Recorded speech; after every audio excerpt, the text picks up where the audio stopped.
Kevin Kelly, Gino Gambino, and Chris Charlton did that. So there you go. And depending on where you're watching around the world, good, happy Sunday morning, happy late as Saturday night, wherever it is. Welcome to first time in a long time we've done one of these. I think since Wrestle Kingdom. Yes, Noah? That's correct. Yeah, Wrestle Kingdom 17. We have not done a NJPW New Japan World event at this time or time near of or this caliber since January 4th. Yes. And JJ and Noah both popped so hard for my Japanese render of the watch along graphic. We're going to leave that right here for me. Anyway, I am the founder, the head of the network, the man with the name on the marquee, although I didn't put my name in Japanese because that was too complicated to try to figure out that logo. Jeff Beecham here, along with our simple play-by-play man with the check-in voice, Noah Foster. He'll be with us for the duration of the night. Renegade JD Williams here because we were just bullshitting after open mic night. If you watch open mic night tonight, we appreciate you because it was a hell of a lot of fun show, and we got it in 3 hours. So pats on the back, Bear Horowitz star for that. Our show, open mic night in 3 hours, kids. There you go. That's never gonna happen again, by the way. Right. And we had 5 people on the whole show. That's the other thing. If 5 people on and we got a 3-hour show, and I'm just gonna go pour a celebratory drink for that. Jesus. I don't blame you. I've been going through and having to edit for the Throwback Thursdays and every day. Right. It's like finding some of the open mic nights early on post pay-per-view where we did that shit an hour and a half. I'm like, how the hell did we do that? Because we were so exhausted from the pay-per-view first.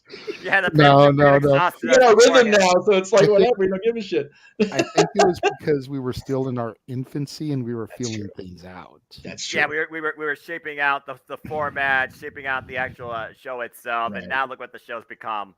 And again, it's only grown from here. It's only going to continue to grow and evolve as time moves forward.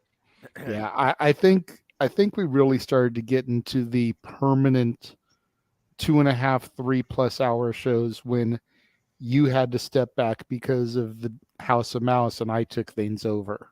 Which is true, and can you believe that's almost approaching? That's over 8 months already, which is boggling in my mind. Right? 8 months with the mouse already. Time flies. That dumb. Well, it's one of those, we have a group together. We're going twice in July. By the way, do you have a date for me on that, Jay? I completely forgot to talk to her. I'll talk to her tomorrow. Cool, appreciate that. I'm going at least twice in July, but one of those times is going to be on the park's birthday, which is where I had my epiphany that I had to be here. So this year, epiphany. Yes, exactly. It's going to be. Whoops, I didn't mean to do that. There we go. It's going to be a fun next couple of months. We talked about all the watch-alongs during Open Mic Night. We'll talk more about that as we get closer to the end of this show.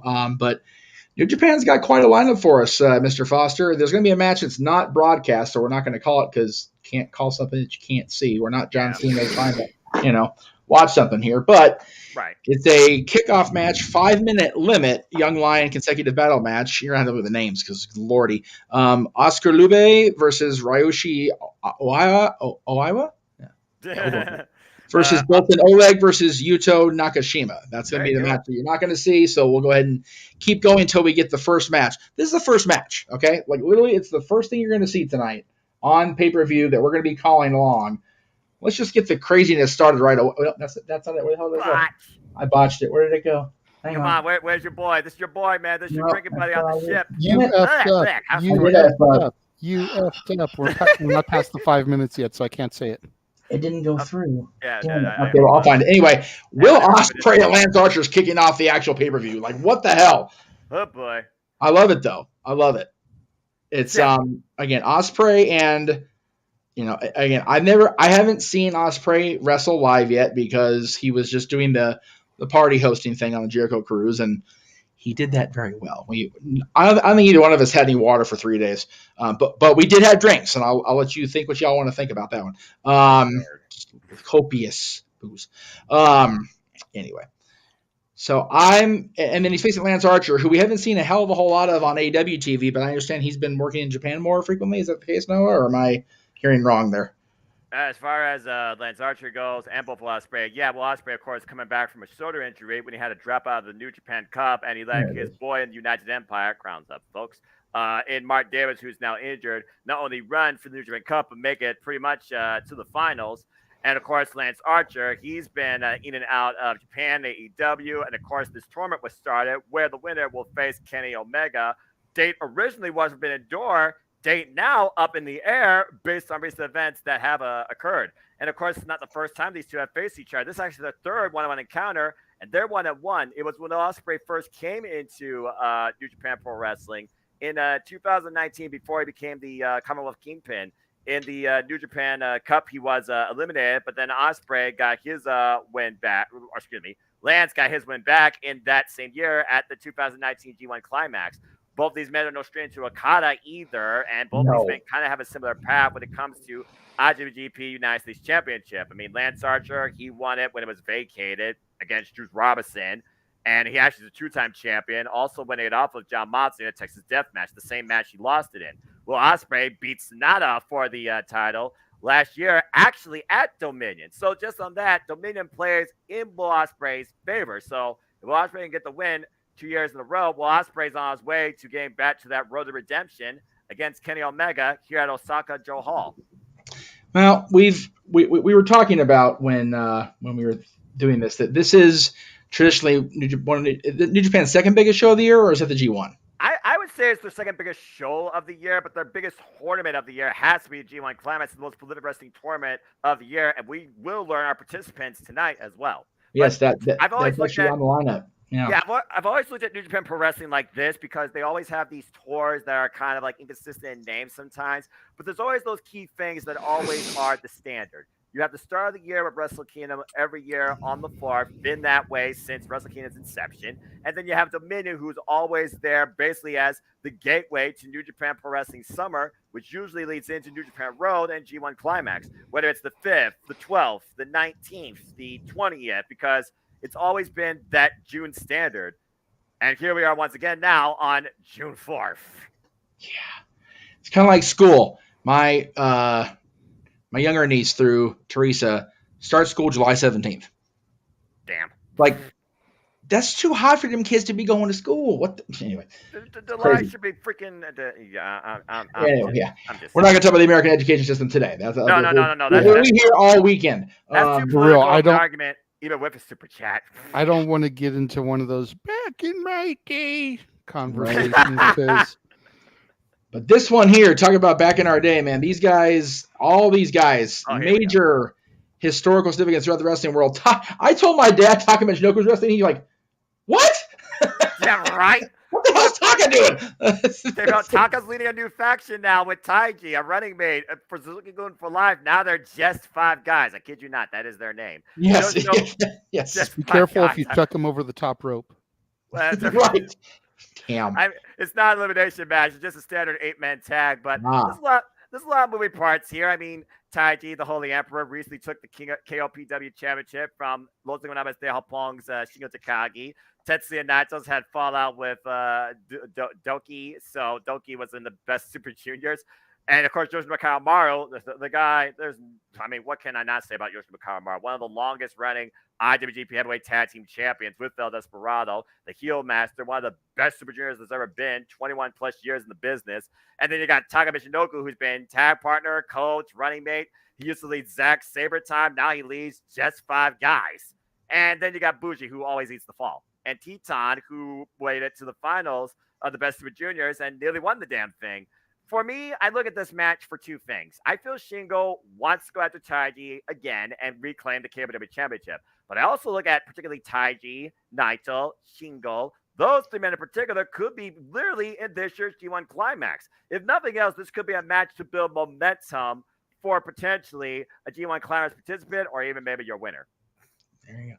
JJ, for references, Shingo Taiji on the team on the right. I saw him at Bola 07 when SEMA won the trophy. The same tournament that Bryan Danielson showed up with his eye patch on from the injury in the match against big Japanese guy. I forgot his name already. That awful. But anyway, yeah. I probably saw him then too. Yeah. So yeah, I got a great picture of Shingo. He's making this weird goofy face doing the fist bump pose. But yeah, both those guys I knew going into our watch covering Japan more. I found out about Naito certainly over the last few years, and this could be a good solid 8-man. It's just a standard 8-man tag, like you said. Yeah, for one fall, 30-minute time limit. And also, these multi-person tag matches, they're usually about, faction warfare, which faction is the most dominant. And considering just 5 guys leading mans in the main event tonight of Dominion defending the championship against the newest member of Los Ignorables de Japón, Right. Suji, it could be a little bit of foreshadowing. My question is, the next time they run in Long Beach, are they going to be sponsored by Five Guys Burgers? That's the thing I want to know. I've been wanting the same thing. That's the thing I need to know this, because Five Guys, JJ and I kind of agree, a little overrated for me. But, it depends on how often you have it. I mean, there's no Fuddruckers anymore right there, that same corner, so we kind of take what we get at this point. Well, there you go. And I've never had Fuddruckers. But here we go. Another match. Tag team. This is for the junior heavyweight tag team title match. Yes. Yep. Kushida, a guy that, again, we talk about every time we see this guy. WWE, just let him get away. And Kevin Knight taking on our boy TJ Perkins, and Francisco Akira, challenging Kushida and Knight here for the junior heavyweight tag team championships. Noah, what can you tell me about this one? So, of course, TJP and Francisco Akira, they are called Catch 2 and 2. Literally, TJP has been a mentor to Francisco Akira, who recently started NJPW, very young in his overall career since joining United Empire. Their tag record stands at 1-1, and some people think it wasn't for a fact that TJP had a nasty eye injury, which kind of impeded his vision. You very well not have Kushida and Kevin Knight as IWGP Junior Heavyweight Tag Team Champions. So this is actually a rematch, because TJP and Francisco Akira currently are the 3rd longest reigning IWGP Junior Heavyweight Tag Team Champions in this company's history in a single run. But Kushida and Kevin Knight, they surprised them and took the belts off them when people fought Lio Rush and Yo. We're going to do it at Wrestle Kingdom. Kushida and Kevin Knight, all 4 of these men participants in Best Super Juniors. And Kushida, he lost to TJP. And Akira, he beat Kevin Knight. So they basically have justified themselves to not only get the rematch, but also be the first ones to challenge them since they got these titles. Kevin Knight, of course, a student of the LA Dojo under the mentorship of Kushida. Kushida, who we recently saw at Rebellion. He fell short against Steve Macklin for the Impact World Championship. He also did not have the greatest score performance this year for Best of Super Juniors, which does make me wonder, Kushida being such a multiple-time, well-recognized IWGP Junior Heavyweight veteran, has this younger generation in the likes of Kevin Knight and Francisco Akira, this generation of up-and-coming wrestlers talk about all the time in the industry. Maybe Kushida right now is seeing a lot of people put in reference because he is a time splitter. Maybe time is passing him by. I would not be surprised to see Catch 2 and 2 get the titles back tonight. I'd be okay with that. Anytime TJP is holding championship wrestling, I'm here for it. I love that kid, man. He's awesome. Good times. Going back to the previous match and talking about Shingo being at Bola, JJ didn't provide fact proof. There you go. Oh, man. It's pretty much the same face for my picture. I believe that's Chris Hero completely inadvertently photobombing JJ over his head there. And Claudio Castagnoli. And Claudio back there as well, Matt Seidel. Kings of Pro Wrestling. Well, I mean, but Hero's looking at the camera, I believe, I remember, right? Yeah, and Matt Seidel is right over between Hero and Claudio there, kind of looking down. That is a awkward image. Jay, give me a second on the next one here. I'm going to try to... Shingo Takagi is one of the best things that ever happened in New Japan Pro Wrestling since coming from Dragon Gate. I swear. They really are. Again, seeing these guys that came through PWG that we got to see, grow and develop into, solid all-around performers that weren't just, doing the indie stuff and, just being like, a great example is TJ. This is another PWG shot. How old is this one, Jay? I don't know, probably the same time frame. Yeah. So TJ's been wrestling so long and people forget that he's still got a lot left to go, and he's already a papa. So, he's go back to that picture of Shingo real quick. Yes, sir. Next to Claudio, kind of bent down. Yes. I think that's Bryan Danielson because you can kind of see the strap of the eye patch. Oh yeah, it is. Yeah, because he's wearing that polo shirt he had on that first day, whatever it was. Yeah.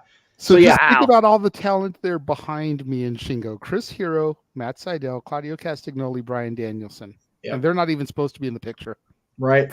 Yeah, Brian. Yeah, always remember that Bola that year because Brian, I knew he was going to be there. I knew he was there because he wasn't going to be competing for the NWA Championship anymore because of the injury, but the finals was that weekend, so he made a brief popover. He missed night 2 of 3 of Bola because he was the special referee enforcer for Brian Albright versus Brian's replacement, the man who would be champion, the Scrap Daddy Adam Pearce.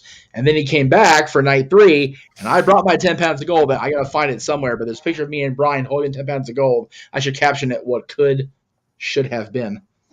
Yeah, you really should. No, for real, because Marquez had him cut promos as champion.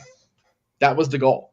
Nice. Was to get Brian the 10 pounds of gold through Marquez. So what might have been, though, he may never sign for WWE if he got the 10 pounds of gold. So it's accurate. Speaking of gold, World Television title. These two are just going to tear shit up. I am so looking forward to this. Well, considering the fact that this is Zack Sabre Jr.'s only previous title defense to go the full 15-minute time limit, and he was super pissed off about that. And Jeff Cobb, again, we know what Jeff Cobb's capable of. He was the former, one of the longest reigning Ring of Honor television champions, virtually undefeated. This will be, of course, Zack Sabre Jr.'s 9th defense of this title since winning against Ren Narita, becoming the first WWE World Television Champion. And it literally is what it is. 15-minute time limit. Get it done within the time limit or the champion retains. But I don't think Zack Sabre Jr. will be satisfied with that. It's almost one of those things where his pride is so much with him. He believes he can be any man in under 15 minutes. I don't think he would even accept another 15-minute time limit here. And Jeff Cobb, he's been looking for a singles gold since joining United Empire after falling short against Shingo Takagi for the Never Openweight Championship back at Wrestle Kingdom 15. I think Jeff Cobb could be the one to surprise us, but since Zack Sabre Jr. is the front man of TMDK, Zack Sabre Jr. has had nonstop momentum. Again, the only blemish was that draw at Dantaku. So I'm very curious what Zack Sabre Jr. learned from that, and if he actually can, beat the clock. That's the key. You got to beat the clock with the TV title. The same thing with WCW's TV title. It's been the same pretty much across the board with those. You have to... Yes, you have to defend your title, but you also have to keep the clock in mind because a draw is a draw, and people like Zack Sabre Jr., they don't want to draw, brother. They want to win. No, seriously. So. I can't wait for this match. I am looking so... It's literally Tekkas versus suplexes because Jeff Cobb's going to suplex this man all over the damn ring. He will. He absolutely will, and I'm here for every one of those suplexes because it's not Brock Lesnar and John Cena. Anyway. Accurate. This one, I am not familiar with a lot of it, but I am definitely looking forward to hearing more about this. This is for the, let's see here. Read this off properly here. The 60-minute time limit IWGP tag team titles and the strong open weight tag team championship 3-way dance. Jesus Christ, this is the match that Aussie Open had to surrender the tag titles, right? So this is what's happening to crown them. Both sets at Resurgence, correct, and both titles will be crowned tonight between the former IWGP Heavyweight Tag Team Champion. That's what happens when you got two sets of titles, two divisions. Right. Damn it! But I digress. Bishamon, who of course beat FTR at the beginning of the year after winning the World Tag League 2 years in a row and capitalized on at Wrestle Kingdom, only to lose the Heavyweight Tag Team Championships to Aussie Open at Sakura Genesis back in April. And then as we saw at, I think it was, Collision? NJPW Collision? They both run together. It was Aussie Open that got the NJPW Strong Tag Team Championships in a triple threat against, I believe, Moshi Machine Guns and Okada and Tanahashi. Or was it Ishii and Leo Rush? Because I know that one of those two has a substitute. As far as the third team goes, Great Khan. All hail. And Aaron Hanare, they decided to put themselves in here because they believe that these titles should remain still inside United Empire, and they promise to defend these championships once Aussie Open are cleared. Again, Mark Davis gets well soon. And then you have the worst thing going in New Japan Pro Wrestling and Bullet Club and in probably all professional wrestling in the House of Torture with Evil and freaking Yujiro Takahashi that infested themselves like a effing virus to get this freaking match in the first place. The only thing that'll be good about them is if Pizza shows up. And if you know, you know. As far as I'm concerned, I'm kind of holding out for Bishamon considering the standard they've set since claiming these IWGP Tag Team Championships, and particularly Yoshihashi, who's been involved in New Japan Pro Wrestling for like 12 years now, and truly had his first piece of gold in tag and trios form. It feels like this is his comfort zone. This is his greatest strength. And for a rookie Gold, for somebody that's passed off as he can't always win the big one, he and Yoshihashi are very well formed as someone called the strongest tag team in Japan. But Aaron Hanare and Great Khan, they're still looking for their first chance at this. As long as Yujiro Takahashi and Eva are the fall people, I'll be okay. But Expect stupid shenanigans. Expect Abe-san to be flipped over at the ringkeeper table because Evil's a dick. And hopefully Peter will give us an interpretive dance that will mean that Yujiro, you still will lose. There you go. So then I guess we can call this, like a better term, an intermission because they're going to announce the participants, Noah, for the 33rd Yes. G1. Oh. Going to be, I mean, they actually have it listed on the website as an actual entry in the night. So they're going to focus heavy on this part of the show. Well, Jeff, you know as well as I do the precipice that this tournament sets, not just for the road to Wrestle Kingdom, but for the standard of professional wrestling. Damn it. Yeah. And moreover than not, it's usually as a Japanese guy that has gotten the win. I think the last foreigner to actually pick up the win in this was literally Kenny Omega. Besides that, the common winners, there's been friggin' Kazuchika Okada. In fact, he literally has won it 2 years in a row. But Will Ospreay last year made it to the finals, came this close. And usually you have people like Tetsuya Naito, Hiroki Goto, Yuji Nagata, Kota Ibushi, just name a few. For me, though, I'm most curious how they will do it this year and who will be involved. Last year, it was a 4-block G1 climax, each with 8 participants. In my opinion, it was kind of overkill. I've always been more fond of the standard, 10 in Block A, 10 in Block B. But after what I saw in Best Super Juniors, I hope they involve AEW and Impact Wrestling maybe too. I mean, Lance Archer last year brought in by AEW. He ran roughshod, only got stopped by Okada. Yes. So for me, I just cannot wait for this. And folks, stay tuned. As I always do on my simple YouTube channel, me and the Wrestling Encyclopedia, Casey Gallagher, will bring you our bracketology and our coverage and our final takes of the G1 climax. All I gotta say is let's freaking go. I cannot wait to see what this field looks like with Bryan Danielson in it. Right. I'll tell you what, with a retro request. Yes. The finals of the G1 in 1992, which was also the NWA World Heavyweight Championship vacancy fill following the defection of the Nature Boy Ric Flair to WWE, Mahiro Chono against the Great Muta. I'd love to see that. I'd love to have you guys call that. Just throwing it out there. Chono, an all-time great. I mean, he's freaking won the freaking G1 climax like freaking 4 years. Are you kidding me? Let's freaking go. Chono, again, the first guys I really remember hearing about from Japan, besides Inoki, were Chono and Muta, and they were so intricately a part of the last days of the NWA being involved with WCW. Of course, they were both part of the NWO. Right. So it's just, I love those guys, and I've seen that match a couple times, and it's just a thing of beauty. And it was for the big gold NWA title, not the 10 pounds ago, which is why I didn't get my prop, because I don't have the big gold here with me. At least that makes sense, because back then, as you've told me the history, between the big gold WCW and the WWF and the big gold NWA versus Sweet Charlotte 10 pounds ago that Nick Aldis held for 1,000 plus days. And of course, the G1 climax wasn't always called, the G1 climax. It was called the Worldly because this prolific tournament goes all the way back to literally the beginning of New Japan Pro Wrestling, 1974. It became the IWGP League back in the 80s. It really wasn't called G1 Climax until, like you literally said, in the 90s. 1992 was the second time it was actually called that. Yeah, and it's the only time I know for sure that a world title was on the line at the end of it, not just deciding the number one contender for Wrestle Kingdom. So it was exactly. it's going to be awesome. As will this. My goodness. Boy. Man. Yeah, again, this is for the Junior Heavyweight Championship. Takahashi against Master Wato. God. Right? No, sorry, wrong match. I don't have it. Wrong graphic on there. I'm sorry. God darn it. 6 set there. No. Where the hell did they go? Well, you're fine. You're fine, Jeff, because you were in order, because the next match will be the Neverweight Championship. But here's the thing. The Neverweight Championship to me... it is. I'm sorry, yeah. Yeah, you're fine. You were just talking about the round paper. You had the right graphic. The thing about this match for me, the Neverweight Championship has been always that gritty.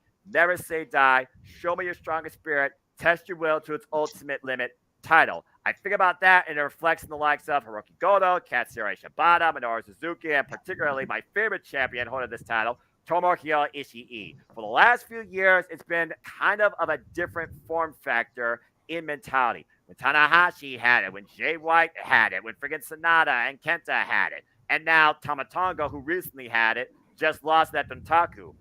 But David Finlay being the rebel, and Gato, Bloody Hands Gato, ushering in this new era of Bullet Club with David Finlay as leader. Not my leader. Damn it. it's almost like David Finlay's trying to bring back that just nasty, violent, relentless nature to this title. But now he's facing a defector from Bullet Club that he literally ousted by hitting him over the head with a shillelagh at Sakura Genesis. ELP. And ELP right now doesn't know where he stands in New Japan Pro Wrestling, but he understands and here for the fans. It's the first time ever one-on-one match, and it's David Finlay's first defense, Neverweight Championship. And in Neverweight Championship history, more often than not, the title has been successfully changed under 0D. So I'm curious what David Finlay will do tonight to retain it. If I know him and he is a Finlay, he will fight for one thing. It's just I guarantee you that. So it's it'll be fun to watch. Both these guys, I've seen bits and pieces of some of both these guys' stuff. It's gonna be violent. I have a feeling because it's not a technical masterpiece involved here. This one though, the one I was trying to talk about that I had my match graphic order botched up, is for the Junior Heavyweight Championship. Again, 60-minute time limit. Yes. Hiromu Takahashi versus Master Wato. Again, two extraordinary talents. I've seen both these guys go more often since I started having access to Japan World again. Thank you very much for that. Again, for people tuning in for the first time, and right now we got 7 people watching. We appreciate that this late at night, guys. So thank you very much. Across the multiverse, actually, that's even better. So thank you guys. We appreciate that. But tell us about Takahashi and Wato here. For me, Master Wato is one of those that has a style that just works on his own, even though you question sometimes the moves and when he chooses to do them. But Hiromu Takahashi, he has been the face and the standard of the junior heavyweight division since his return, literally 4 years over. He came this close, Master Wato did in the Fatal 4-Way at Wrestle Kingdom to claim the title, only for Hiromu to catch him with Time Bomb 2 and fall short. This will be their third one-on-one encounter, though. In previous Best Super Junior tournaments, Best Super Juniors 27 and 28, Master Wato lost to Hiromu Takahashi, literally in block action. Master Wato won the Best Super Juniors for the first time ever this year against Teton. That completely surprised me. I think Master Wato could surprise us, though, because we have seen in the past this title change hands. In 2021, there was no title change. 2019, it changed. People think Master Wato could literally pull a Kushida and beat Hiromu, because the last time Hiromu lost this title here at Dominion was against Kushida in 2017. And more often, this title has changed hands recently. Master Wato literally might become the face of the junior heavyweight division because Hiromu is waiting for somebody otherwise. There you go. Quick question from Elizabeth in the chat room. Again, Elizabeth, thank you for joining us here. We're going to be starting the commentary momentarily here. She wants to know, she's watching, she's up with us, so appreciate that. Watching the English commentary, of course, that's what I'm going to be doing, more than likely, to help produce. But which commentary do you listen to, Noah, when you're calling these, or actually whether you're watching or calling the action along with us? What do you listen to? And we are definitely ready to open the gates of Dominion, without a doubt, Elizabeth. Hey, I'm always ready to go to OSAKA-JO Hall. You kidding me? It's one of my OSAKA-JO Hall, the Budokan, the freaking Corrigan Hall, Ryogoku, the Tokyo Dome. I think I said Budokan. Those are the most prolific places for Japanese pro wrestling, not just New Japan Pro Wrestling. I'm absolutely ready. As far as what I listen to, more often than not, because Chris Charlton, he literally is the translator and the historian that goes even deeper than my notes can. I do listen to English, but in my downtime, I actually encore it with Japanese because I love the energy I feel from Japanese commentary. If I could watch AEW in Japanese commentary, I would in a heartbeat. Right. It's starting now, apparently. So, there it is. Yeah, they're showing the graphic for it on New Japan World. So, and yeah, no beef for Osara. That's okay though. And it's starting now. All right, we'll go ahead and run through these really quick here because we got 2 more matches to talk about. And this one I'm interested in because I know people in this one. You should. Yay me! Right? We've got. Let's see here. Tomohiro Ishii, Hiroshi Tanahashi, which we should have seen in Long Beach, and how do you say Okada's first name?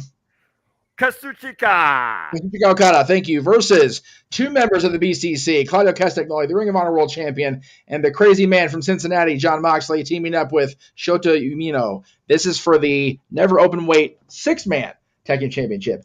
AEW's got 2-man tag titles? Come on, guys, seriously. Anyway. Go BCC. Well, I mean, JJ's got his dog in this fight. But That's also put this...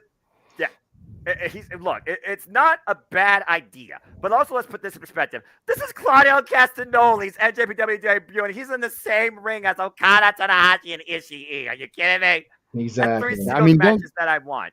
Don't get me wrong. I love that trio, but I'd love to see the BCC show up on AEW television with those titles, especially going into Forbidden Door, potentially a rematch. Yep. Now you're thinking. And also, let's just go ahead and try and break this down a little bit. It was Okada who was the former IWG World Heavyweight Champion, only to lose it to Sonata for the first time ever, waiting for his rival, in his opinion, to step up and show him what he's really capable of. Was that turn to just 5 guys from LIJ just a stunt? It wasn't. He succeeded. Okada said, okay, maybe I need to change the landscape a little bit. I need to change the scenery. Okada did not fight for himself, even though he won at the expense of Narita at Dontaku. He won a title for others in the dream tag team of the Ace and the Rainmaker with accompanying Stone Bit Boomers Tomoyashi E, who's been at odds N with the Ace and prefers an all chaos trio. It was Tomoyashi E that was part of the greatest 6-man tag team champions in this company's history with 9 successful defenses with Hiroki Goto and Yoshihashi. Now we have these 3 together as the champions. This is their first defense. You got John Moxley, who, of course, beat Tanahashi last year at Forbidden Door for the VKW World Championship. In his G1 debut run, John Moxley beat the Stone People Tomohiro Ishii. Then you have his young boy, Shota Umino, a.k.a. Shooter, a.k.a. Roughneck, who says personally, I will pick up the win for us here tonight, pinning Okada. This year has been about who can piss off Okada the most. Ever since adopting this attitude of Inokiism and all these young boys trying to step up to the Rainmaker, Okada's been having none of it. Whether it was Kaito Kiyomiya for Pro Wrestling Noah, whether it was Ren Narita, the former 6-man tag team champion with Suzuki and Desperado, and now you have Shota Umino. For me, I hope the biggest thing to come out of this, give me Okada versus Moxley, but experience might be the difference maker here considering how well knit these 3 have come together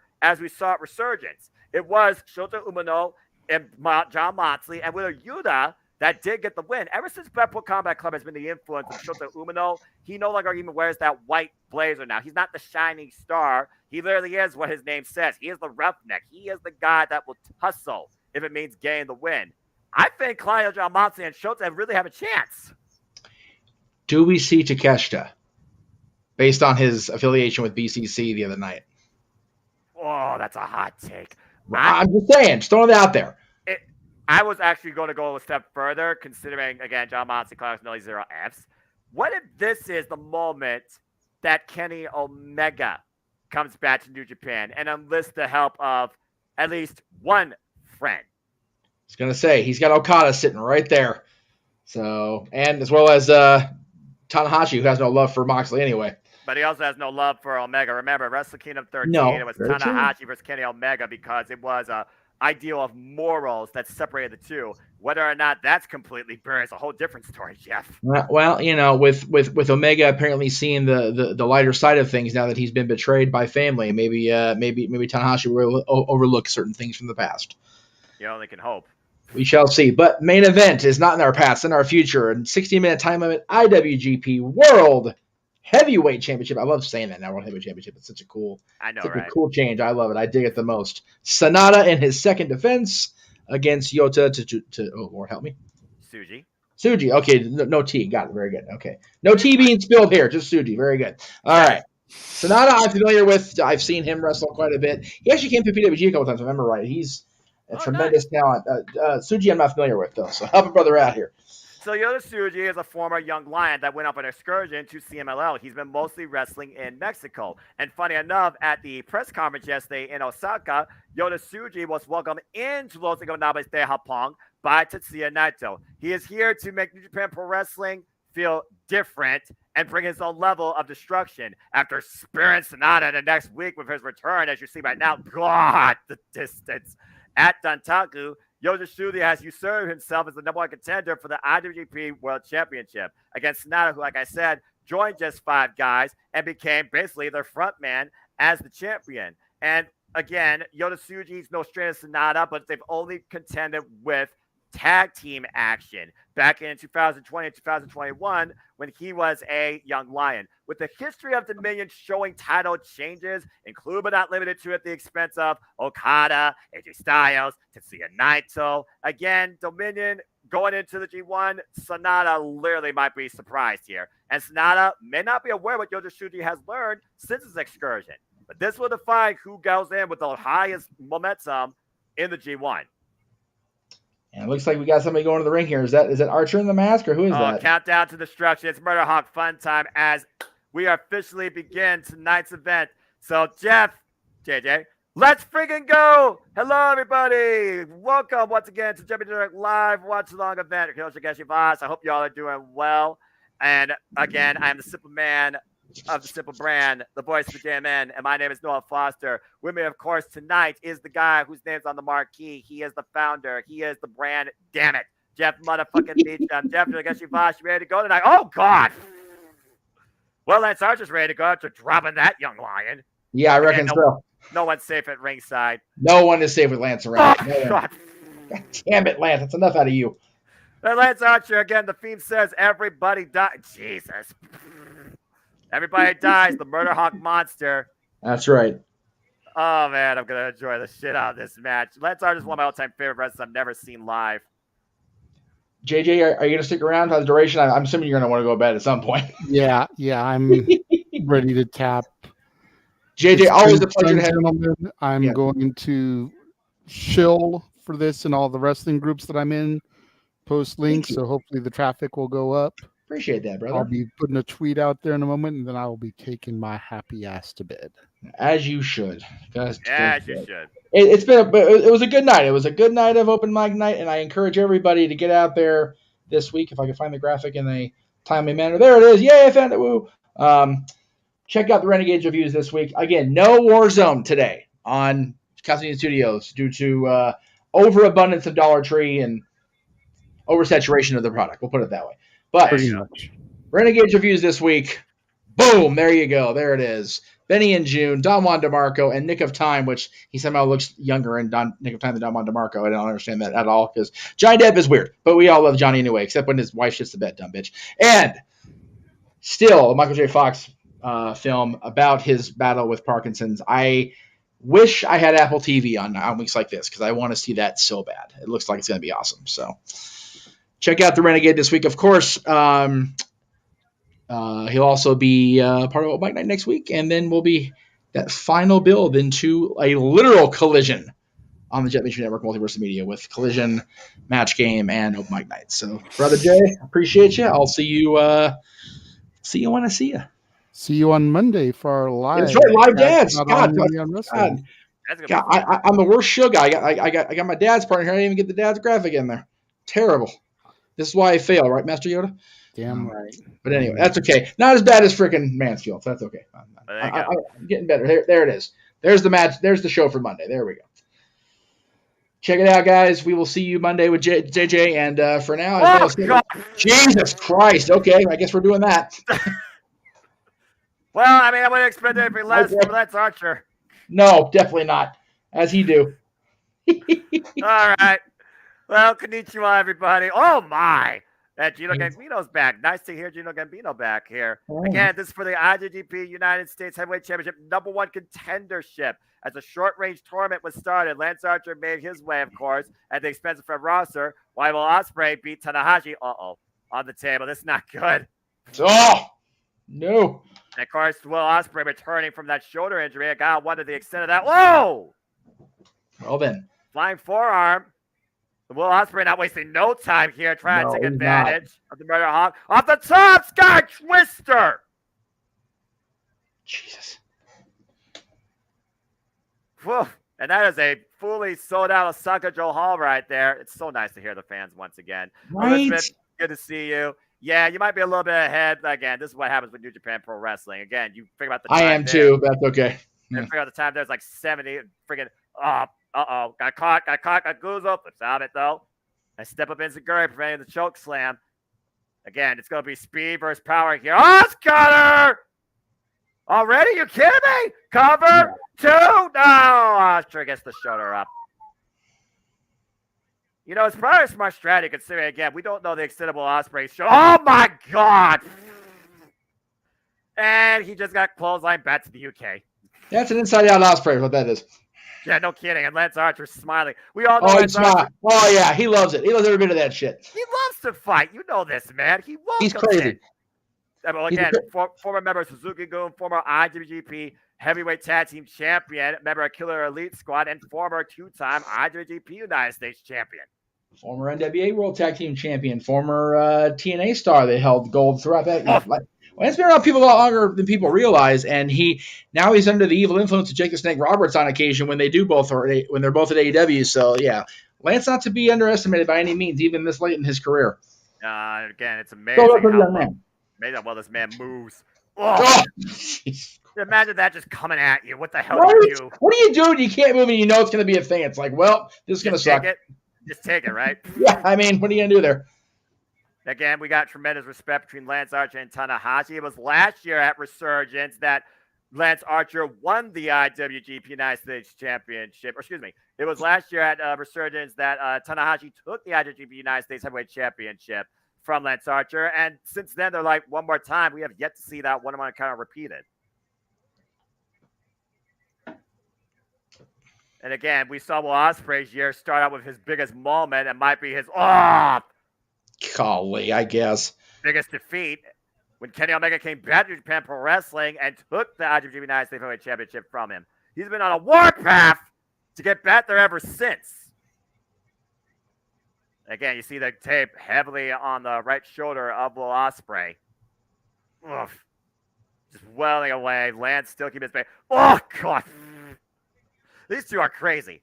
Yeah, they're throwing bombs at this point between the two of them. Kappa kicks right now. Neither man getting the better of the exchange. Oh, handstand springboard. Caught him with the kick. The Lance still dropped to a knee finally. Jesus. And let's Archer back. Oh, God. Night. Good night, kids. It's just a Lufez press of sorts there, just throwing his body into Will Ospreay. Hey, why not? I mean, whatever works, right? Of course, Will Ospreay won the IWGP United States Heavyweight Championship last year against Sonata. How interesting. And, of course, he held that title pretty much the duration of that year, making that the important title, the main event, against everybody, including not limited to, oh, jeez, Orange Cassidy, Tetsuya Naito, David Finlay, and, of course, Shota Umino. There you go. Let's see. A correction on your story just now. No, Resurgence 2021. Yeah, I corrected myself. Oh, my! Well, there's no correcting that. That just was what it was. Well, yeah, but again, what do you expect from freaking Lance Archer? He's a madman. I love it. I need him back in the G1. Right. I have not seen Lance Archer perform this well in recent years since his G1 Climax run last year. He is back on another level again. Good for Lance, man, because he was down on that for a little while. Again, what do you do with a big man like this? Ugh. And you can't find the level of competition to keep up with him. Just keep swinging, man. There you hear Lance Archer. Uh-oh. And blackout might be imminent. Oh, Ospreay, great awareness. Fleming shots back of the head of Lance. Off the top rope. Oh! Damn. Blindside shot there. And again, though, every shot, though, that shoulder. I really do wonder if he came back too soon with the extent of that shoulder injury. Because he's only been gone since March. Yeah, Ospreay's just, much like maybe in the multiverse, no, he works till he can't, but he's working even past that. It's, could be his undoing. And Stormbreaker, you kidding me? That's not going to work. Dodge Lufez press that time. Whoa! Standing smash fly. Cover here, too. No. Almost. Hell of a standing Spanish fly there, though. That was nice. And great use of Lance Archer's own momentum against him. Again, it was Will Ospreay that literally passed off the New Japan Cup to Mark Davis. Oh, step up knee strike. Holy jeez. And just when you think you have the advantage, Lance Archer does that. Nope.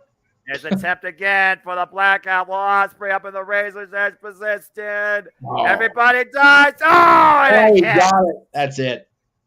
That's gotta be it. Cover 2. It is not over. What? That's Archer saying right now in his head, I'm sure. Golly. How did he get out of that? Ospreay's a mess, though. I mean, we said before, Will Ospreay is practically superhuman to a degree. I mean, I still say he's part Kryptonian. I swear to God, that's the only reason he's riding on the boat without water for 3 days. That's fair. Part alien, gotta be. British and Kryptonian. That is Will Ospreay right there. There it is. Yeah, but once Lance Archer, if he descends the top ropes and pulls him out of the hell he was trying to do, Doomsday. Ospreay stopping him. Uh-oh. For Superman. Oh But my he's god. got him hooked, though, in He position does. for cheeky Nando's. My God. I hate that kick because it looks like it's so much worse than it actually is, but it's still great to call. I mean, again, the boot while you're upside down. Now up on the shoulder, using the top Oh, of leverage. no. Oh, no, the shoulder again gave out. Went for the Stormbreaker. Got him hooked. Mistake. My God. What a choke slam. Cover two. No. How in the hell? Ospreay got planted like a tree and he's still kicked out. Oh, my gosh. Again, how bad does Will Ospreay not only want this, but need this? Again, we saw what happened to him at Wrestle Kingdom. He was absolutely dejected. Then he ended up getting a one-on-one match with Taiji, and you can call Taiji a guy that's always been like, yeah, I don't care how good I am, but I'm good enough. Will Ospreay holds himself to a higher standard.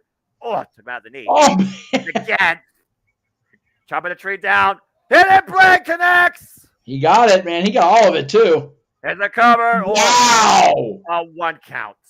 That's got to be demoralizing for Ospreay. Oh, man. Hit a blade in the face. And again for the 3rd time. And the sword is coming out of the sheath. Elbow pin off. I don't know. This is a wise choice with that injury, Noah. I don't think you should do this. Back of the head explosion in play. And the cover to Will Ospreay is no more contender. Wow.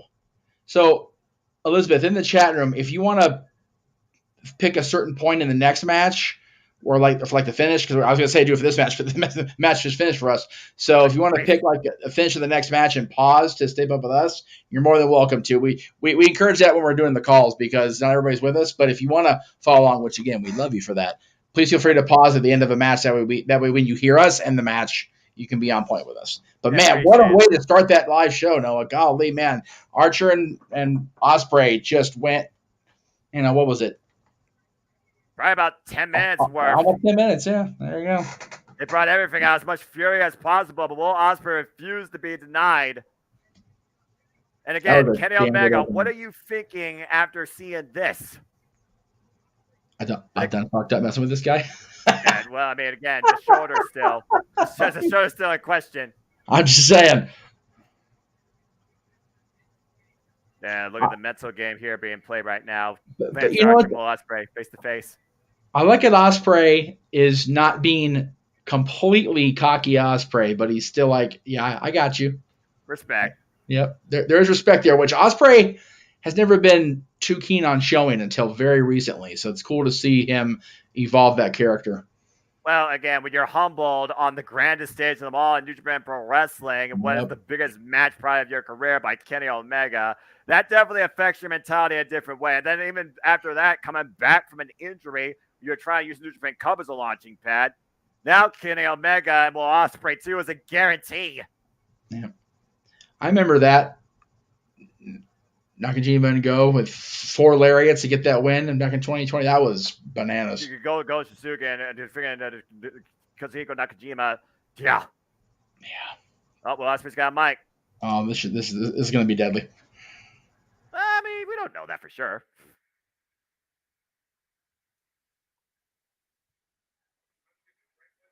Yeah, I don't think we need to translate here. Fans are speaking it for us. Now it's just a matter of what. Oh boy. Uh-oh. That's right. Yeah. That jaw. Oh. Oh.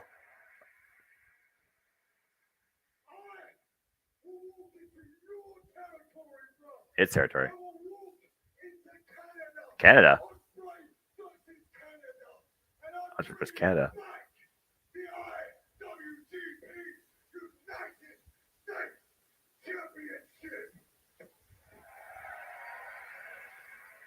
Will Ospreay is determined, if nothing else, to bring back the IWGP United States Heavyweight Championship back home to Japan, and he will go through Canada. It doesn't do it. Jeff, if I didn't know any better, I think Will Ospreay just confirmed the match for Forbidden Door. I'm okay with that. And he's going to do anything possible to make sure that Kenny Omega loses on home turf. He absolutely will. He absolutely will. But again, what AEW has to say, what Kenny Omega has to say, will this be made official for Forbidden Door, or is there another date in mind? Either way, get ready for Will Ospreay versus Kenny Omega 2. And this time, if Kenny Omega wants to win, according to Will Ospreay, you're going to have to kill him. JD, good to see you. Shouts from ATW crew. I know that Cindy and King, they're watching on either live or later on too. What's going on? You're calling Dominion, brother. Yep. Oh, man. And Sadie, good to see you as well. And Elizabeth, yeah, I think it's pretty fair to say. First match set. Hey, if we get Omega versus Ospreay Forbidden Door and then Omega versus Punk at Wembley, dude, AEW and New Japan can just take the win this year. Well, as we look towards the first match being here, and my friend Adrian, I'm looking at the ATW chat. He cannot wait. Let's freaking go again, folks. We are here tonight calling Dominion with you from OSAKA-JO Hall. The first time Dominion being held on June 4th. Why it's been in and out of so many days. And now we're going to get a little bit of 8-man tag team action and faction warfare between us. And coming out first is the other finalist from Best Super Juniors who fell just short of winning against Master Wato, Titan, as it will be Los Ingobernables de Japón taking on just 5 guys. Well, the 4 remaining of the 5 guys. Anyway, yeah, I was going to say. I just still can't believe the faction name. I'm sorry, I can't. I still say there should be a Five Burger sponsorship. It has to be a thing. I agree. It has to be a thing when they come back to Long Beach. I'm telling you. The only thing I'm ashamed of is 5 guys isn't open for me to order a freaking vanilla shake during this, but it's okay. Yeah, I'm okay with that too. Yeah. Well, what's funny is people that have Five Guys a lot call it overrated. I'm a Stoke Cowboy, In-N-Out. They call it In-N-Out overrated. You give me In-N-Out shake and fries, I don't need the damn burger for In-N-Out. Let's just fucking go with this with the chocolate shake and the French fries. I'm here all day. You and me both, man. Again, we gotta go with 5 guys at some point and just share that type of stuff. 5 guys we gotta hit together, yes. 5 guys talk wrestling special. Do you guys know Ohio have Waffle House, or are y'all too far north for that? Oh no, we got a Waffle House. I've just never been there. There's one Waffle House in Toledo. Okay, yeah, I went to a couple different ones in Atlanta when I was there. The first leg of the Six Flags trip, that was some good shit. Oh, here we go. Here we go. Way out. Here comes the former IWGP Heavyweight Champion and the former KOPW Champion, yes. Rampage Dragon Shingo Takagi. If Shingo Takagi's not involved in the G1 this year, it's a damn crime. Right? Seriously. I've seen him do well in tournaments. Like I said, he was part of BOA, the first 3-night battle of Los Angeles we had here at PWG in 2007. So he can go in tournament play, baby. And then you have the leader that is simply one thing. Tranquilo. Yes. Los Ingobernables de Japón's Tetsuya Naito. This guy is a whole different story. Yeah, he is a whole other animal, quite literally and figuratively.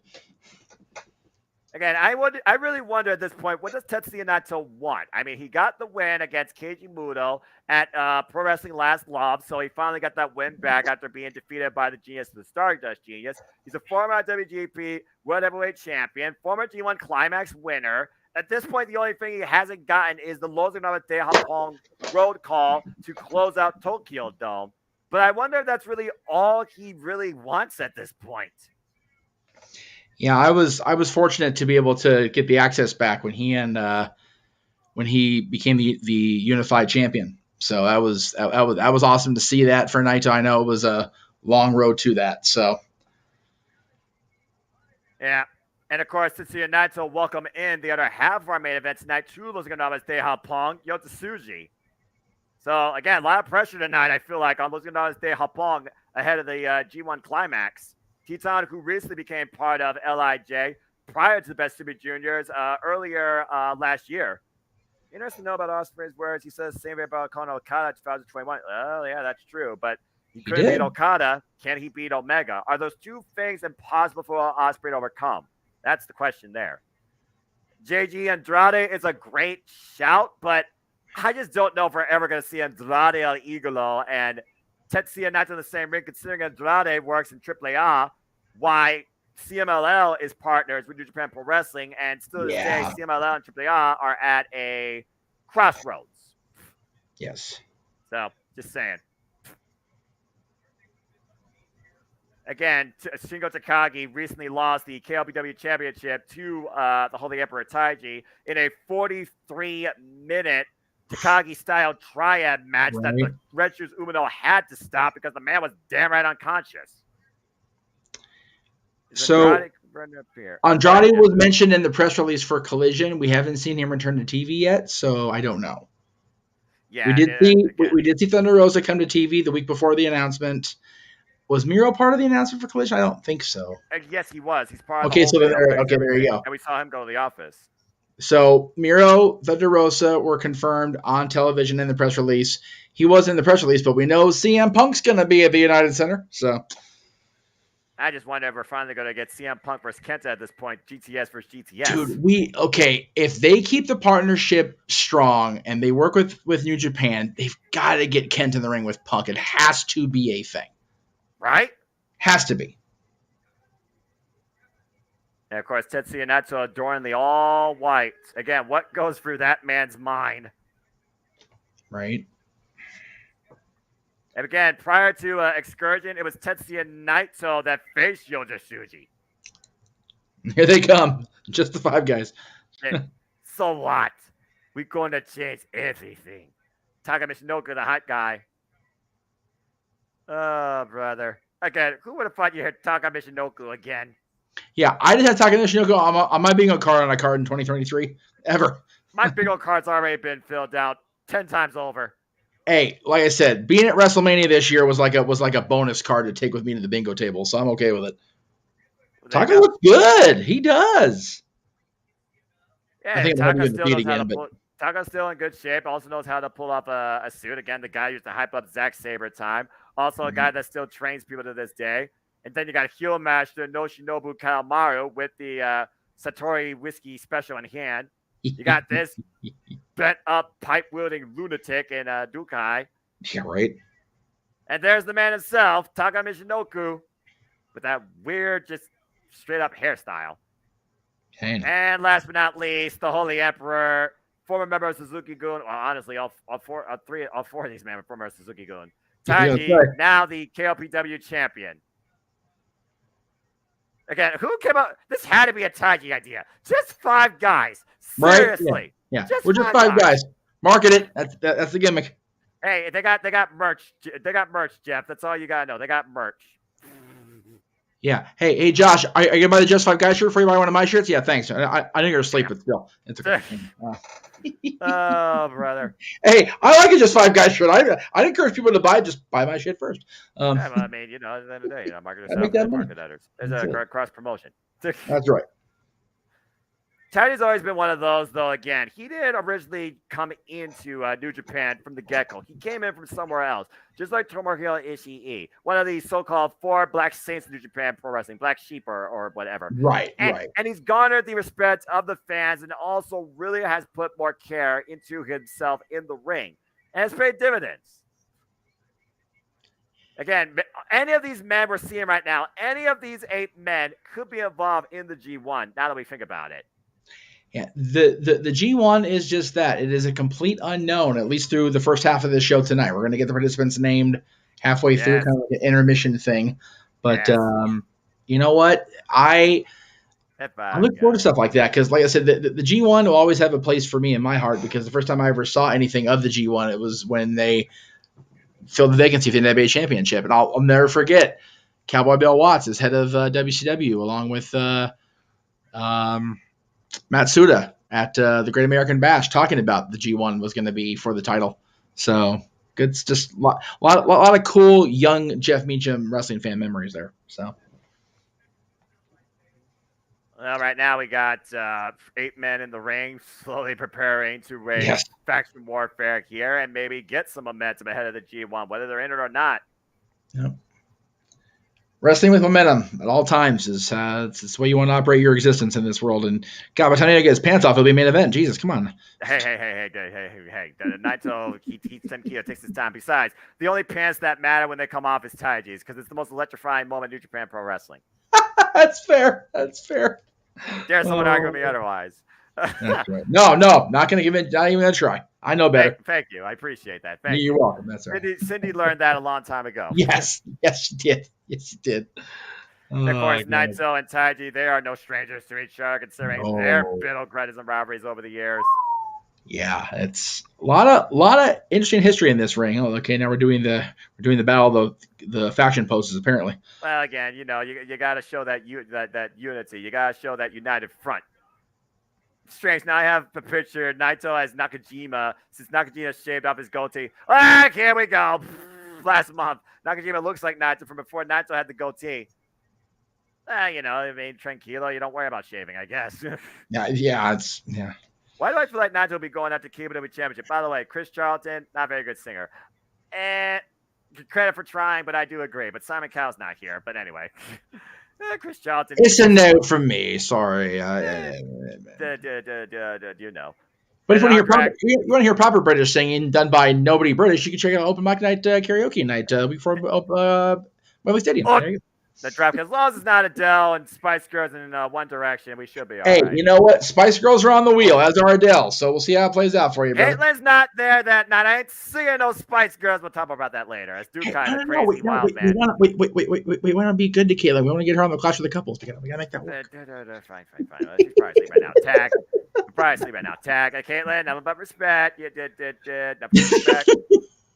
I just don't see it. That's all. There's no respect. Marketing genius. I got to have my synergy, brother.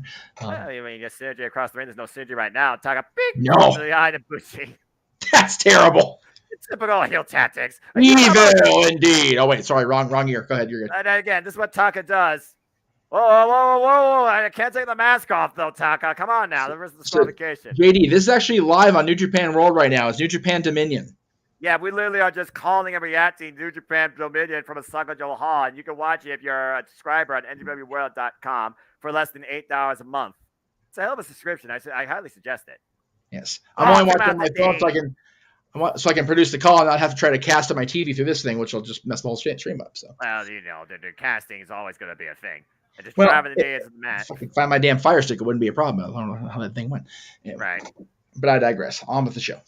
No, you're fine here. Again, this is one of those matches that right now you're just wondering, okay, who of these 8 men could set a precipice towards, okay, I can see him at G1 Climax, or maybe someone goes out to KBW Championship.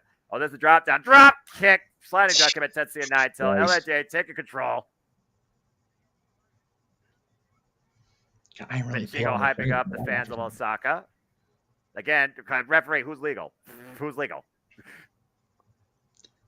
I don't even think anyone who's legal. I think at this point it's Bushi and Yoshinobu Kawamaro. Kawamaro had too many drinks before this match, though. It's 8 men. It's a circus. Nobody's legal. Just keep fighting. Fair enough. The Lucha Libre rules. Why not? That's right. Yeah, why not? Got a little bit of everything. Palm strikes. And trust me. Forbidden Door 2. Forbidden Door, I think, still prize my favorite of the year. If nothing else, Will Ospreay and Orange Cassidy literally was one of my favorite calls that entire year last year. That was fun to watch. Freaking Casey and Jason was had a heart attack. Yeah, they did. Yeah, that's fair. Yeah, I did that. That's fair. Yeah, meanwhile, Teton on the top rope and double stop to the arm. But again, you have to remember, my only time really getting any length of time watching either of those guys, they weren't wrestling. So right? they're playing at the craps table or they're hosting a cruise all weekend with no H2O intake. So it's. You get an impression of these guys and you see them work. Oh, goddamn, these guys can work. Think about the lights under OSAKA-JO Hall. How high are they under those right now? Water. Shingo, former KOPW champion, multiple time G1 Climax participant, but never won the damn thing so far. I'm guessing JD hasn't been watching our watch-alongs because he's confused as to what we're doing here. So what we do, JD, between we'll call the occasional New Japan show, but mainly we call WWE, AEW, and Impact shows. We will have the match graphic, as shown over here, and we'll be calling the action along with the live feed from New Japan World, Impact Plus, BR Live, Peacock, whatever platform the show is being broadcast on. But yes, we can't show the actual feed because we will get copyright pinged by one of the companies or by YouTube itself. So we encourage everybody to watch on the platform they show it on. That way we're not taking money out of the company's pockets, but we realized not too far into the launch of the quote-unquote multiverse that people enjoyed our reactions to things, and reaction videos are a popular thing. So rather than give you dated reactions or after on demand reactions, right here in the moment for you, live, baby. That's just what we're doing. No matter what part of the world, because we're crazy. That's right. This is New Japan Pro Wrestling, and why it's close to probably 8 o'clock at night there, it's literally 3 a.m. plus here on the East Coast. Yeah. Just past 12:30 for me here on the West Coast, but it's Saturday night. I'm on Rocky Horror Hours. It's all good. There you go.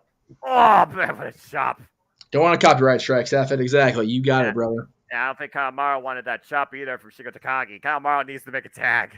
What's really cool, last week's watch along that we did at Night of Champions in the morning has limited ad suitability, which means we can't make money on all the ads in all the countries, but it hasn't been blocked. So, hey, nice. The fact that they showed that much, that JJ showed that much of the touring of the superstars throughout the region, that was pretty cool that we got to show that, and we haven't been shut down for it. So, as long as we do stuff like that, we're good.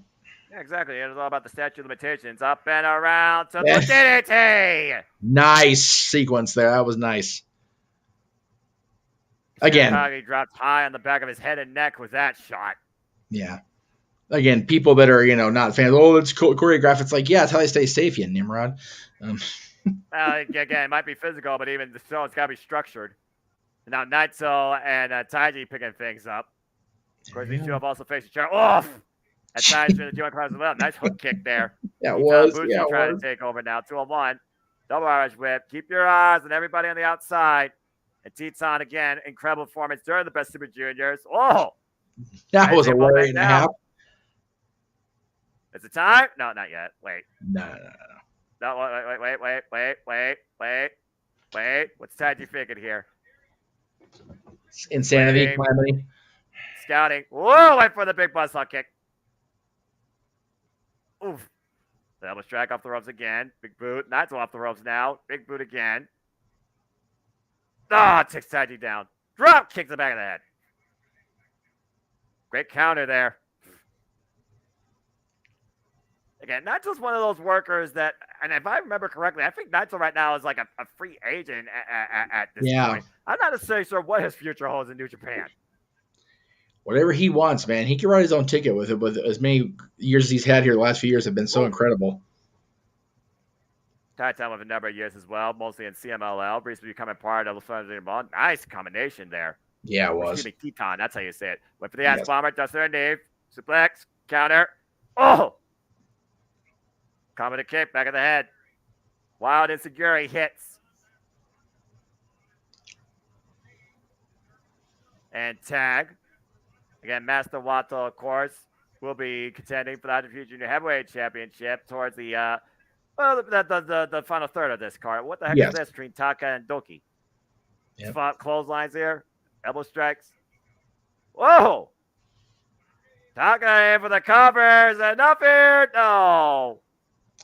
I think Taka's hating on having that American self-tanner anymore. Hey, imagine him coming back to America. That boy is whiter than me. Again, Teton, though, way too close to Rose, but Taka, great awareness, bringing it back to center. Oh, wow. Oh, there you go. Might literally beat him here. Is that tap? That tap? Oh. He would have, I think. I think he would have. Could have sworn that was about to be a tap out. Now it's just breaking down now. Well, yeah, but this is where LIJ also thrives under these circumstances, too. They love to take advantage of chaos. Whoa, nice escape. Jumping kick. And what's Bushi doing here? Shingo falling in. Jeez. There you go. JD says, I was about to go to sleep when I checked my YouTube feed and saw, I said, okay, I got to check this out. I'm always jumping in and out. Lately, haven't been on. We're going to watch the full show with my grandpa. Full show with my grandpa. Okay, there you go. So good, man. Oh, Bushi does the outside. Take out Doki at the freaking pumping bomber. Shingo wiping out Taka. Oh, no. And isolated in the ring. Teton on the top rope. Double stop connects. My goodness. That's got to be it. Oh, wait. No, they're not done. Folding him up. Cross the legs. And only one fin remains. There it is. He tapped. Goodness. And Indian Devlin, the Moonalock, no choice but to tap in that hold. Tizon gets the win for losing on Day Hapong. Oh, because my grandpa just passed. It's been difficult to deal with the situation. Man, we're having a lot of familial troubles in the multiverse. We apologize. We're sorry for your loss, brother. That's terrible. Well, Jeff, you know as well as I do, as good happens, so does things that Yes. challenge you. We talk about all those that are trying to, make sure that their name continues on to the next generation, hopefully in a proper way, in a disciplined and a mature way, with everybody looking to start a family. And then, of course, we have family now. We say family is forever, but life is a vapor. Shout out to JD and, of course, our friend Big G and anybody that's going through a rough time. Like good old JR says, tomorrow's never guaranteed. So make the most of every opportunity you can with what you have now and who you are with. Yep, and you tell us every week, man. Cherish your families, protect your mentality. Those are key. And sometimes those two cross paths, and you got to make sure you maintain while you acknowledge what's gone down. Yeah. Well, I feel like Taiji right now, probably a little bit out of it, seeing Los Angeles de Apong standing tall in the ring again. Is that sign to come? Don't forget, the newest member of LIJ will be in action tonight in the main event going after the IWGP Heavyweight Championship. So, favor right now favors Los Angeles de Apong. Could be a good night for them. Yep. I can't hear the crowd, JD, because I've got it muted on my end, but it looks like it's pretty solid pack there at the OSAKA-JO Hall. Yeah, it's a good crowd, and they're definitely lively. Again, this is the start of the summer for New Japan. New Japan Road falls, and the G1 Climax arrives next month in July. And if we cover any of that, it'll be the finals, because we're not going to try to cover 31 straight days, because Noah Foster will die. It'll be a thing. I have my limitations when it comes to work and my actual sleep. Yes. I do have my limitations. Considering the four of us talked a little over a year ago about scaling back, and we've gone complete opposite direction of that. Right? Yeah. Oh man. But it's worth it though, because the fans are digging it. So why not? Hey, as long as everyone's having a good time, that's all that matters. And by the way, shout out to the people that are still awake. Three on your channel, 4 on mine. God bless you guys. Yeah, whether you're here in the U.S. or somewhere internationally, we appreciate all of you in any language, even if I only can speak English. I hope you guys appreciate the conversation. I mean, again, wrestling really has no language barrier. It just comes down to what you interpret on the screen and what you hear audibly. That's why I love Japanese commentary. Yeah, it's great to have you call it in English, but it is interesting to go back and listen to the Japanese commentary and just hear their different style of approach of the call, and they're so into it. They're so passionate. It's awesome. I love it. Yeah, and the only thing that actually sounds normal is the name of a move and the count. Yeah. I it's like them calling Rainmaker. It's funnier than shit to me. Yeah, so Rainmaker.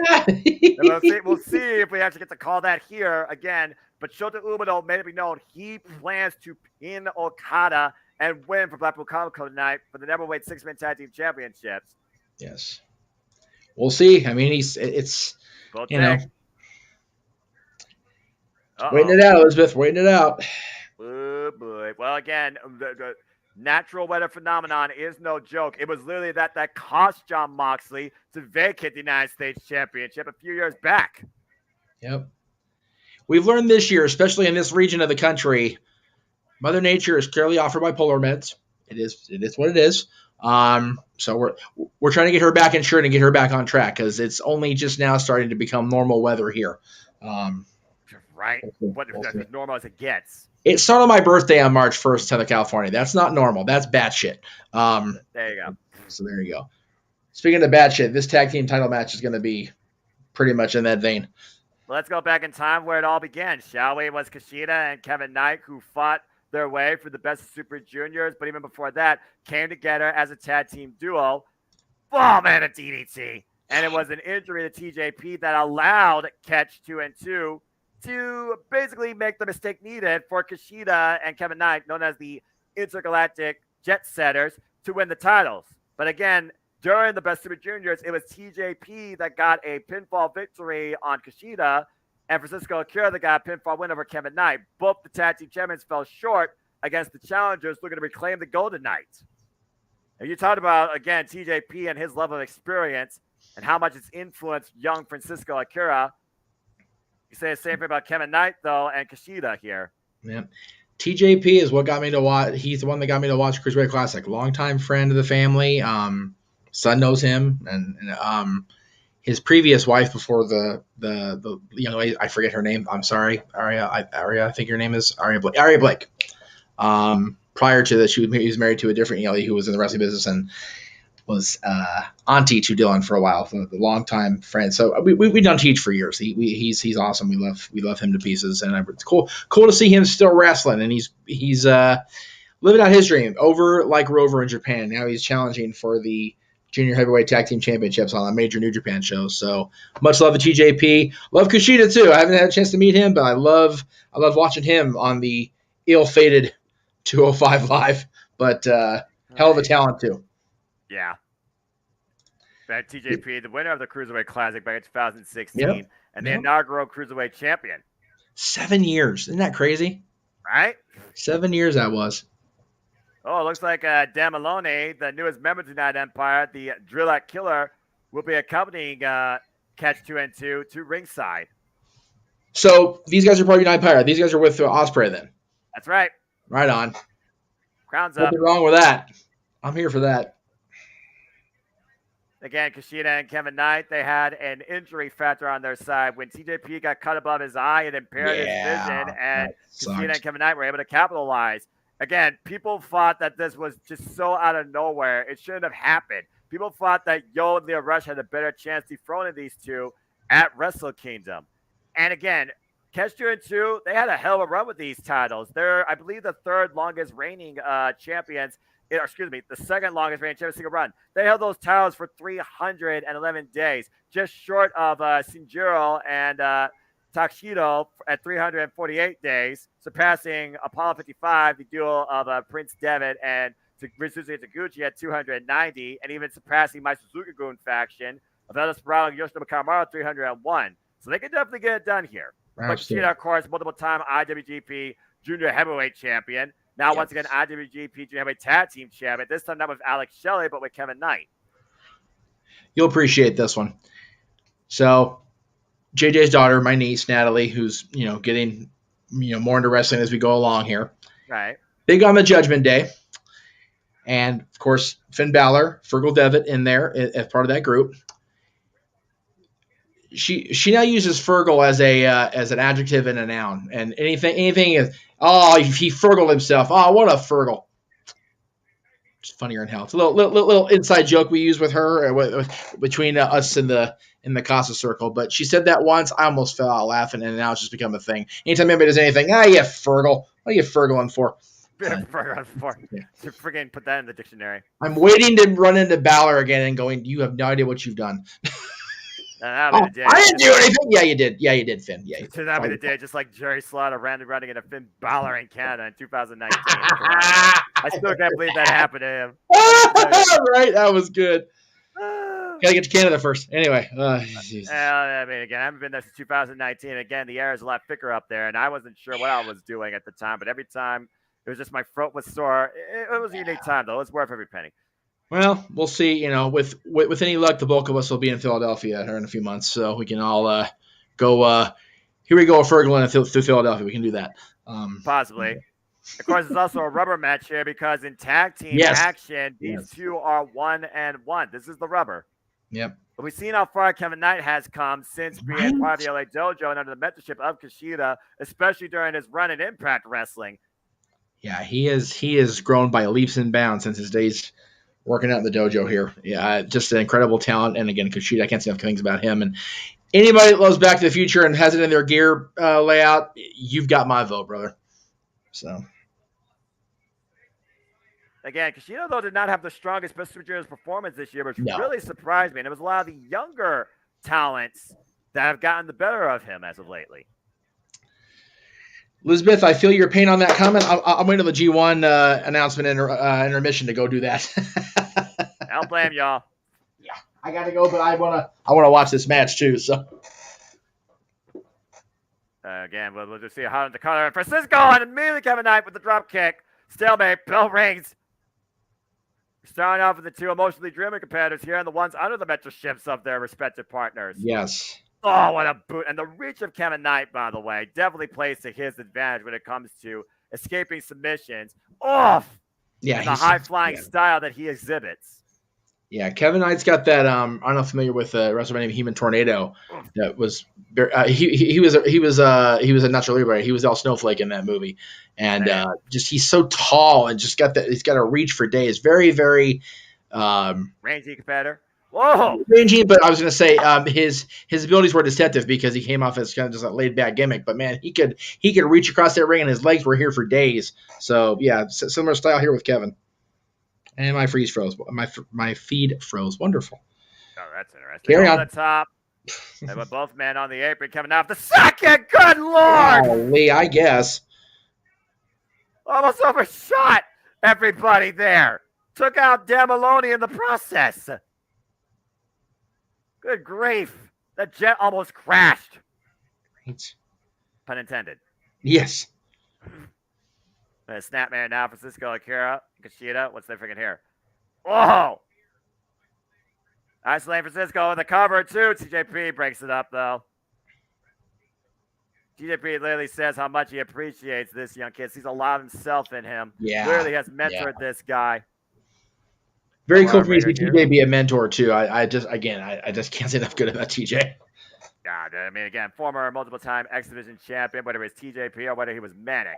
Yep. Went over 1 hour with freaking Josh Alexander. Again, Josh Alexander, get well soon. No joke going an hour with the walking weapon. That's bananas. Right? Yep. Kevin Knight step up. Whoa. Lands on the second rope, though. TJP. Oh! Nakira taking advantage. Nice drop kick to the back there. Yep. Again, we're just soaring all over the place, as we do in the junior heavyweight division at times. TJP, triangle, drop kick out of the corner. Rots Kushida coming out on the outside. Physical Kara set up there over the top. Tope on a low. And Francisco, the fireball connects. Again, I got to wonder, though, the extent of damage done to Francisco Akira during the Best Super Juniors, especially at the expense of El Desperado and that ridiculous submission hold. Again, he refused to quit, though. Again, he got a lot of respect for that cover. Lackadaisical cover there, just face washing him. With a little shade there, little shade thrown there. Well, again, the kid's young. He's learning, but you know, you're getting your opponent's head, right? Oh, that's it. Take a picture. Take a picture. Why would we take a picture of this? All right, no one takes pictures anymore. But off with cameras. Just drop to it the senton, launching senton. Yeah. And TJP with the cover now. Kevin Knight able to kick out. Again, no body weight on the legs. That ranginess of Kevin Knight. But also, I feel like that plays to the disadvantage of Kevin Knight because a lot of his arsenal is high flying. He doesn't really have much of a technical background, a mat-based game. Which I guess, again, Kushida, he is the foil to that, but still. Yeah. So we're going to see a lot of time, Elizabeth, these New Japan shows with these younger guys, man. They're all going to be wild and woolly matches to start off with. You know, we might see a little bit of a slowdown as we get to the 60-minute limit matches, but for right now, they're fast and furious. Again, this also that fish watch boot was fast and furious. My goodness! And look again. Ever the cockiness from TJP, but what would you expect from this guy who's been absolutely nothing less? The Super J Cup, how many times over? And how much respect he has for the likes of Jushin Thunder Liger. Again, the face wash here. Yep, just literally rubbing it in his face. Oh my goodness. That was intense. Well, again, you said yourself, sometimes you got to get washed to get clean. I'm saying. TJ, again, it's so weird for me to be calling this. I love it. That's one of those impromptu things, Jeff, that we've just come to do, especially when the multiverse unites. We very well might do that in August, probably know. Oh, nice Insiguri turning TJP up and over. TJP down now. Kevin Knight close to his corner. Kushida waiting. There's the tag. Kushida flies off the top. And a Shote. Again, talking about Jushin Thunder Liger. Do you see the influence there? First, a student of Scott D'Amore. It's a handstand, springboard, back elbow strike. Nice.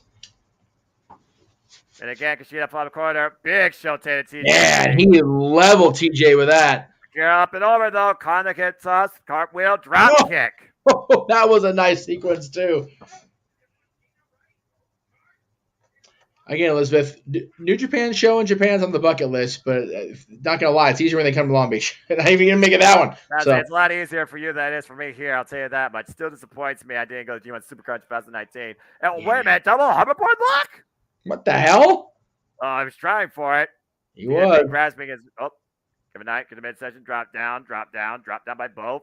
TJP off the ropes again. What a drop kick by Kevin Knight. He looked like he floated in midair for a second and was still, and then threw that drop kick out. That was fucking amazing. Now, there's a Fujiwara. Oh, wait a minute. As you were saying. No. Yeah, you're calling the action. I just found that incredible. It looked like for a second Knight was like floating in midair and then like threw his legs up for the drop kick. That was bonkers. I feel like Kevin Knight sometimes when he literally leaves the ground. Oh, man, what a freaking hook kick. Literally, you could pause for a second. Yeah, I mean, if we go back and watch the replay when you watch the Japanese call later, it looks like he literally paused, like you actually pause the tape and then just whack threw his kicks out. That was cool as hell. I don't know if it was just me watching the phone or what, but it was definitely a cool trick. The definition of hang time, and I agree, JD. Wrestling's awesome and appreciate you. Off the second, launch, but man, that's a lot of ow. Yeah, got some flying miles there, but unfortunately, it crashed. Now Kushita's got to keep himself in this match for now. It's 2-on-1. Oh! And that blind flag caught up with him. That was right now, setting him up. Uh-oh. On the middle to a 1. Oh, man. We may have new champions here, Noah. That's 2 is the cover, 2. Oh, Kevin Knight with the save. Knight, he hit that like 299-100s, man. We almost had new champions. Again, catch 2 and 2, literally getting a 2-for-1 special with Kushida in the middle of the ring. Kevin Knight with the save. And Kevin Knight back in, though. Eats a save kick. Double team now by catch 2 and 2. Up and over. Are you kidding me? Double Pele. Dude, if he doesn't go far in wrestling, get this kid a job with the NBA. Holy shit. No kidding. Golly. The leaping ability of Kevin Knight cannot be underestimated. He leaped over those two with their arms stretched out completely horizontal for a double clothesline and went over and then gave him a double Pele. AJ, are you watching at home in Gainesville? My God. Yeah, it might be. Former IWGP Heavyweight Champion, of course. Yes. Oh, nice. Oh, there it is. That's it. Yeah, the Fujiwara is in. But TJP once again rolling. Reverse the pressure notes. Nice counter by TJ there. Raise a Saturn. He's got him locked in. Pinoy stretch. Yeah, he's got it locked in. And we got Knight neutralizing the other side here. Well, I mean, he's not legal, so I guess Lorenzo doesn't have to bring it up. Nope. Tarantula in the ropes, like you alluded to. Kushida got there, though. And the height of Kevin Knight forced the momentum, allowed Akira to relinquish the hold. So he makes it to the ropes. That was smart, though. Knight realized he was tied up, but he made sure he stayed there, so the ropes were just that close enough to Kushida for him to get there. He may look like he was in dire straits, so that was smart tag team wrestling there by Kevin Knight. Again, United Empire, catch 2 and 2. They've had these styles for quite a period of time, so they know how to get it done. But again, Kushida, being the veteran he is, Kevin Knight right now, the biggest. Nice kick. You got to figure, United Empire wants these tag titles back because they can't get the heavyweight tag titles back, at least not tonight. No, flies in the corner. Meanwhile, out of the corner, look for DDT. Kevin Knight denies it. TJP hooking Kevin Knight up again. Another blind tag. Tag here. Oh, God, double stop reverse DDT combination. Here's the cover, over the leg. Tap, no. Any closer, it's 3. Damn. You're talking about the leaping ability. Talk about the heart of Kevin Knight here. The toughness to stay in after that. Well, yeah, the fact he got double stomped in the hard, he still kicked out. Oh, here it comes again. 2 and 2. Oh, no. Oh, nope. That hurts. Yeah, that's the worst. Just land. That's the worst way to land your knee. Plunge up by Kushida and TJP. PK in the left arm. Akira by Kushida. 3 points. Electric chair. Watch this. Drop kick! Again! Look at the leap on that guy! Cover! 1, 2, no! Okay, I want to see a replay of that 3 count. I want to see that again. 2 and 9 cents, says the official. Because Shida's like, can't believe it. That was 99 thousandths. Like, seriously. Electric chair drop kick. The splash and the kick in the corner now. The intergalactic jet setters in control. Looking to make it fly. Whoa, nice counter. Kushida, though. Oh, no. A big handstand kick connects. And now Kevin Knight falling in. Reach the top rope. Trying to hook Akira. Uh-oh. Looking for the Frankenstein. TJP, though. TJP. He's in position. Uh-oh. Uh-oh. Oh, man. God. The color of the electric chair. That's vicious. And here comes the fireball. He got it. Oh, my God. That'll be enough cover to have new champions, too. They did it again. Right on. TJP and Francisco Akira catch 2-2, catches the win. We have brand new IWGP Junior Heavyweight Tag Team Champions. Was that final blow a double meat and sandwiched Kushida's head? Or Knight's head, rather? Yeah, Kevin Knight, yeah, that was Francisco Akira. He calls that the fireball. Then TJP falls in with the Shining Wizard to the front. I can't believe it. I don't care who you are. You take 2 knees to the sides of your head or your temples, it's night-night time for a week. Damn. But again, United Empire had to win this, man, because they're not going to get the heavyweight tag titles back, at least not tonight because of the injury. Again, I also feel like the difference also was the level of experience that TJP brings and how long he and Akira held those titles. It's Kevin true. Knight caught off guard. Kevin Knight, Kushida falls short. In the match, they fell short. In the ability and the Superman tall leaps and a single bound leaps, Knight wins over everybody tonight. Golly, what a performance. Yeah, no kidding. But catch 2-2 now, 2-time IWGP Junior Heavyweight Champions. The United Empire earns back some gold tonight. Yeah, and Ospreay won earlier, so. See what we got here. 7 minutes a little while ago. Awesome fish. United Empire on a roll. And big question, where was Kushida when Kevin Knight was down for the 3? Oh, he was already taken out on the outside by TJP. That's why TJP motioned to Akira, hit him with the fireball, and then TJP decided to follow him with extra momentum in the front. May not be a fan of Fireball Whiskey, but I'm a fan of that Fireball move. Congrats to TJP and the United Empire, man. Two-time Junior Heavyweight Tag Team Champions. That's 2-2. 2-2 with round 2. I love it. Boy. Oh, boy. Wait a second. Clark Connors? What the hell does Clark Connors want? That's a good question. I know he had that war with Dan Maloney during the Best Super Juniors, and Dan Maloney beat him. Okay, hold the phone. Well, we're motioning toward the curtain here. What the hell? Oh, what? Oh, shit! What the fuck? What? Dan Maloney! Damn you, Maloney! What the hell? Dan Maloney's attacking United Empire. Wait a second, are you kidding me? Did Dan Maloney just he ripped United Empire shirt right down the middle. Dan Maloney just freaking betrayed the United Empire. Dan Maloney's with Bullet Club. Son of a bitch. You gotta be kidding me. Damn, this Bullet Club refuses to die.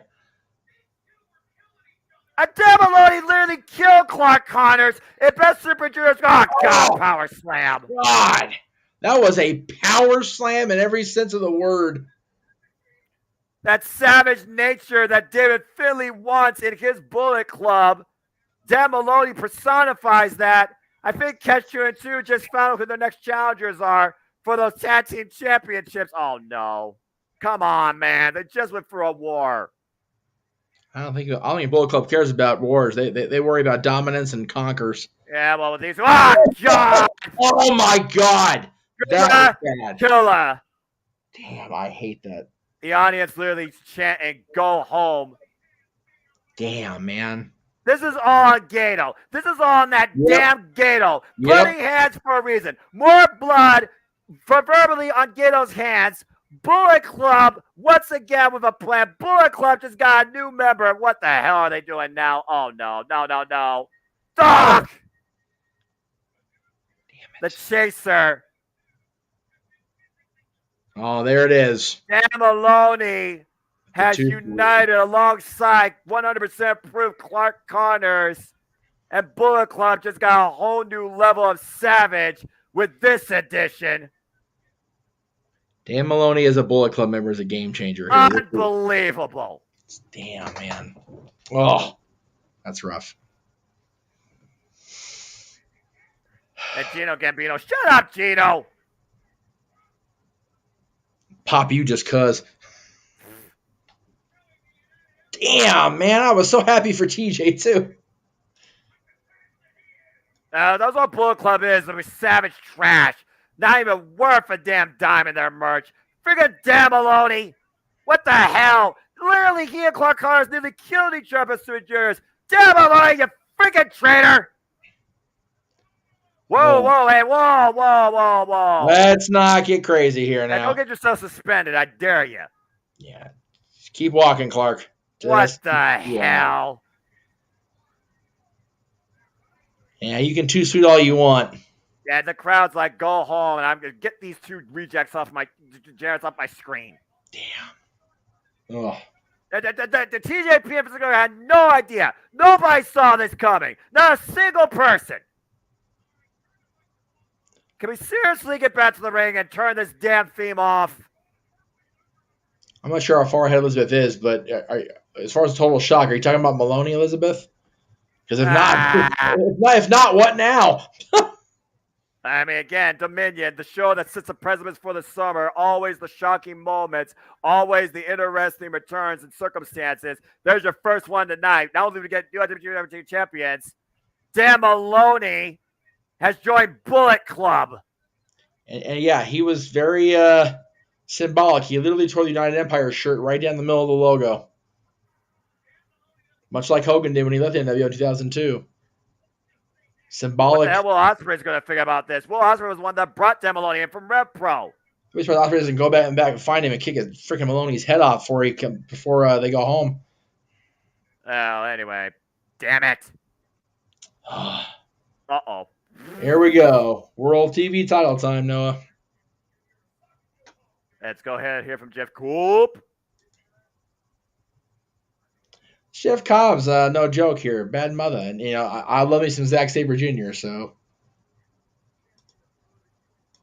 Who's going to be the champion of television?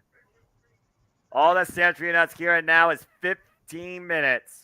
I still say I want to see Joe and Zack Sabre to determine the king of TV. I really do hope that happens at Death Before Dishonor. Oh. Right. What? What'd he say?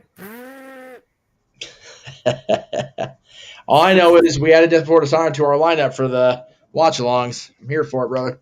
Yeah. All right. Well. Another random match Friday night, but what are you gonna do? It's just another day in July. During the G1 climax of all things. Yeah. It's gonna be a good week, though. I'll be at Disney that Monday for the park's 68th birthday. 68 years of Disney parks. Well, again, after the United Empire brought the IWGP Junior Heavyweight Tag Team Championships back to United Empire, and Dan Maloney defected from the group, Jeff Cobb might be the uplift that the group needs tonight as he looks to claim the NJPW World Television Championship. Again, one of the longest reigning former Ring of Honor Television Champions. So Jeff Cobb's no stranger to being the champion of television. No. I'm just glad that TV championships are becoming a thing again, man. I used to love watching the WWE TV title get defended and having that just come short of that 15 minutes and not get the win, but not get the title. They used it great with Steve Austin, with Lord Steven Regal. Just great storytelling with that TV title, going back to the days of Double A and Tully and Dusty even. So, yeah, TV championships have always been a popular thing for me. I love them, and I love seeing that it's still a thing in 2023 here in New Japan, in Ring of Honor, to a certain extent AEW with the TNT and TBS titles, but still a cool concept. The NWA has their TV champions, and they now have a women's TV championship. I believe they're establishing this weekend at the Crockett Cup. So yeah, I think they already established that. I think the first winner was actually. I love this theme. I think the first winner was actually Kinsey Page. Congrats to her. That's right. There you go. And again, we're not purposely not covering the NWA. It's just. Sometimes it's even too much even for us to handle all of it, guys. Yeah, and also time conflicts and just, money and everything. I mean, it is what it is. Hey, if the NWA kept their all access pass intact and not, gone off that, we'd still be watching it because we'd already have it included. So, well, I mean, YouTube tries to give you the weekly episode. I think Friday nights, right, 6 right. But the pay per views, I bought that pass for the pay per views because it was rough paying when I was paying every quarter or whatever. So exactly. So, what are your thoughts? I know we were talking earlier about the belts and how the look of the belts don't matter. I think this one does. I'm not a fan of this belt. Am I wrong? It's one of those things where I look at a championship and I'm like, okay, what makes it stand out? Is it what it's about? Is it how it looks? Is it about who wears it? I mean, literally, I've had people tell me it looks like a Super Bowl ring or a retro TV. And I mean, TV titles. Retro TV makes sense. Yeah. The square rectangle buckle. I mean, it does seem a bit maybe overinflated. Because it's simplistic. Yeah. It reminds me. It doesn't look like this at all. It doesn't look like what I'm about to say at all. But it reminds me of the old AWA title that was made by the Inmates. It literally looks like it was pressed on a plate and just kept on going down the assembly line. Right. I mean, and again, to each their own. It's a TV title. No, you made it looks like an old school, square or rectangle TV. So okay, why not? Give it its own shine, give it its own look, give it beyond the traditional. Well, I mean, New Japan Pro Wrestling, their belts have been anything but regular. So I mean, and even here we go. Here we go. The era that was not a good idea by Zack Sabre Jr. Well, again, you and I talked about during our pre-show hype. It's literally going to be a match of technical versus power. Again, the last time these two worked here, it went the time limit. What's it going to take for Zack Sabre Jr. to beat Jeff Cobb in 15 minutes? That's what he needs to figure out. Oh, my. Avoiding that, for one thing. And maybe speed not on Zack Sabre Jr.'s side. Yeah. Against Zack Sabre Jr., he literally coming off a defense against Action Andretti on Rampage. Yes. Oh, turn the islands. Whoa. Up and around. Bring it down to the mat. Yeah, hold on to the arm. That might work. Try to hyperextend the arm. That's a lot of power, though, to try and wear down. Yeah. Again, try to go for one of the quickest decisions here. Look for the short-range clothesline. Doesn't even. And again, Zack Sabre Jr. has that mental clock. A cover, 2 stack. Whoa. Tries to change transition every 6 seconds because he was taught. If you can't make a man submit within 6 seconds, you need to change your strategy. Lateral press 2. Ooh. I was a big boy getting high for a drop kick, and then he just got really high for that move he took. God damn. That standing moonsault with a neck crank counter by Zack Sabre Jr. Drop kick cover. It just launched off at 1. Jeff Cobb is an anomaly, man. He should be able to move like that as big as he is, and he does it anyway. He's a tremendous wrestler. Right? God. Again, you think about how fast these guys are going. We're not probably even a minute in. They're just trying to literally empty everything out immediately. Neither man was satisfied with that result at Kotaku. No, they definitely weren't. Yeah, Jeff Cobb has not been a champion for quite a period of time in New Japan Pro Wrestling. Off. Saffet, I wouldn't call seeing Maloney turn was definitely a surprise, but Elizabeth had it right. As soon as Clark Connors walked out there and gave the signal, we all thought, through the curtain, but it was like, and then they literally got the camera shot out of the corner of the camera's eye with Maloney almost. We almost didn't see it ourselves on television. Yeah, we almost didn't see the friggin' back assault. Yeah. And yes, Zack Sabre. Oh, God. Holy. Yeah, well, somebody call Zack Sabre's doctor and mama. Zack asked for it. Again, Zack Sabre Jr. has leaned up to take these shots. That's how he's adapted this style of Sabreism to be more physical, not just technical. Damn. Yeah, he definitely. Wait a minute. Whoa! Chandler Minoru Suzuki not going down. Oh, that took it down. Okay, now you're down. I was going to say, Zach definitely a little bit, not like huge and fat, but he's definitely bulked up since last time I saw him. Yeah, exactly. You have to be fighting guys like this on the regular, I guess. Well, again, you saw what Hiro and Narita did at Wrestle Kingdom. Yes. It was definitely not necessarily like this, but it's still a battle of strong style. Ugh! Yeah. The side slam. Almost a backdrop suplex of sorts.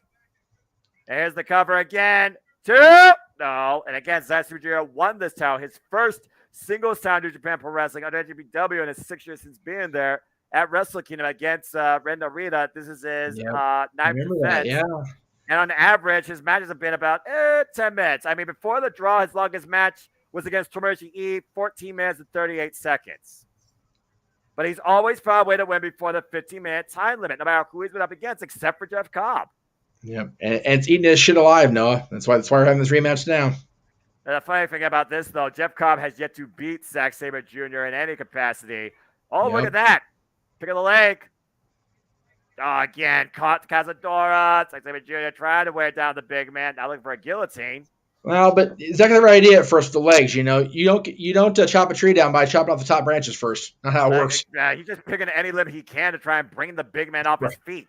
Whoa! That was clever. Zack Sabre Jr. rolled through and maintained wrist control and grabbed the arm, hyperextending it. Jeff Cobb on his back.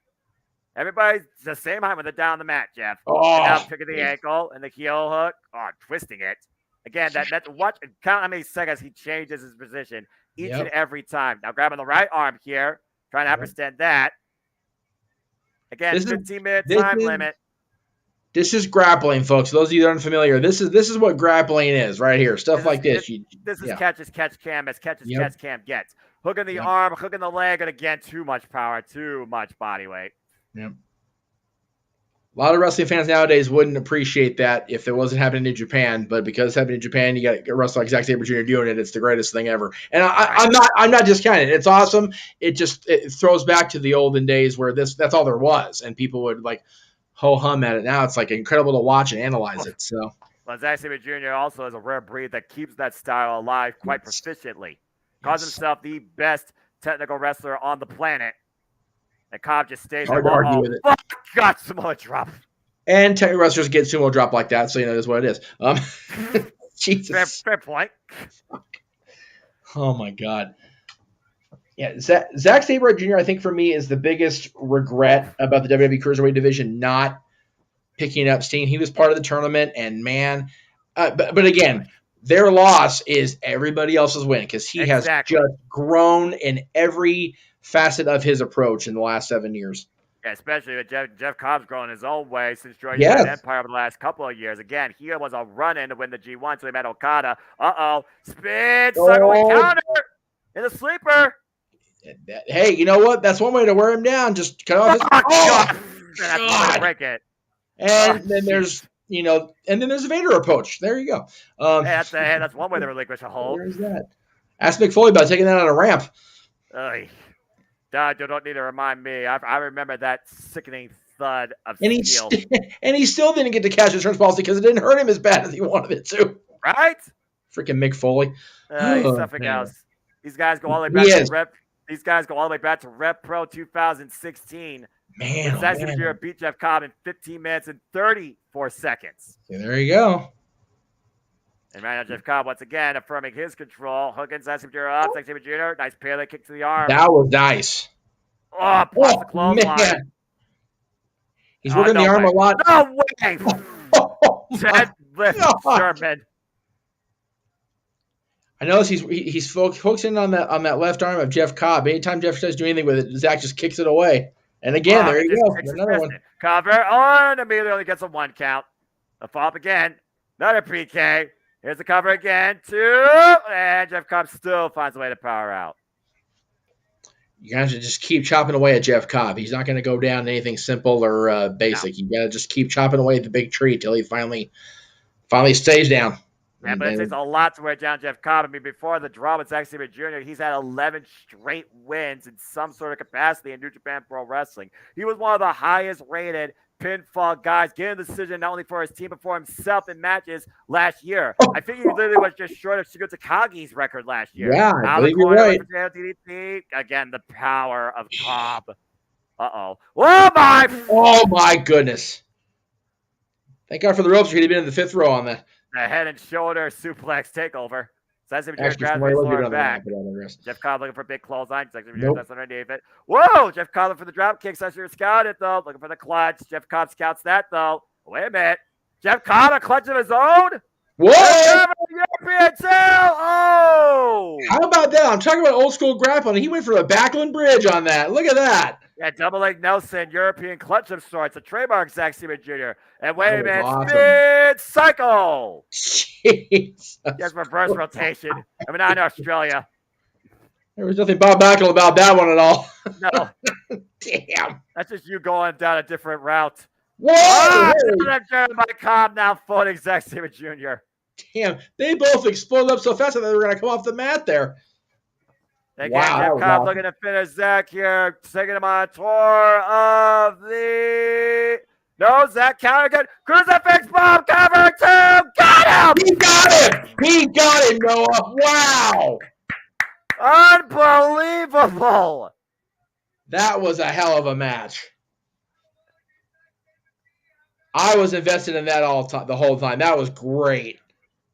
The Champ successful defense for Zack Sabre Jr. and gets the win definitively before the 15-minute mark against Jeff Cobb in defense. The NJPW World Television Championship. Jeff Cobb can't believe it. Tour of the Islands reversed into a crucifix bomb. Jeff Cobb down for the 3 count. Tour of the Islands usually it, man, and Zack Sabre Jr. found a way. Good on him. I think the problem is that Jeff Cobb went for that maybe earlier than I think he wanted to. It was like just in the moment, he felt like he had Zack Sabre Jr. dead to rights. Zack Sabre Jr. does it again. Unbelievable. That shot the hell out of me.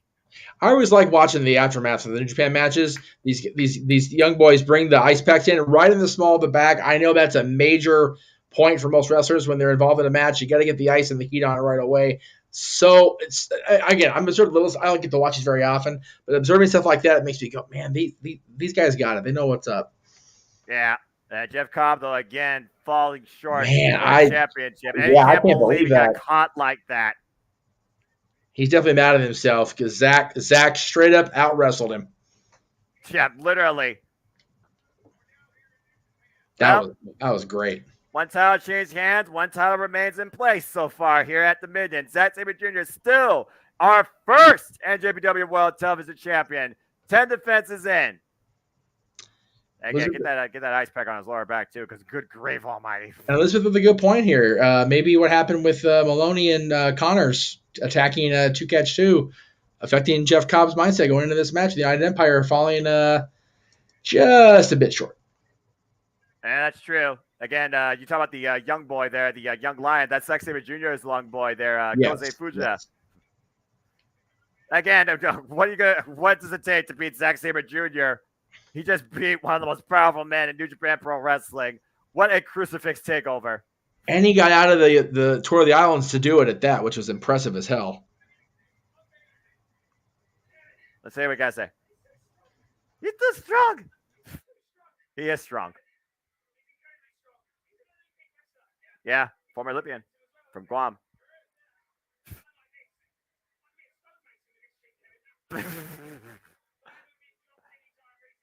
No.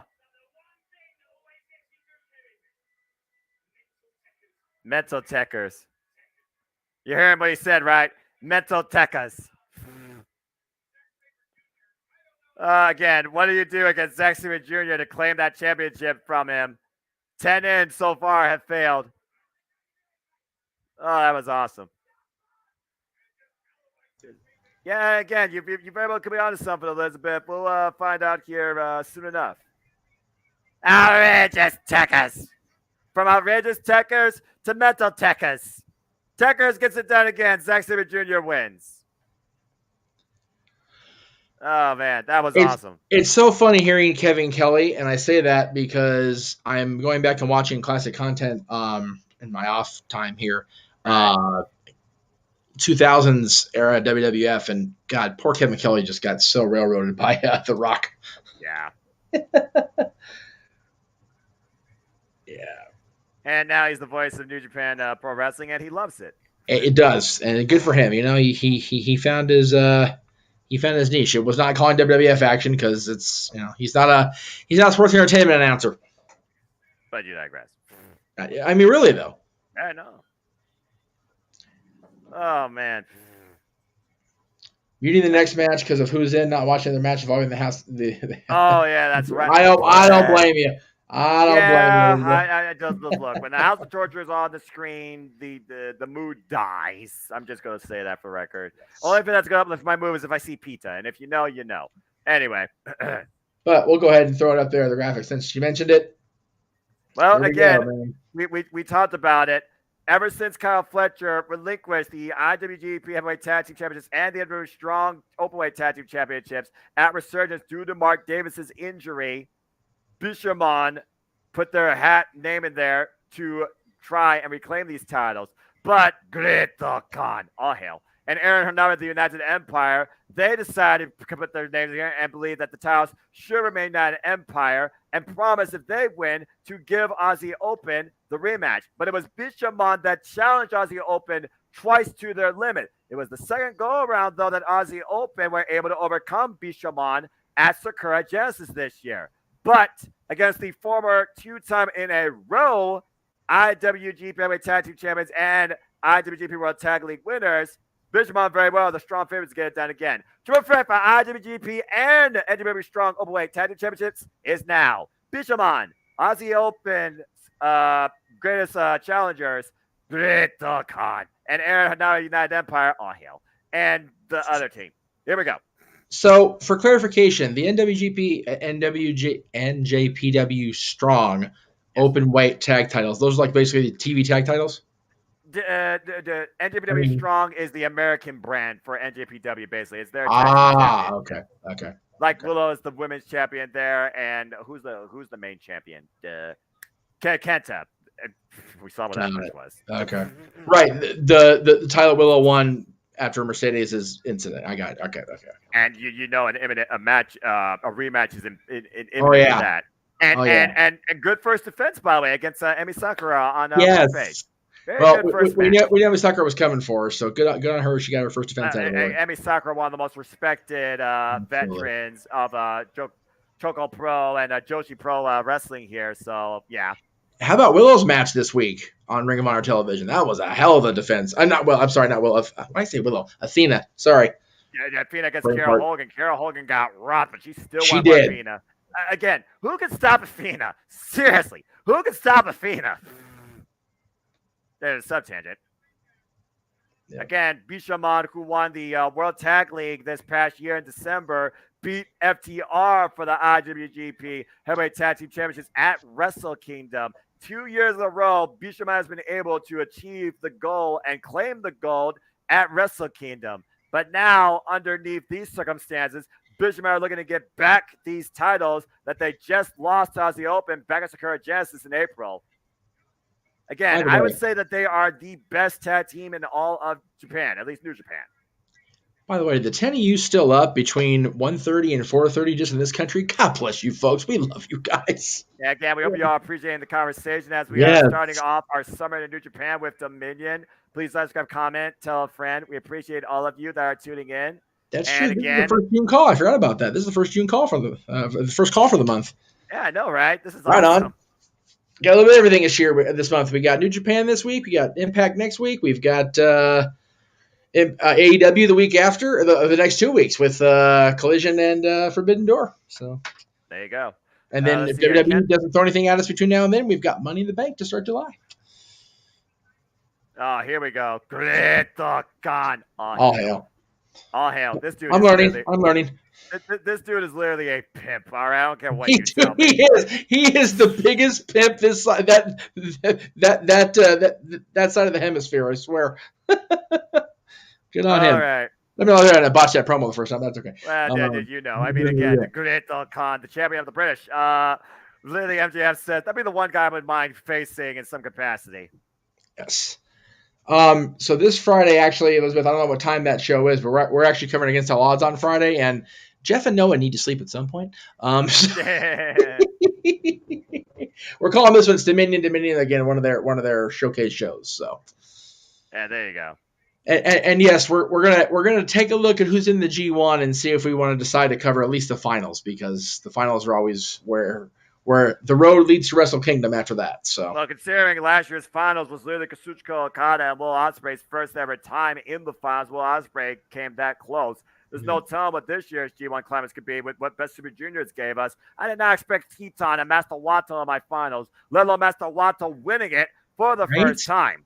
That's and, of crazy. course, Master Wato will get his chance against Romu now one-on-one for the gold later on in tonight's show. But for now, speaking of gold, Great-O Khan, all hail. And Aaron Henare are looking to keep the gold in the United Empire. Well, wait a minute. Oh, come on. These, nope, not going to go there. But these freaking I think I hate this freaking faction so damn much. The fact they're associated with Bullet Club just devalues Bullet Club so much more. They are the living embodiment of everything New Japan Pro Wrestling shouldn't be. Right. And there goes Goto. There goes friggin' Yoshihashi, the evil. This is your bathroom break, folks. I mean, I was gonna wait for the G1 announcement, but I could go now. Yeah, I don't blame you. We got freaking Dick Togo and Yojiro no Pita. Dick Togo's still out there too. Jesus Christ! Why is Kai and Tai still wrestling in 2023? What's wrong with these guys? I don't know. They're madmen. I'm telling you. That freaking Evil and Yujiro 2 for 1, thankfully by Goto, holding them up for Yoshihashi. Oh my! And why did both on the outside? Man, they didn't go for a damn table. Why? United Empire. By the way, I don't think the bell's rung yet for this contest. Okay, now it did. It looks like as we got the graphic. Again, the freaking Abe-san trying to get the damn announcements. Good grief. Oh shit. Okay, there we go. Aaron Hanawa with that bare knuckle type of background there. And that boxing stance. Body shots there. The splash. Good count cover. 2 count on Hiroki Goto. Whoa, what a PK. Senton. It's a cover by Aaron Hanawa. 2. And I guess we're not going to figure out who's legal here. It's just whoever gets a pin first. Elizabeth says, better listening to our reactions and actually watching it. House Torture almost like All Japan's voodoo murders, perhaps worse than them.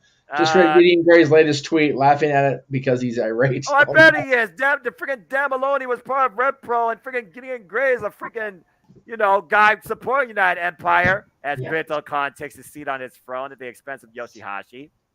I'll be right back. Uh-oh. Oh! How do you want to know? That's just a debilitating shot. Oh! Nice kick. Cover 2. Aaron United Empire firmly in control right now over at Bishamon. How's the Torture? Nowhere to be seen, thankfully, for the time being. Come on, United Empire. I'm going to be biased here because anybody but House of Torture. Then right now oh, come on.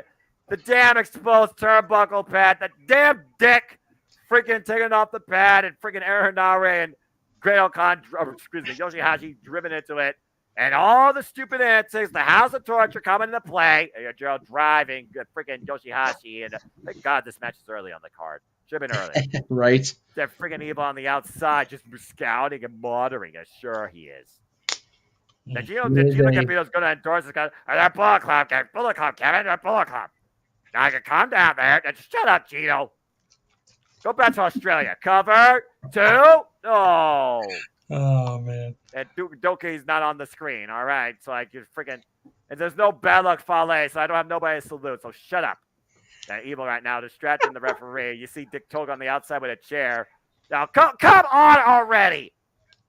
The referee freaking, at this point, just why not throw the damn rules out the window? It is a triple threat, but damn it. Someone else from Chaos come down here in that Empire. Someone even this up. And with this, Evil with the cover. Kick out, Yoshihashi. Kick out. A 2 count only. I'm going to freaking have an aneurysm from this. You are. For real. Anyway, freaking House of Torture. Trying to end this thing quickly. I can't afford to medically insure you guys right now. Okay. I want this 3-way car wreck to end quickly because no one wants to endure any more of this BS by this freaking walking boil on New Japan Pro Wrestling's landscape. Damn. A double Irish whip by these two. Yoshihashi coming in the corner. Does underneath. Whoa! Takes your jaw out the knee. Does underneath that. Off. Yeah, man. And no one wants to see House of Torture defend these titles during the G1 finals or freaking Forbidden Door or Power Struggle. Nobody wants to see these two. Nobody even wants to see Evil involved in G1 Climax. Yeah, definitely not Evil. Yeah, definitely not that. No. Then Goto right now taking both Yujiro and Evil. The double Bulldog. And thank you, Goto. Good momentum there for Bishamon. There you go. And United Empire, though, nowhere to be seen here. What the hell are they? Aaron Hanawa and Greto Khan. Oh, right to the eyes. Jeez. It's got to get to the eyes. And a double takedown, though, by Bishamon here. Meanwhile, off the ropes. Nice assisted hip toss there. And now they're on the same. Oh, Great O'Khan comes in. Hooked by Goldo. The suplex on top of Evil. Yeah, just keep flattening Evil. That just works out great. There's a pin him quicker. Aaron Henare about to get a clubbing. Oh, jeez.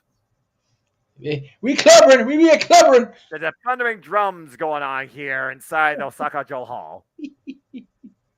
Definitely call that a clubbering, baby. Irish whip. Oh, big clothesline by Goldo. Yoshihashi, big shot follow up. Aaron Henare, Irish whip. And Henare's chest all worked over here. And Yoshi, oh, damn it! The friggin' Yujiro. They friggin' vultures. And again, the trip up right now, trying to take advantage on the outside. Once again, Evil got Goldo. Oh, no! Come on!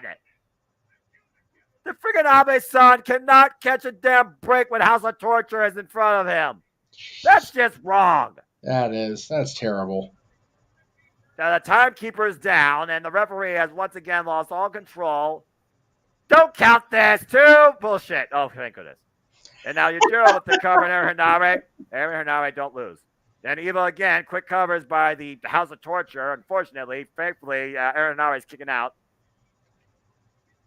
Again, no one wants to see these guys in the Forbidden Door. Lock them up in a freaking lock-it-up storage hall and forget the key.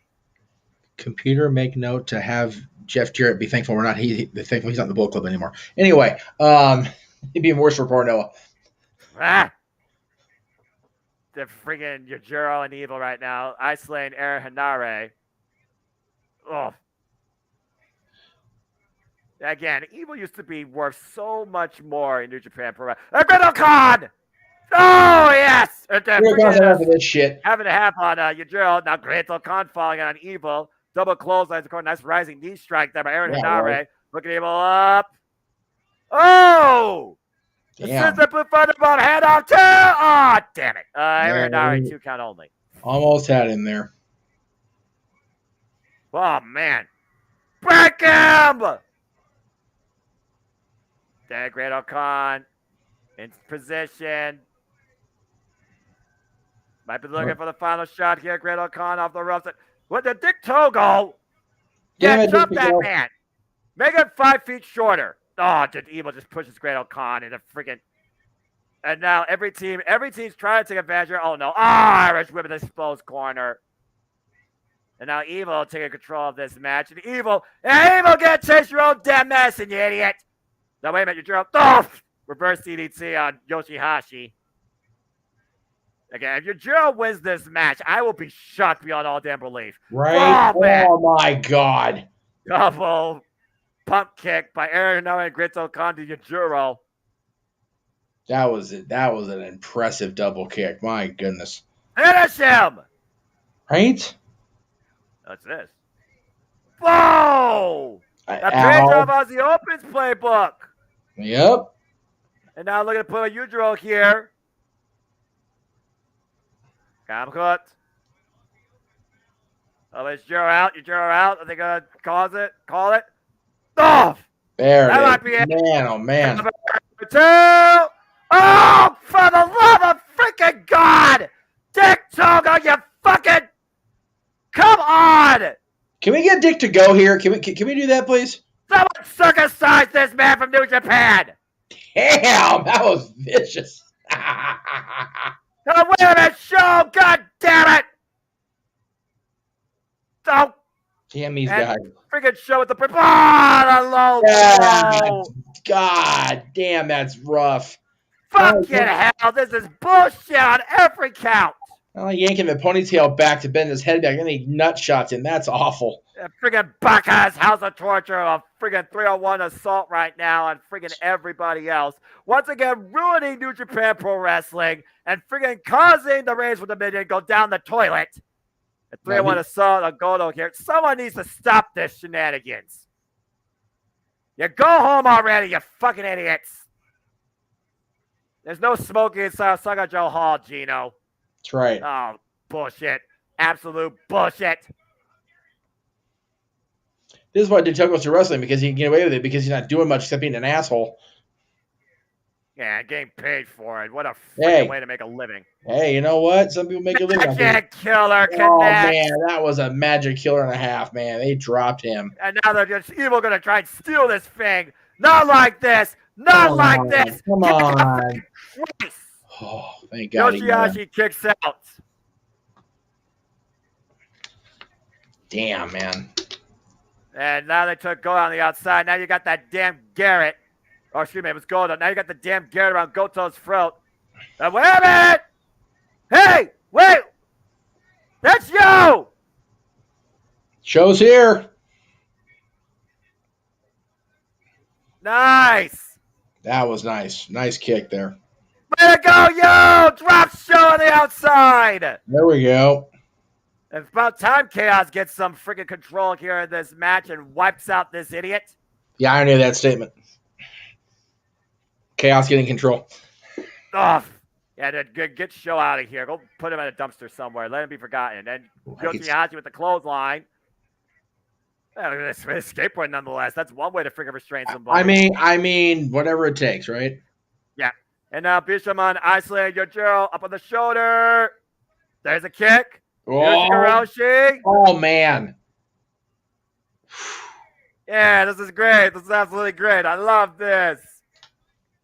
There, come on, man. Let's finish him off. Hit the Shoto. Oh, Yojiro pushes Yoshihashi off. Oh, wait a minute. The ref again. Fudge! Yeah, the back of Goto. Damn it, Togo. Come on. And Uranari just wiped out Yojiro. Wait a minute now. And Uranari. Rampage! Go, man, go! Do it for United Empire! Do it for the Open! Straight sub! Oh, wait, damn it! I mean, Yoshihashi with the kick on Yojiro driving a freaking Yoshihashi out. Aaron Hanare rocked. Now Yojiro isolate Goto. You gotta be kidding me. The DDT cover! Chill now like this! Oh, God almighty. Goto kicks out. Man, he put everything behind that DDT. Whoa. He is legit shocked he didn't get the 3 there. I thought he had it. Thank Christ he didn't. It'd be the worst thing that happened in New Japan wrestling history in the last decade. Now Yojiro looking for the counter, the waist lock, the turnover in the corner. Yoshihashi collides with Yojiro. Couldn't find the corner at first. And the freaking chop. He shot him in the throat? Yeah, I think he did. That's some straight evil shit right there. Hey, that's really if I can actually get behind. And then freaking Sobot bending Yojiro over. Goto and Yoshihashi in the driver's seat, hooking Yojiro. God damn it, Togo! Son of a That's bitch, a torture getting evil. No! Knife face evil counter. Meanwhile, yes! There we go. Oh, the Mongolian chop. Yoshihashi driven into Goto. Evil though for the low blow. Countered. And now, up in the clutches. Dominator! He said stop and wait a minute before he did it. That was funnier than shit. Yoshihashi countered though with the waist lock. Oh, my! Oh, man. Oh, watch out! Snapdragon Tiger Dragon. No. After the kick to the face, Yujiro hooking Yoshihashi. Yoshihashi counter. Goto catches him with the forearm in the corner. It's a super kick. Yujiro down again. Goto feeling it. Finish it, damn it! Here it comes. Oh! He got all of it, man. Cover that man. Super kick to Hanare. Now wipes out the Avalanche Bulldog of sorts. And now finally looking to hook him up and finish this thing. Yojiro! Should have covered him. Shoto! 1, 2, Bishop, I've done it! Double champion. Wow. Thank Christ. Bishamon are once again IWGP Heavyweight Tag Team Champs, and for the first time ever, NJPW Strong Openweight Tag Team Champions. Bishamon have done it. Yoshihashi and Goto with the win. That was cool. Oh, shut up, Gino. Great range of Range of emotion there from everybody in the ring and everybody on this screen here. Again, Elizabeth, though, did talk about earlier, though, United Empire once again falling short. Yeah, not a good night for the Empire here. Well, Empire and WWE is falling. The United Empire's having trouble tonight. So that's a lot of hardware for Chaos there. And once again, Bishamon proved why they are the strongest, truly the strongest tag team in all New Japan Pro Wrestling. Bishamon now with 2 sets of track straps. Congratulations, Roki Goto and Yoshihashi. Well done. Again, Elizabeth, you make a great point. I think the defection of Dan Maloney was really weighing heavy on the United Empire tonight. They didn't see it coming. Yeah, so, I mean, again, he was the latest member also added to the group as well. Well, literally prior to Best Super Juniors. I would love to see FTR face these two at Forbidden Door, pick up where they left off at Wrestle Kingdom. Let's run it back. Give them all the gold. Give FTR or Bishamon all the gold. See, I always like the classic IWGP tag title looks, both the junior and the heavyweight, but I love those strong titles with the blue strap. Those are nice. Yeah, those are very nice tag titles. Yeah. Another company can learn a thing or two about that. Anyway. Well, but you know what, though? New Japan always had a classic look. They just. I mean, people were shitting all over the new heavyweight title. I actually like the Winged Eagle looking design, but I'm a Winged Eagle person. Everybody knows that. So yeah, I understand that. But yes, the classic belts always be the classic. But I've always loved New Japan's belts. And we were kind of ha-ha about the TV title. I like how it looks. It's just different. So right. Let's see, Evil's facial expressions post match are so funny. Waiting the day now for him to come back home to LA. There you go. Wait. What's happening? Hold on. Don't know. Bullet Club War Dogs. Who? Huh? Who this is? I don't know. What the hell's happening here? I wonder if that's Connor's and Maloney's new team name.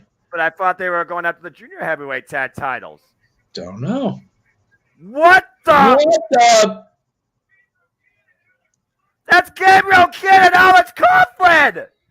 What Are you fucking kidding me? What? Damn. Gabriel Kidd and Alex Coughlin are in Bullet Club? Mother trucker. My God. I'm about to grab my Bullet Club shirt out of the closet next time we do one of these. No, I'm following it immediately. Man, oh man, they are not even screwing around here. What the hell? All of a sudden, the Bullet Club is taking back their kingdom here. Alex Coughlin literally just came off a match against Katsuyori Shibata for the Pure Championship. That was his former mentor, teacher, and student. Gabriel Kidd came back from excursion, been fighting across the DPW strong against the likes of A. Keys, the recently challenged Orange Cassidy for the International Championship. And now they're in Bullet Club. Oh, God, Power Driver. Oh, my goodness. Just like that. The hell? Gabriel Kidd and freaking Alex Coughlin. Once again, Bullet Club getting even more members on the verge of their 10th year in existence. No, we haven't seen either of these two in New Japan, particularly in ages. I don't think since Excursion. What the? That's crazy. David Finlay did say his Bullet Club will be only full of savages. Well, now you got 2 wild war dogs in it, apparently. Alex Coughlin and Gabriel Kidd are the new heavyweight tag team members of David Finlay's Bullet Club. The hell? Damn, man. Elizabeth says the entire dojo, LA dojo, with the exception of Kevin Knight's Bullet Club, not my Bullet Club, she says. Jay White's Bullet Club still around. Well, I mean, shows you far behind I am on stuff. I didn't realize it was a Bullet Club split. I mean, again, yeah, literally, I mean, the LA Dojo producing these great wrestlers for the future, and now you got 2 prominent students in Bullet Club. What the hell have David Finlay and Gato been up to? And again, more proverbial blood on Gato's hands. Bloody hands, Gato strikes again. The hell? I was so impressed with Coughlin last Resurgence, and I was like, oh, no, not you guys too. Bullet Club's getting stronger than ever, Seth, and you're right. Like I said, I'm about to try to find my Bullet Club shirt in the back of the closet. I haven't worn it in a while. Damn. Wow. There you go. Freaking Gato strikes again, and Yoshihashi and Roki Goto have definitely been put on notice after being wiped out. Yep. Just when you thought it was safe to go back in the waters of New Japan. I don't believe this is crazy. Bullet Club sharks are circling again, my friend. Why do I feel like it's not over yet either? Oh no, we still got a whole second half of the show to go. Plus the announcement for the G1, which is actually set to come up next according to the lineup we've got here. I think so. Sorry, I'm a little bit thrown off here with what I just saw. Yeah. Alex Coughlin and Gabriel Kidd are now part of Bullet Club. Yeah. All right, well, it's time for some important news as we try and freaking move forward, guys. Let's learn who's in the G1 Climax. Here we go, Jeff. Oh, boy.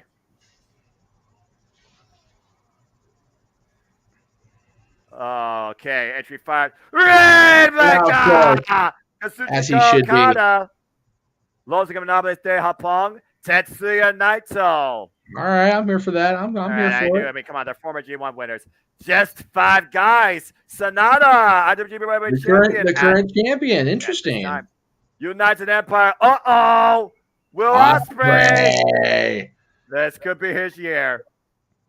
The ace of New Japan, Hiroshi Tanahashi, a former winner in his own right, multiple times. There you go. Oh, shit. David Finlay. He had a hell of a run last year. Now the leader of Bullet Club could be very well in his favor. Oh, Shota Umino. Interesting. I mean, all right. John Moxley's influence could go in his favor. The Dragon, Shingo Takagi. Right on. I like that. All right, what's we got? Yes, my boy! Stone Pitbull Tomoyoshi! Yes. Get ready for some hell fights. Oh, yeah. Oh, wow. Tamatonga's coming back to the G1. All right. There you go. And you know he's going to want David Finlay. Oh, yeah. Tagaloa is back! His brother! Right on. And just keep the family going. Hikuleo's also in it this year. This is awesome. I love it. All right. Well, he just became a tag team champion. Now he's got a chance to go back to the finals, maybe win it. Hiroki Goto. And his tag partner, Yoshihashi. Yeah, how they gonna be feeling now with this attack from the Bullet Club? Oh God, no! No! Kenta's back in it. Right on. Hey, Zack Sabre Jr., the front man. I like it. All right, so far this is all pretty much normal for me. Just 5 guys. Taiji, the Holy Emperor. Give me him versus Nice. What the hell? Eddie Kingston! Oh, shit. Eddie Kingston's in the G1. Whoa! Wow. ELB. There you go. All right. The Son of Strong Style, Renarita. Nice. Ah, oh, fuck me. Oh, no. Evil. Damn it. And Bullet Club, the crown jewel, Case Owens. Oh, wow, Case is still around. Cool. The Imperial Unit, Jeff Cobb, wow. who nearly won his block one year. Yep. The Dominator. Rita Khan. Oh, hell. Aaron Hanare.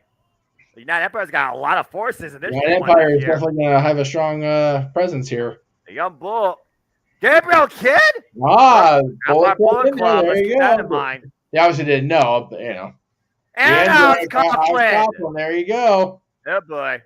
Bullet Club's going to have a strong presence in the tournament, too. DMDK, Shane Hayes. There you go. And a lot of first-time participants this year. And his tag partner, Mikey Nichols.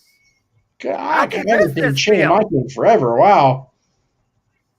Yona Tsuji, the latest member of the Pong, and in the main event tonight. He might win as champion. Pro Wrestling Noah, Kaito Kiyomiya. Holy shit. The former GHC champion. Right on. Holy hell. Man. Born in the ring. So that's the fee for this year's G1 Climax. And there you have it, folks. There's your field for G1 Climax 33. Wow! Oh.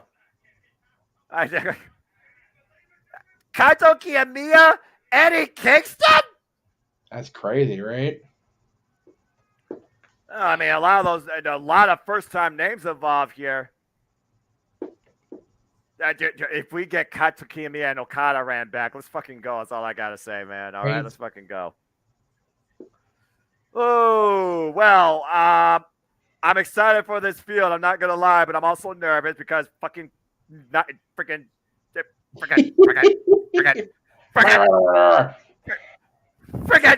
Yano is in the damn thing. Freaking Kingston's in it. Right? Hell, they're gonna let Eddie Kingston go play with these other three you got. These other guys are in trouble with Eddie Kingston there. Oh my gosh. Yeah, I mean, about to say, can we get Eddie Kingston versus Okada? Oh my god. Well, I need the blocks. I know the participants. I need the blocks. I need the blocks now. All the blocks, please. Holy hell, man. I was personally hoping for Kazuhiko Nakajima from Pro Wrestling Noah in the G1, but I'll take Kaito Kiyomiya. Let's fucking go. Yeah. I was trying to get a screen capture of the field. Of the field, but I'll work on it over here since I like this G1, man. Yeah. Oh my gosh. That is going to be a hell of a tournament. A lot of new blood in it hell of a things here. Speaking of two men who will be here. Yeah, no kidding. G1. You wonder who's going to be going in as the never openweight champion, but with what David Finley's been doing with Bullet Club tonight, Jeff, and ELP rolling solo, I'm a little bit worried. Yeah, just a smidge. I mean, you just saw what I said, right? It's ELP versus Bullet Club, not ELP versus David Finley. But that is what's ahead, folks. Time for our never openweight championship match. ELP goes one-on-one against David Finley. Right.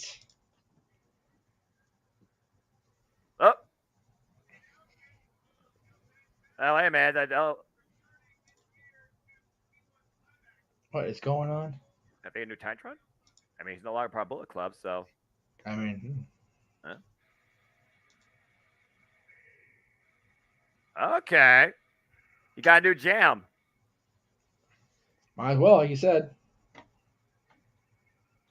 Still a headbanger, but now he headbangs for the fans, not for Bullet Club.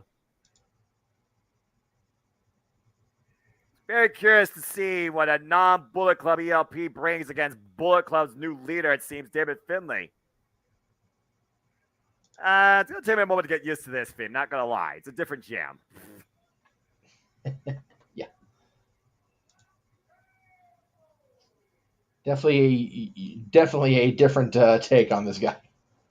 Yeah, no kidding. But I'll take it. I'm here for it. Why not? I mean, again, he's not too sweeting anymore. He's still headbanging.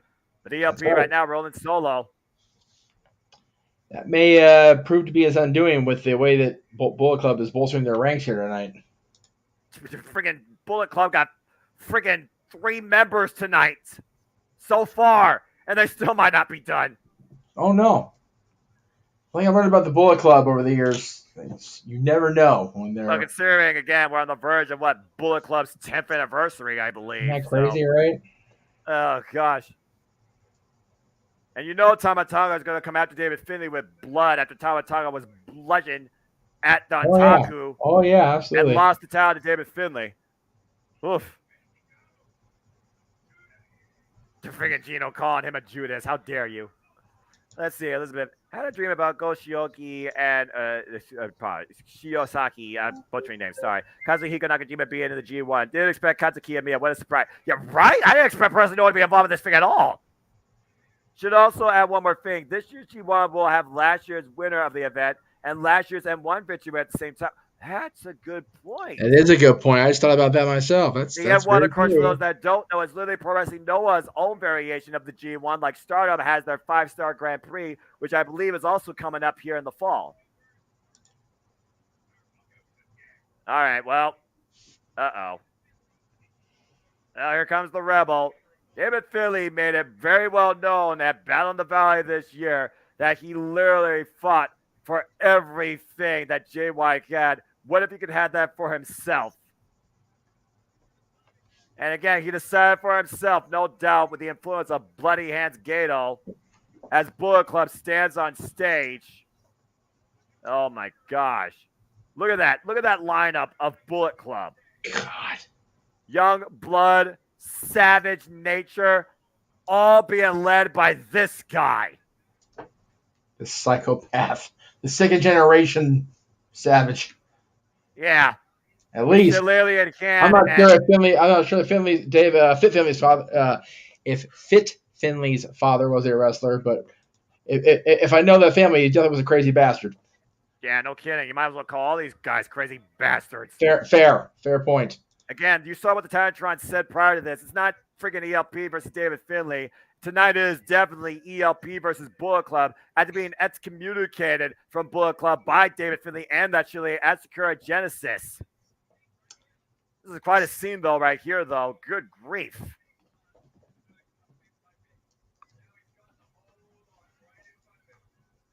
Yeah, ELP, you talk about taking a Bullet Club down one notch at a time. Good luck. I log into Twitter, look for the image of the G1, the big of everybody in the field. First tweet I see, Eddie Kingston just named a person in the G1. Holy fuck!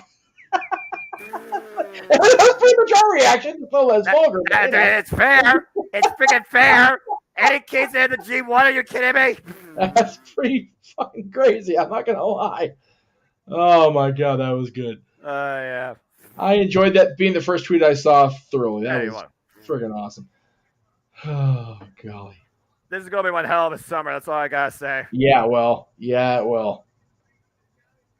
Eddie, another tweet. Oh, Eddie Kingston, oh, here we go. Referee, good luck with this. Again, Bullet Club is at ringside for this contest. Neverweight Championship on the line, as you were saying, though, man, as we're starting. Whoa, went for that. No, you're good. I'm trying to sort through the... Well, I'm not going to take my ass off the screen here, apparently, because I wouldn't either, yeah. You hear the chants ring out, though, for ELP, who literally has become, for the fans, oh, man, hard Irish whip over that barricade to the other side. And ELP up the top! Jesus! Goodness gracious. How far was that? Got all of that distance. The former junior heavyweight, might I add, who declared himself as heavyweight after last year's G1, beating Shigo Takagi towards the finals. Or semifinals, excuse me. It's all good. I got you. That's crazy. Referee, get them back in the damn ring, all right? Control, referee. I'm begging for control here. You know, it's kind of funny seeing David Finlay with the Never Overweight Championship and these young guns here, because when the Never Overweight Championship was first conceived, I think it was called like the U30 title. It was about giving the younger generation, the younger talent, a chance to grow and showcase what they're capable of and lead with this championship. Then over time became the mother effing badass, strong-willed fighting spirit championship about gritty determination, and the strongest only survived to hold it. Again, with the likes of Katsura Shibata, Tomohiro Ishii, Hiroki Goto, Minoru Suzuki, Togi Makabe, just to name a few. And now you got the Rebel, David Finlay, holding it after what he did to Tama Tonga to claim it, sending Tama Tonga on a hospital. Oh, yeah, nice Tonga. Cover two. No, go ahead. I'm gonna say they definitely owe Finlay and the Bullet Club a receipt. All right, finally found it. Jesus Christ. There you go. Again, folks that don't know, we are covering New Japan Pro Wrestling's Dominion, which you can watch anytime live on demand yourself. Well, live right now, but on demand later. Courtesy of InjuredWorld.com for less than $8 a month. And we have officially found out who are involved in the G1 Climax 33 this year. And what a field. A lot of young blood, a lot of returns, a lot of former winners, Pro Wrestling Noir, and AEW involvement included. ELP with the step up off the top rope, bouncing in between the second and the top, taking David Finlay up and over. Again, ELP, who literally came in just a few years ago here in Osaka, introduced into Bullet Club. And meanwhile, whoa, Bullet Club again at ringside, preventing ELP with the flight. David Finlay taking advantage here, and the ground and pound coming into play. Again, Bullet Club nature of sorts of the past. The numbers game. Close fist and management, though, by the referee. And David Finlay absolutely loves it. He thrives off this hatred. Why Jay White, you may not have understood like his principles and the defensive nature. He still is respected by New Japan Pro Wrestling. And honestly, by everybody that was a fan of Bullet Club. David Finlay 100% the opposite. You can see the change in the media by Gato since David Finlay's become a part of it. Definitely. I still feel like Gato was the guy that executed this. Bloody Hands nickname for a reason. Just saying. Right.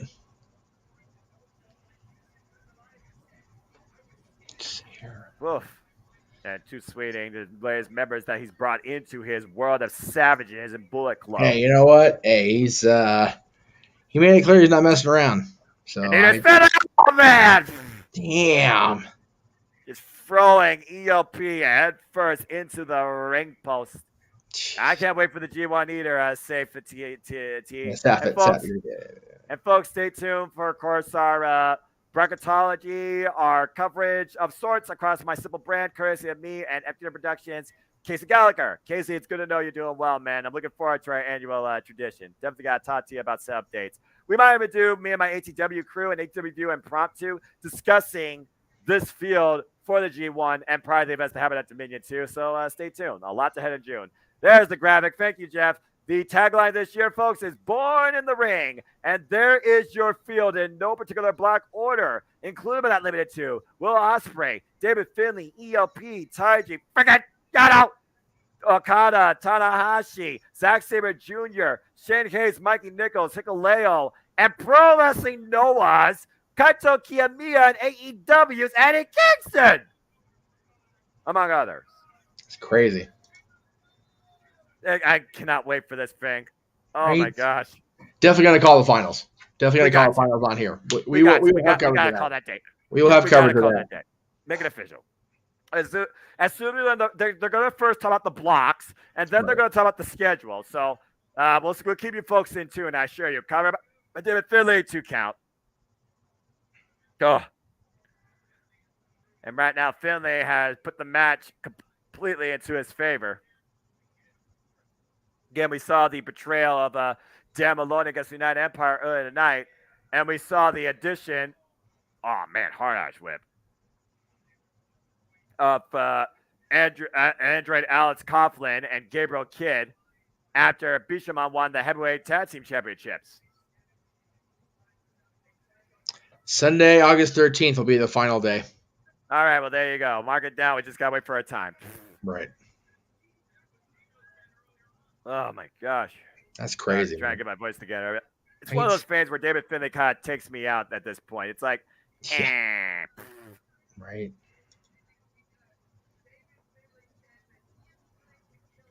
Again, he is willing to kill Bullet Club and build it from the dirt up in his own identity of killer instinct owned savages. That's what David Finlay has been doing and has literally been prophesizing since taking Bullet Club by force at the expense of Jay White's exile.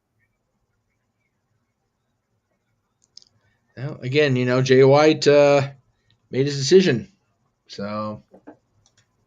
And the snap suplex as the fans try to get ELP back in this thing. Covered by Finlay too. ELP gets the shoulder up again. Noah has an event on the same day G1 Climax begins. Be interesting to see if Kiyomiya will be in Sapporo or in Corrigan Hall that day. Still in shock. Yeah, right. Yeah, we all are. Look, if they don't do what if they do one thing, they gotta run back Kiyomiya versus Kazuchika Okada. Yeah, I'm here for that if they do. I need the blocks. I need my blocks. Yes. That's all I know. I need my blocks. And you know how many blocks. Based on that field, looks like 20. I'm guessing it's going to be 10 and 10, which would be traditional G1 fashion for most of these years. I got a fever. The only cure is more blocks. There you go. Or something like that. G1 climate. Yes. And right now, wearing down ELP in the side headlock. Pointing the elbow underneath the chin in the sleeper hold. Yes, folks, in case you're wondering, I do have the hiccups momentarily. I'll be fine. Hey. I wonder. You wonder how often that happens for commentary. Right? Actual commentary, excuse me. Off. Again, David Finlay literally planted Tamatanga on his exposed knee 3 times before he chose to finish the match. And they are trying to get ELP back in this thing. But Finlay has literally been dissecting ELP every possible second. Oof. The crowd faces. At this point, this whole crowd's been just taken out. Well, between the shock of the increase in the Bullet Club and then the unbelievable announcement during the G1. Eddie freaking Kingston. I can't process that alone, that Eddie's going to be over there. Fuck? That's absolutely bonkers to me. Drop down, drop kick by ELP. Desperation move maybe, but finally separates himself a little bit from David Finlay.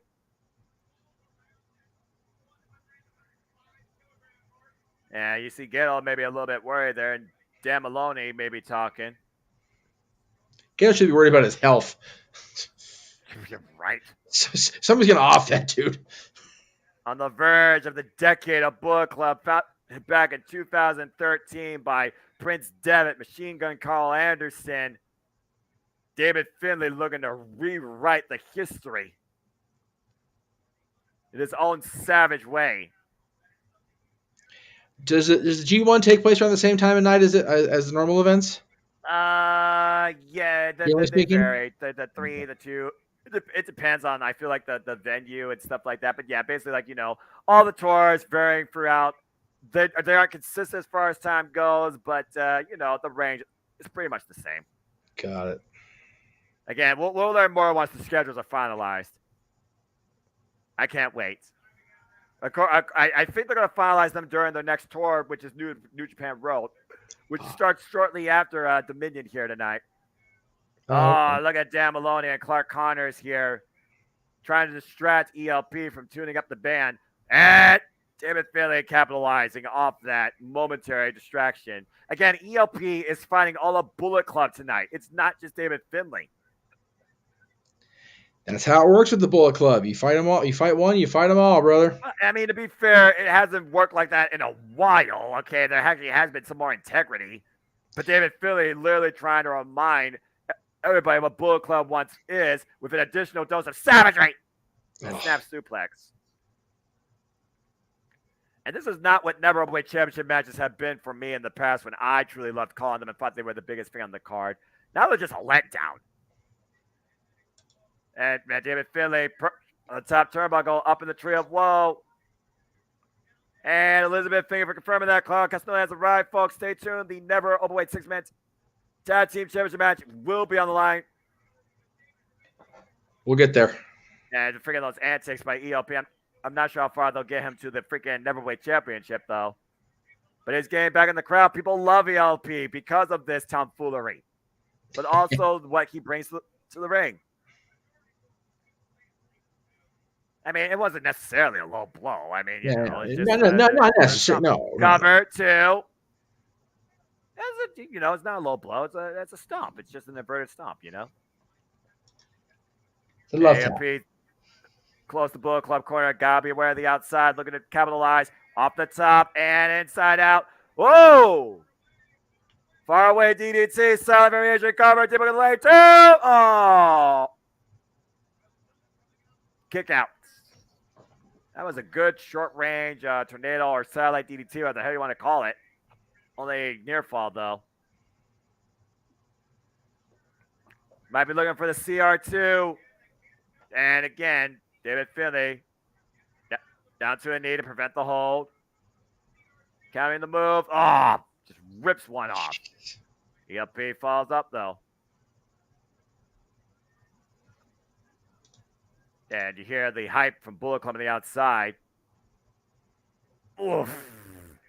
Damn. That's all right to put it, I guess. Yeah, Pete being the stronger striker here right now. Yeah. And Bloody Hands Gato with the hype on the outside. Oh! There, making the eyes. There we go. That makes it official. G1. Yes.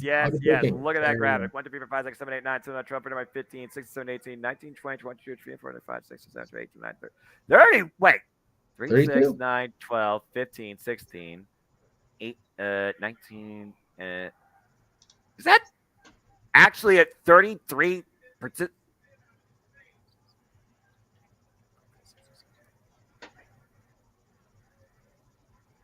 No, 32. 32. 32. Yeah, 32. Wow, okay. A little bit bigger field. Huh.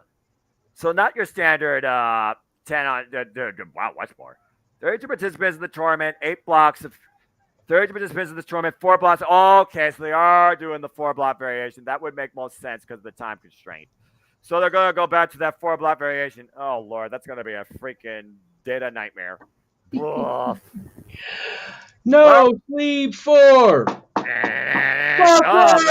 I'll figure it out. I always do.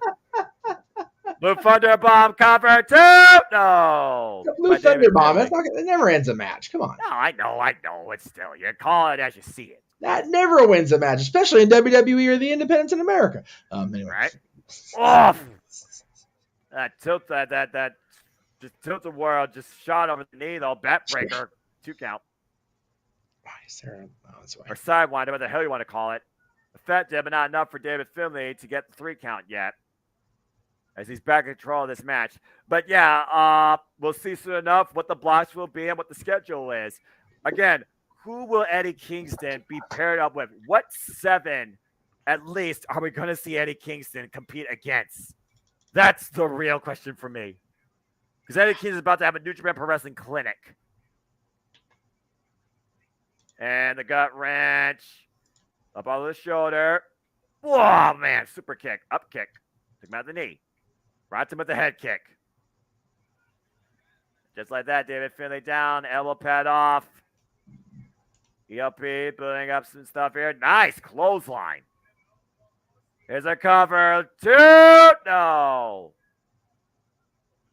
Again, David Finlay fell short winning the New Japan Cup against Sonata in the final. Excuse me. Mark Davis in the semifinals. Yes. And, of course, he changed his direction and went after the Neverweight Championship and claimed that title at Dantaku. Uh-oh. Oh, wow. Look at this. Off! Planted face first, off the shoulder, cover. 2. No.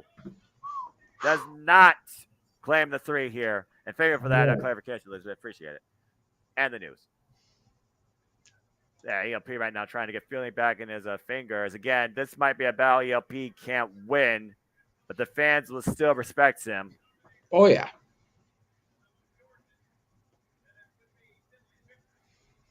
Hey, it's ELP right now. Just trying to get back in this match. The fans try to bring it back in. David Finlay, though, saying he's ready to finish it. Much to the crowd's chagrin. Yeah. Uh-oh. Trash Panda, the shot over the knee, up and over. ELP, though. Wow, thrust kick.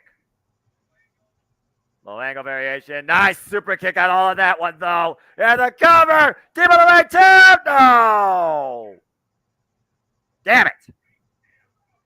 Reaching down deep, David Finlay did. Surviving that friggin' super kick. I thought he had him. Oh, might be looking to send him for a ride.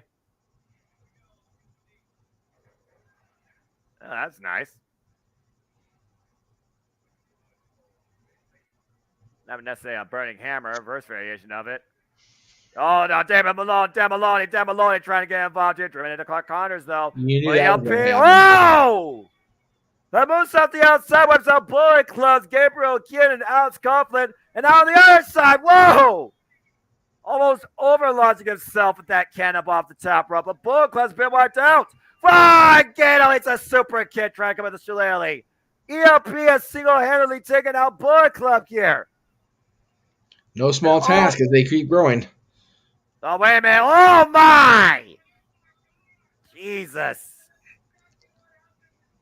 And again, that is the exact same way that Tama Tonga crashed and burned. Looking for Supreme Flow. David Finlay sending him off Oh, no. Deadlift up and over. Power bomb through the table. Damn. Ah, jeez. The referee's got to check and see if ELP's still conscious after that.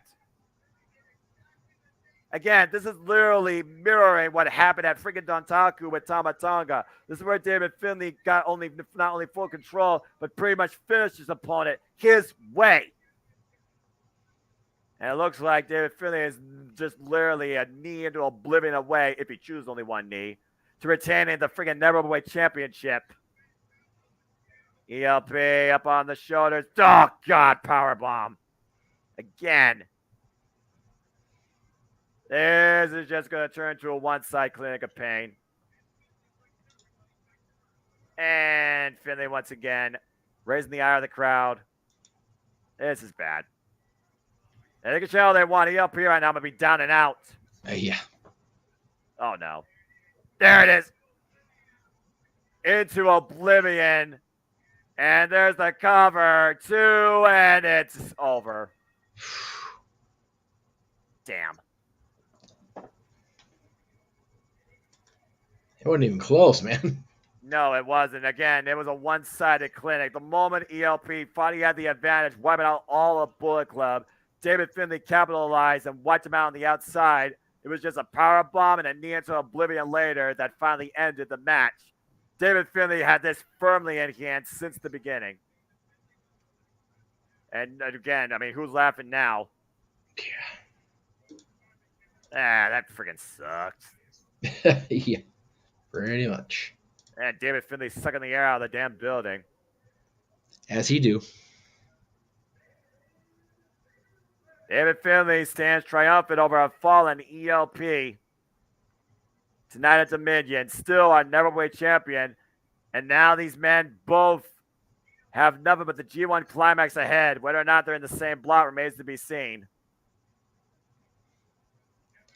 Definitely curious how it's going to play out, my friend. Yeah, no kidding. But how's this going to play out right now? With fallen ELP in the ring. Take a look at your new Bullet Club, folks. David Finlay Savages. Hungry, violent, uncontrollable. This is going to be a force to be reckoned with of a different sort. David Finlay literally reshaping Bullet Club from below the dirt up. Oh, boy.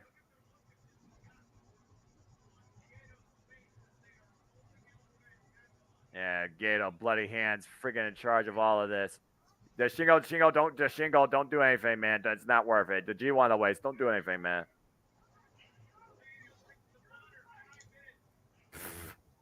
David Finlay Bullet Club, not my Bullet Club. Jay Wise is still the real one. By the way, I hate David Finlay. Agree with you.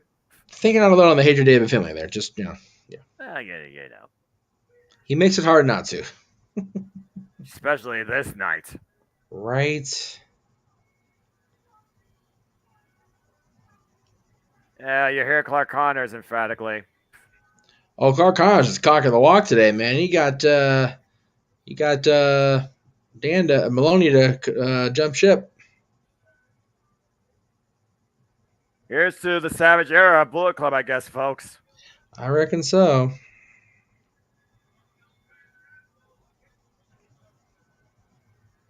Again, who's going to oppose him at this point? No idea. Guess we'll have to wait and see.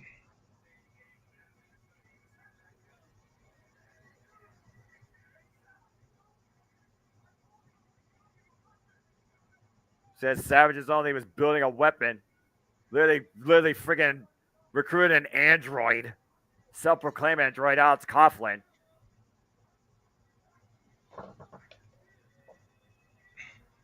Now, David Finlay can proclaim everything he wants about his Bullet Club. To me, it's trash. There you go. Subjective, right, JJ? Who's asleep? If there's any luck for him. You think about Prince Devitt. You think about friggin' Kenny Omega. You think about AJ Styles. You think about Jay White. Now you got this guy.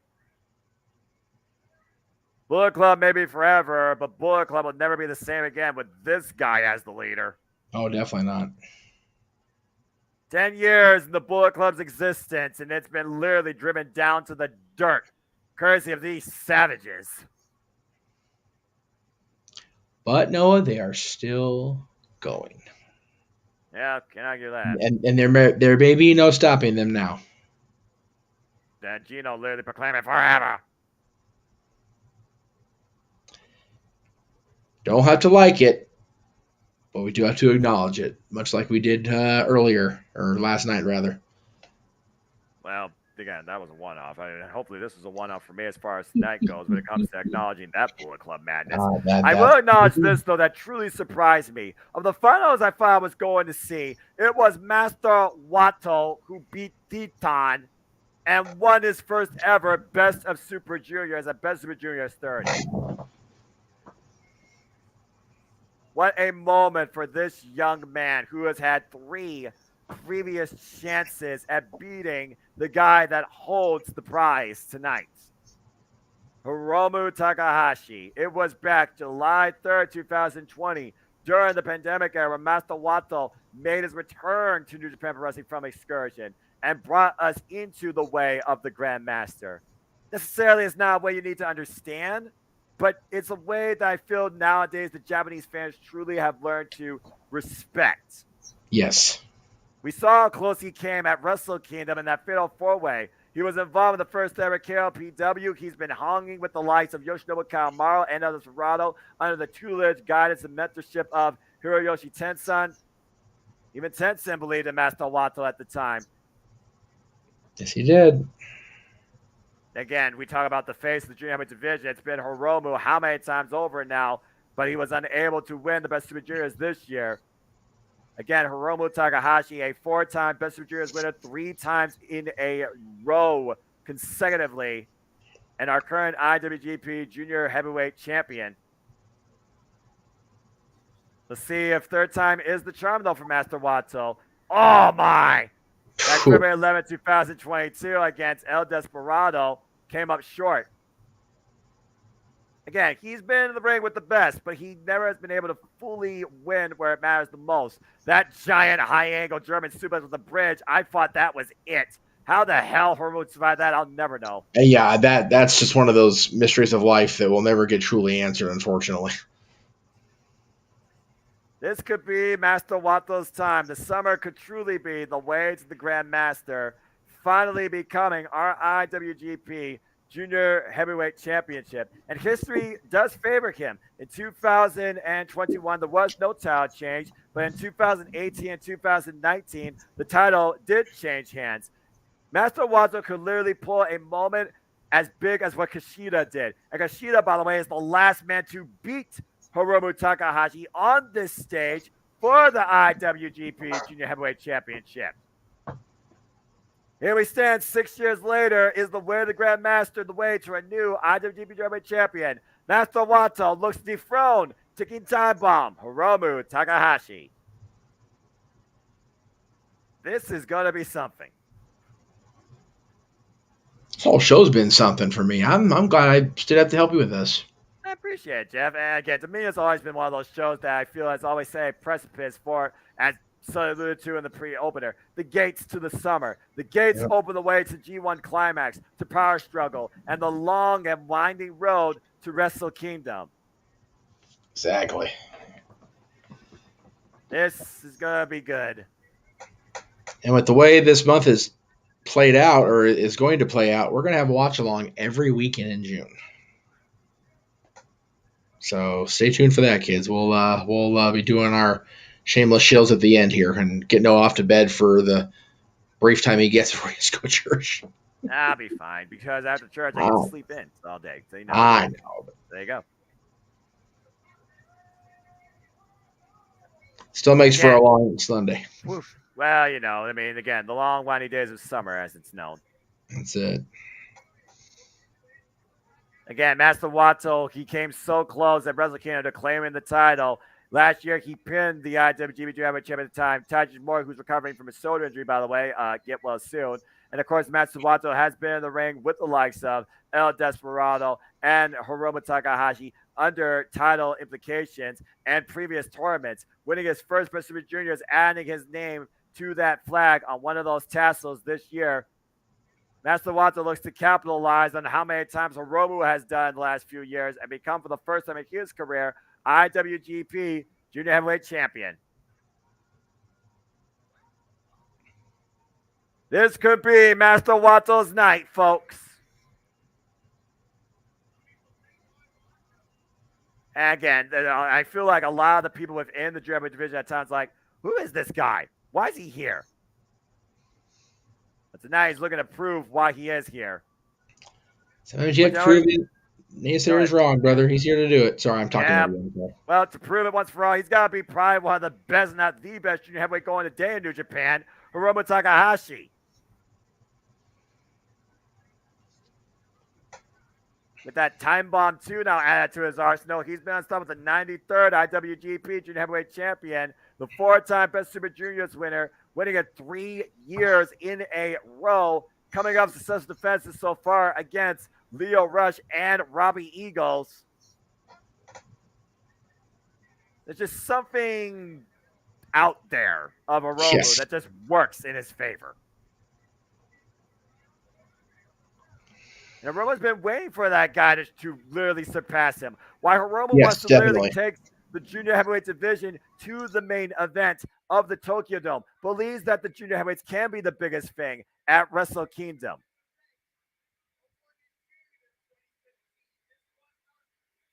Ever since this guy came back from what we thought was literally career-ending injury, he's been virtually unstoppable. And OSAKA-JO has been very beneficial to Hiromu in the past, but also very negative. And Master Wato just waiting on anticipation.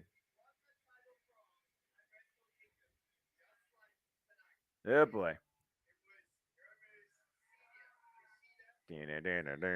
This freaking look.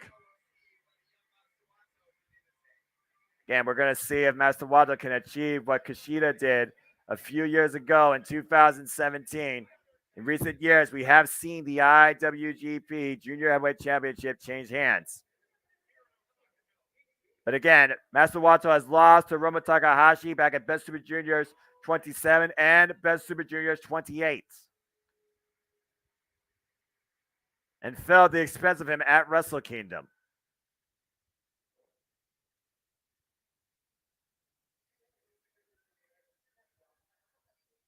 Looks like referee for this match is Marty Asami. Silver shoes, not red shoes.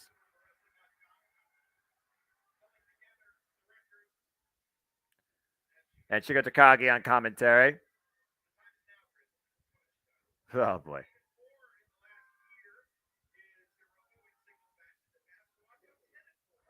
That Master Wato with a strong winning record, 10-4 so far in singles matches. Of course, that's non-title contention. Watomania. I was really rooting for El Desperado during Best Super Juniors, though. But again, it just wasn't his year. Tito made sure that didn't happen. The race are underway. Field is set. Moves being played. Crowd is into this match.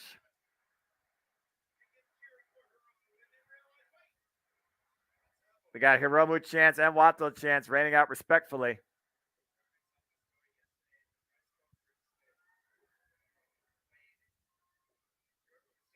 Good luck up here, and they're going. Oh, right in the arm.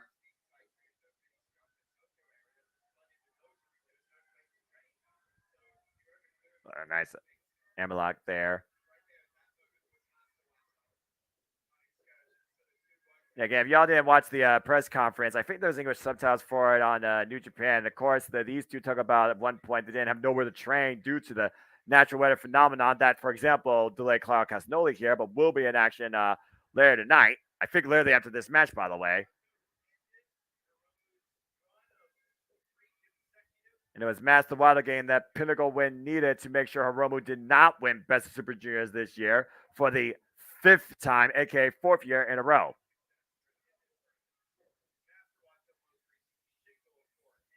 And driven off. Nice shoulder block there. There's a drop down. Master Waddle picking up speed. Hiromu, nice agility there. Up and over. Luckily, the six-man is my main. It'll take a while to get all those guys to the ring, so it'll give me a chance to go take Well, your I team. mean, how far? How far is the airport in Osaka from this building? Just saying. Well, right. Well, there's that, but Moxley's got his non-wild thing entrance, so it's going to take a little longer for him to get down that ramp. I mean, it's New Japan. I would think it would be his Death Rider theme, but that's just me. I also think he's not going to come out by himself. I think he's going to have his young boy Shota Umino with him. Well, of course.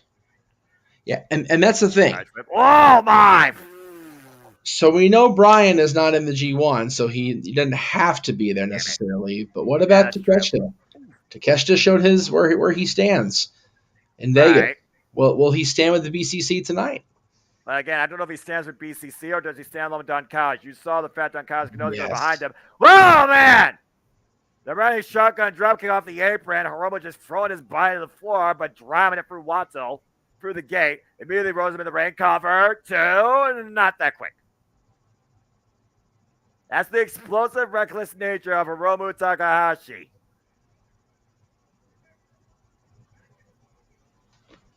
Of course, I remember the last time I failed 4 at the Tokyo Dome, it was Wrestle Kingdom 12. Hiromu, Will Ospreay, freaking Kushida, and the villain Marty Scurll.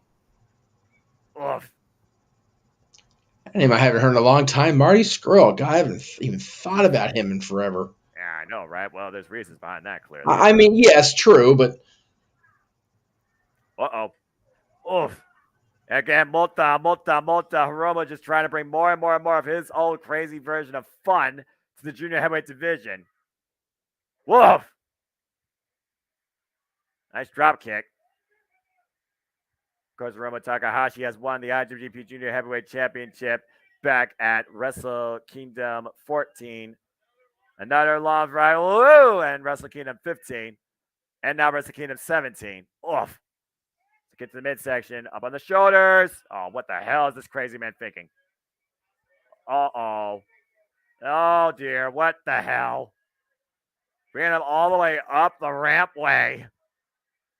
That's a high elevated rampway, by the way, too, up there. Oof. The fireman's carry finally dropped. Oh, no. Oh, no. Oh, God.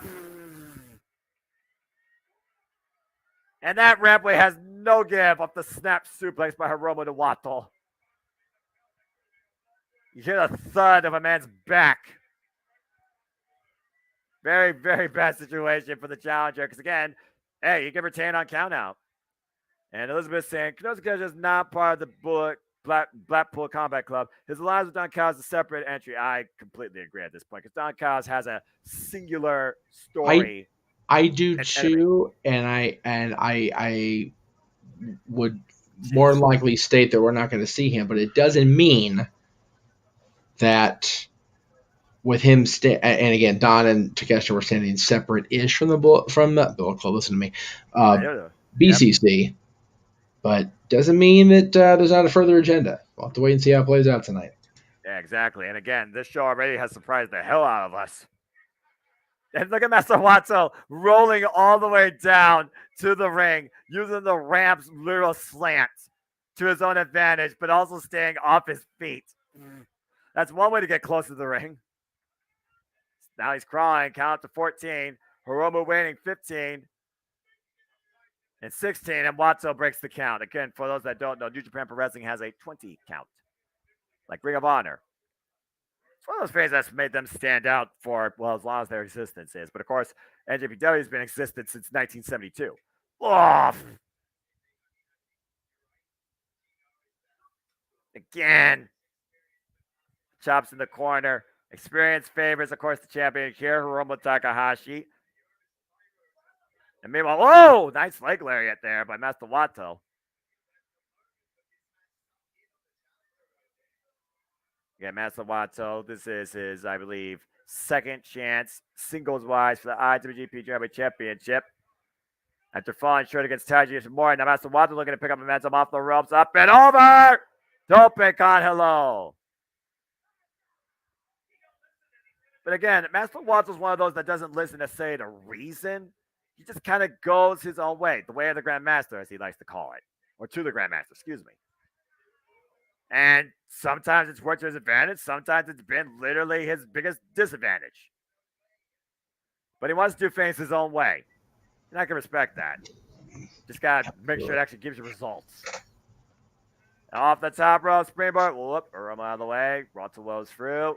Aroma falls in. Catches 2 boots. Off! Nice bulldog. Of course, Aroma hasn't been on learning tree of Hiroshi Tensan either. Oof. Nice net breaker. Almost a... His instinct. They cover rolling. They're hooking a leg. 2 counts. One of those things where you don't play this game of speed against Hiromu and you just bring him down to the mat, thinking about how much his leg's been worked over, possibly. Of course, Master Wato, of course, has that stretch that works over the neck. Yeah, it's classic wrestling, man. You pick a weak spot, you find a weak spot, or you make your own weak spot and just fixate. You think about how many matches these two men have also endured. Just most recently, the best Fair. two years That's literally just ended. Yeah. How quick fashion succession they had to do those matches as well. Up at the shoulders again. Might be looking for the random DVD in the corner. Wato escapes though. Oof. Single boot. Master Wato right now. Rots a little bit. Does need the clothesline. Hiromu. Nope. Blocks the shot. Hooks Wato up. Falcon Arrow.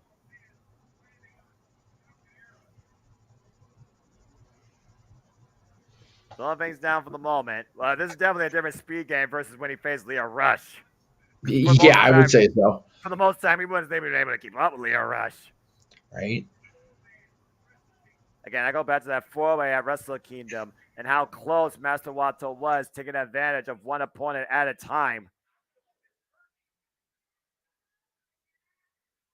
And Romo once again puts Wato up the fireman's carry and just drives him into the corner. The Death-Eye driver. Right. Up and again, the shoulders, turn him around. Time bomb counter, roll out 2. Reversal. There's the stretch. Again, the neck injuries Hiromu has. Remember, it was a neck injury we thought that was going to retire Hiromu at the hands of Lee in Mexico, of all places. Right. And then Hiromu trying to reverse the pressure in the hold here. Wato keeping his shoulders off the mat, though. Remember, if you get hurt in Mexico, don't drink the water. Well, if you're Flint, Michigan, that's another thing too. But Toledo's also. Well, I mean, yeah, that's a whole other show. Never mind. Yeah, that's fair. It's a work, folks, not wrestling. Yeah. Oh, you can't kick into the ropes. Can't make the ropes. Yeah. I thought he had it. And okay, he's there. Feet on the ropes. Just kept scooting his body over as much as he could. Again, that's just more pain, though, more wear and tear on the back of your head and neck.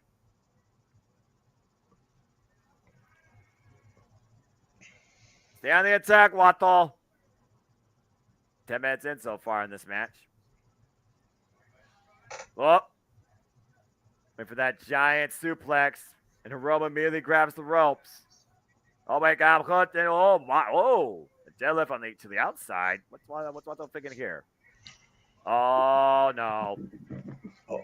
Oh, trying to take a page from Kota Ibushi's playbook with the deadlift German on the apron. And Hiromu breaks the hold. Damn. Master Wato, catch him with a strike, brings him down to the floor. Again, Hiromu, though, still in the danger zone. Master Wato looking to follow up and fly over the top. Tornado! Ooh, man. Again, you got to stay on him. You got to stay on the champion. You got to pin him inside the ring.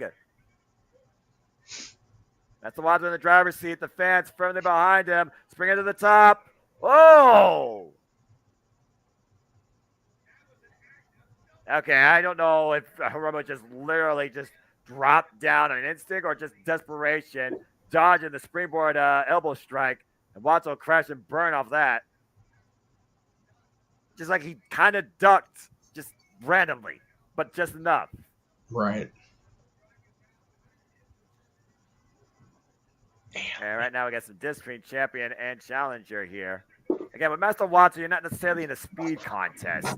No. Oh, man. No. It's definitely a meticulous situation with Master Waddle's involved. Yeah, it's unique, to say the least. And against Aroma, that says something. Oh, reversal. Yeah, I guess so. Oh, reversal again. Hooking him up. Counter. Got him hooked. Oh, no. Tombstone driver, counter. Meanwhile, Hiromu, shoulders again. Master Watson up in the shoulders, looking for maybe that. Oh. Oh! Ugh, Dynamite man. plunger. Cover. 2. No. Not enough TNT behind that. No, not enough. But this is the thing, though. When Hiromu doesn't win with that move, he goes into another gear and then pulls out Time Bomb or Time Bomb 2. One of those two moves, I think that's going to be enough to put Master Watson down tonight. Off the ropes, Master Watson, though, off the ropes again. Oh, God! And gets decked with a clothesline. I mean, that's an effective counter. Yeah, looking up at the lights. Yeah. Going for Time Bomb 2. Got him cooked. That Master Watson flying back, though. The long frame of Master Watson, like the long frame of Kevin Knight that played dividends. Oh, God. Oh, man. Pile driver 2. No. Man, how do they stand these holds and these moves? Jeez. Well, we talk about all the time about the training, the discipline of the NJPW system and Japanese pro wrestling. I mean, what's the number one thing they have you condition more than anything else? Your neck. Yeah, that's true. I mean, you have to over there because there's so much impact on the spinal cord and the top of the back and the neck. It's strong style. That's what they do over there. So just that ask makes Kota sense. Ibushi and the fact that people can't believe that he still stands vertically. Well, to be fair, Kota Ibushi's rubber. He's literally made of rubber. That's true. So there is that. He's literally a walking Gumby. Yeah. In the good way. Oh, wait a minute. Oh, Yes. for chicken nandos instead. Might be looking for, God, I'm cooked. Yeah, don't go over that stupid. Oh, I almost go over that German suplex. But that's our name. Crucifix bomb, roll through, maintains hold. Bigger nugget cover, crucifix position 2. No. Man, oh man. God. What And does that it is take? the same move he pinned Taiji Ishimori with. We are just merely half a second away, it feels like, from potentially our 94th IWGP German champion. Nope. With that big German suplex again. Again, Hiromu still finding out. But Master Waddle maintaining waist control. And Hiromu trying to grab for the ropes. And Hiromu trying to do all he can. Oh, man, that was a hell of a kick to the arm. Whoa! German suplex with a bridge 2. No! Did not have a high enough bridge there. Again, back of the neck, like you alluded to. Back of the neck from Hiromu. Oh, wait, Watson's not done here, though. Oh, wait a minute. Oh, just sits the bed, 2 trap cover. Oh. See, the thing is, when you wrestle over there, you need like Bundy-sized necks, but you don't want to have a Bundy body. Otherwise, you're going to be over the sumo hall instead. And back in the stretch. Oh, man, he's stretching him out. And I figure Romo might be going out here. If the Romo goes out, ref might call it. We have a new champion here, Noah. Yeah, I think Romo's out, man. I think we have a new champion. Romo might be out. It certainly appears that way. He's still fighting back. There you go. Not much way to skip out of this, though. Center of the ring.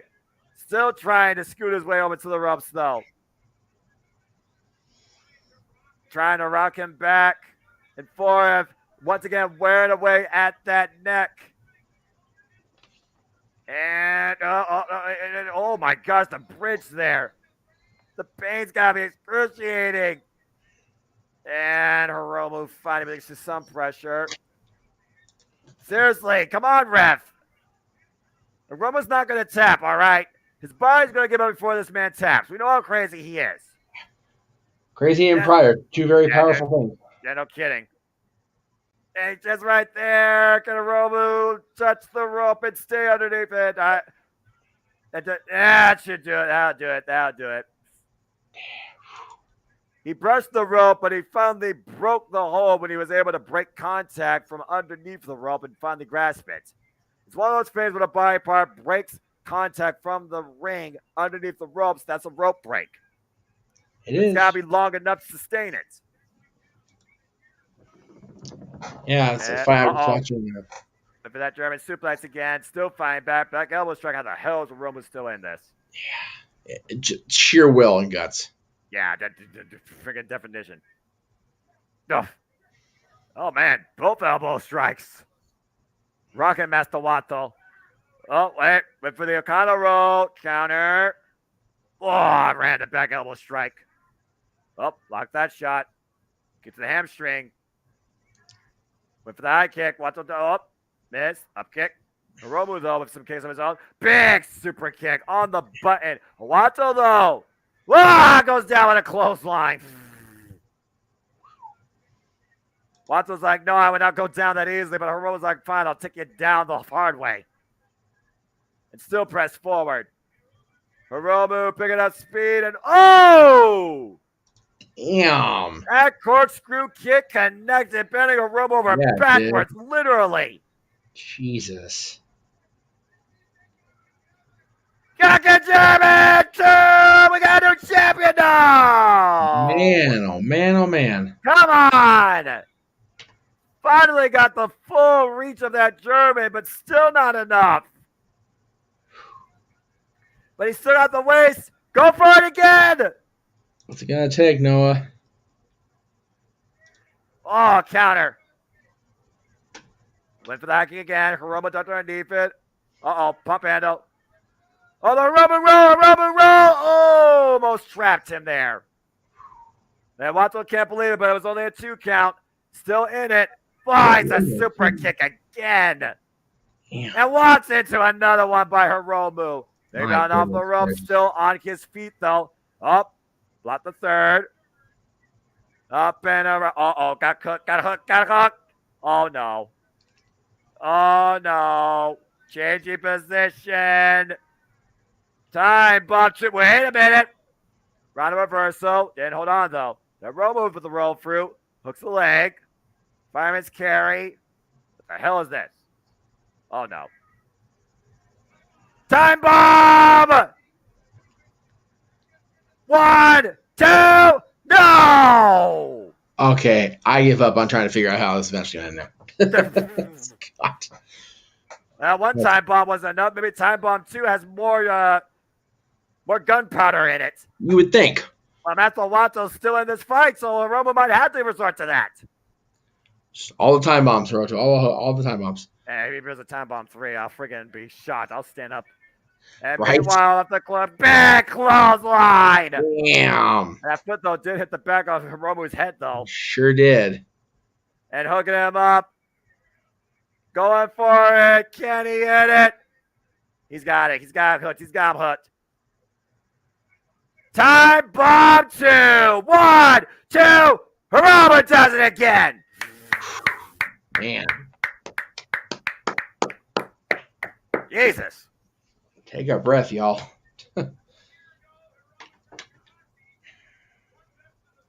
Junior heavyweights there's a reason they're a showcase. Man. Again, it was literally 1 year ago. Hiromu Takahashi came in as challenger. Beat Taiji Ishimori. 1 year later, comes in as champion. And freaking wins it successfully and continues to defend and be the face of the junior heavyweight division. Wato Mania still very running wild in New Japan, but still not enough for Master Wato to achieve the IWGP Junior Heavyweight Championship. What's it going to take for Master Wato to finally make it to that next echelon? Different champion? Possibly. I mean, can't beat this guy. Why not? You know? Hey, he came damn close. I respect that effort again for their 3rd time around. But we see a 4th, though, no. You can see Wato and Hiromu smiling maniacally, whether Wato's doing that on instinct or he's proud of what happened here tonight. Hiromu Takahashi still proves why he is the face of the junior heavyweight division and still our IWGP junior heavyweight champion. Good grief. That's his, dadgum, I've lost count.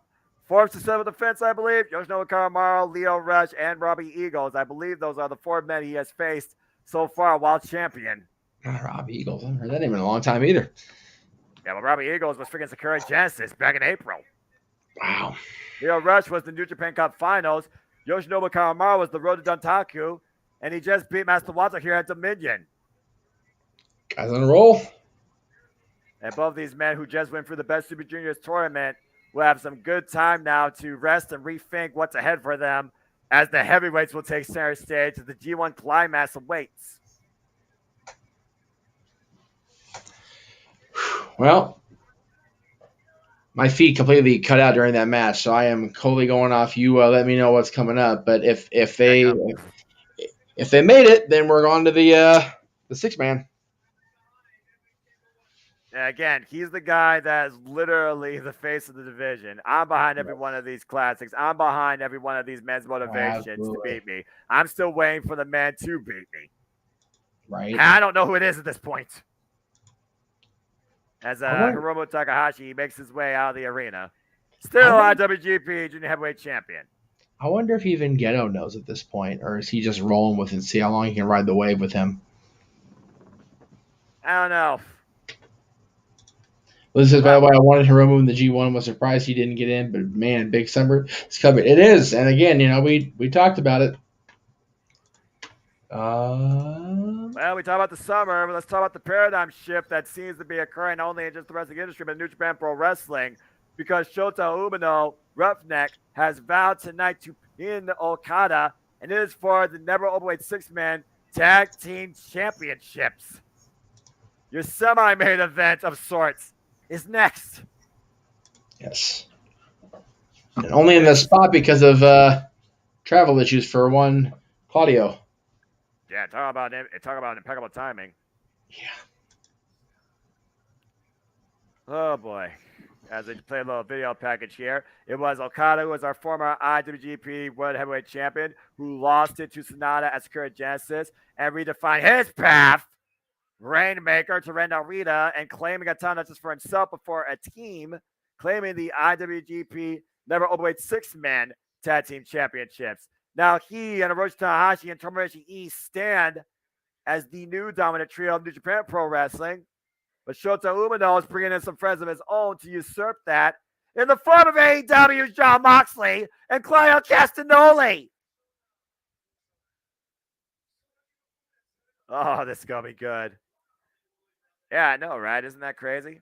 We're going to get done at 7 a.m. if time works out that way. The current generation versus the carrying generation, the new generation, the rising generation, as everybody's been looking to make a name off Kazuchika Okada.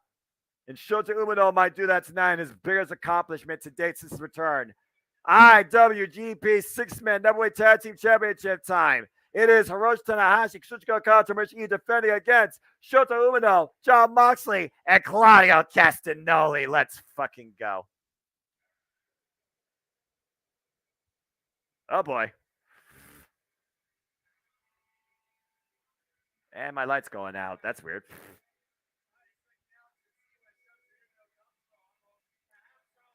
Oh, here we go. I don't think it's going to be a one-up for Claudio Castagnoli either. Win or lose.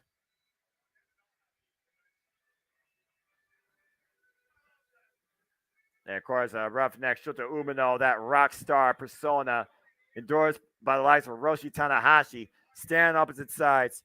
I sleep whenever I can, and usually I am asleep at this time, but New Japan Pro Wrestling, Dominion, I wouldn't miss this for the world. And where's Shota Umino here, trying to make his way into the arena? There he is! Down in the all-white tonight while still holding that Death Rider jacket. And thanks, Raymond, by the way, for showing up. If it's the morning for you, by the way, good morning. Good morning to everybody here, especially on the East Coast. What happened to Jeff? Did he lose because of internet? Oh, dear. Uh-oh. Well, if Shota Umino's going to try and create a paradigm shift, He's got one hell of a partner to do it with. There we go. Just had the potty. Sorry.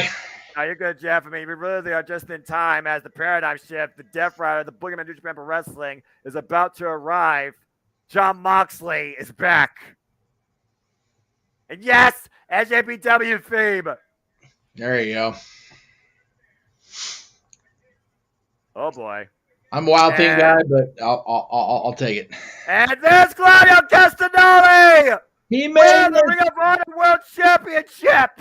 Claudio made it. He survived the journey. Holy hell, this is crazy.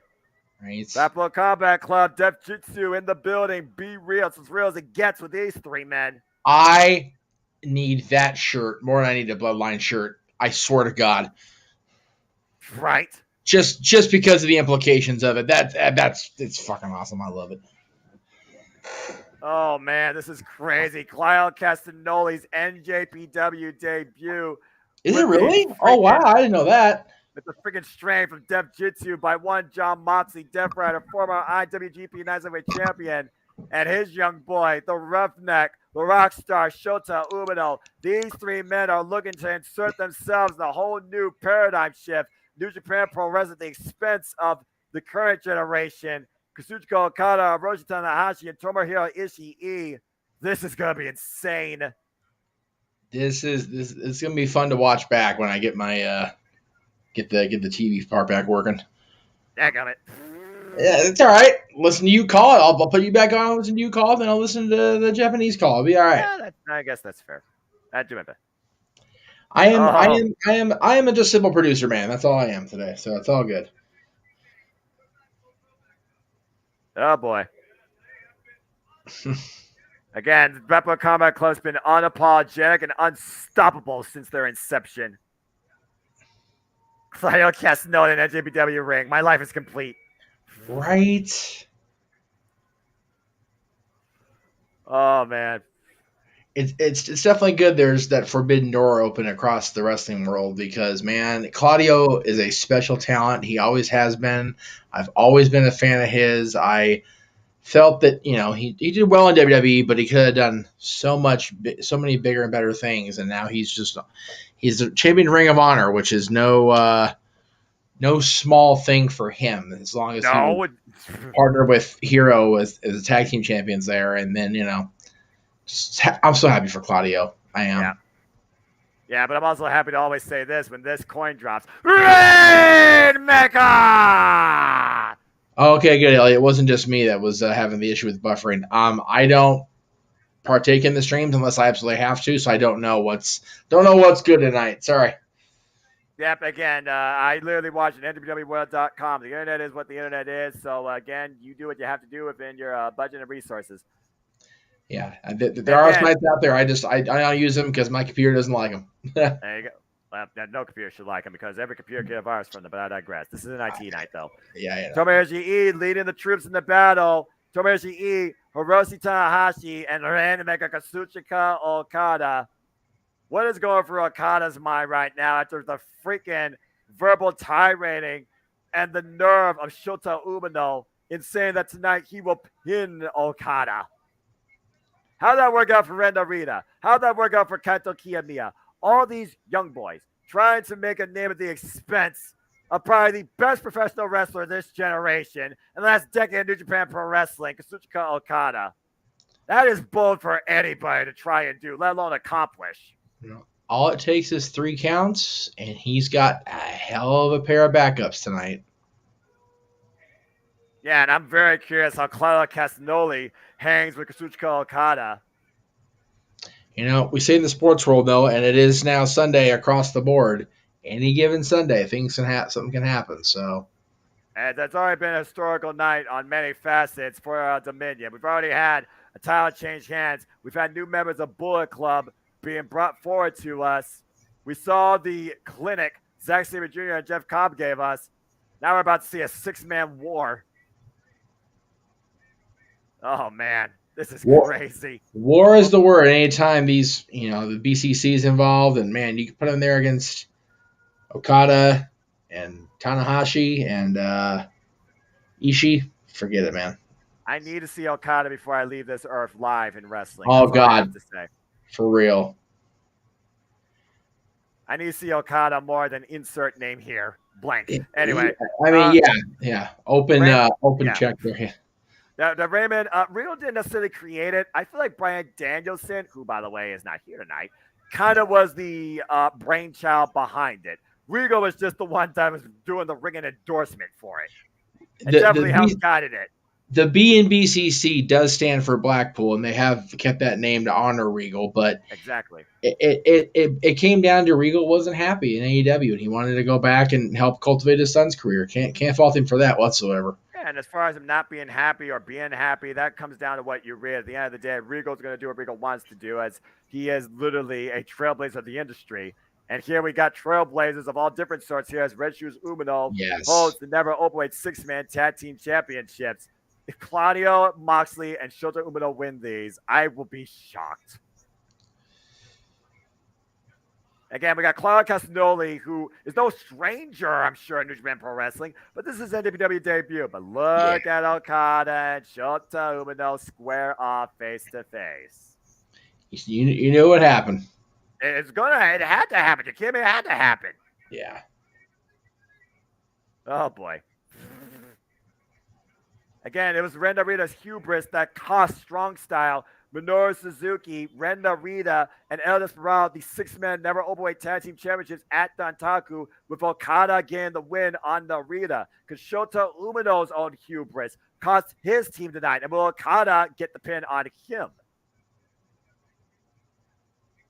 Again, also, let's just put this out there. Red Shoes Umino is the father of Shota Umino. I didn't want to throw that into the universe, but it's Elizabeth gotta be hard. did. Elizabeth just did. So, I understand where y'all are coming from. So, we will see how freaking Red Shoes handles this. Oh, Claudio's kicking things off. Yes. No, always said, underway. Protect your mentality, cherish your families. Just saying. 6-man weight tag team championships are at stake. Claudio Castagnoli and Rosa Tanahashi kicking things off. Let's freaking go. Kana Nataya. It was Tanahashi who faced John Moxley last year at Forbidden Door for the vacated AEW World Championship, and John Moxley beat the Ace. John Moxley, since coming into New Japan Pro Wrestling, has been in the ring and beaten some of the greats, including not limited to Satoshi Kojima, Yuji Nagata, Minoru Suzuki, Tomohiro Ishii, Shingo Takagi, but he's never faced one-on-one Kazuchika Okada. Yuji Nagata, has he started wrestling over there too? Yes, he is. Blue Justice. Jesus Christ, these Japanese guys can go on forever. God. Yeah, they really do. He's actually a champion, I believe, in All Japan Pro Wrestling. Wow. The side headline right now by Tanahashi. Talk about a guy that's wrestled forever with knees that are beyond repair. Yeah, what knees? Century superstar. He has Terry Funk's knees. They don't exist. Yes, but somehow he still walks. Again, these guys are medical. Oh, God. Seeing Taka tonight, seeing Dick wish he would to go, seeing you hear about Yuji Nagata, it's like, man, I was watching these guys on Nitro and Raw right 25 years ago. Tanahashi out of the corner, crossbody springboard off the second rope after eating a running European uppercut. There's a little air guitar. All right, here we go. John Moxley having none of it. Blackpool Combat Club nope. And Ishii John Moxley renewing hostilities. Here we freaking go. Give me this match again. Yeah. Oh, G1 Climax. If you all did not watch Tomohiro and John Moxley, Jeff, we might just have to do a retro just to yeah, for real. Oof. The shoulder block, the guy built like a refrigerator, the Stone Pit Bull that's hung with the likes of Eddie Kingston and Josh Alexander. And Tanahashi takes John Moxley out the knee. Ishii takes John Moxley out the other knee. Okada with a big boot takes John Moxley out. And Claudio double team now. Oh, Okada luring no Shota in. And right now, the Eagles of the Blackpool Combat Club are not playing in favor. Champions in control. Again, one man league at a time, as Red Shoes is trying to imply. Two league men are still Claudio Castagnoli and Tanahashi. This freaking exchange with Tanahashi and Claudio Castagnoli. I need more of this in my life. Oh, man. These forearm strikes. Fuck. It's the midsection. Boy, he wound up for that uppercut. Yeah, he did. Off the ropes. Tanahashi throws him off. There's a drop down. Everyone does the drop down anymore. Oh my God, the power got caught. Oh!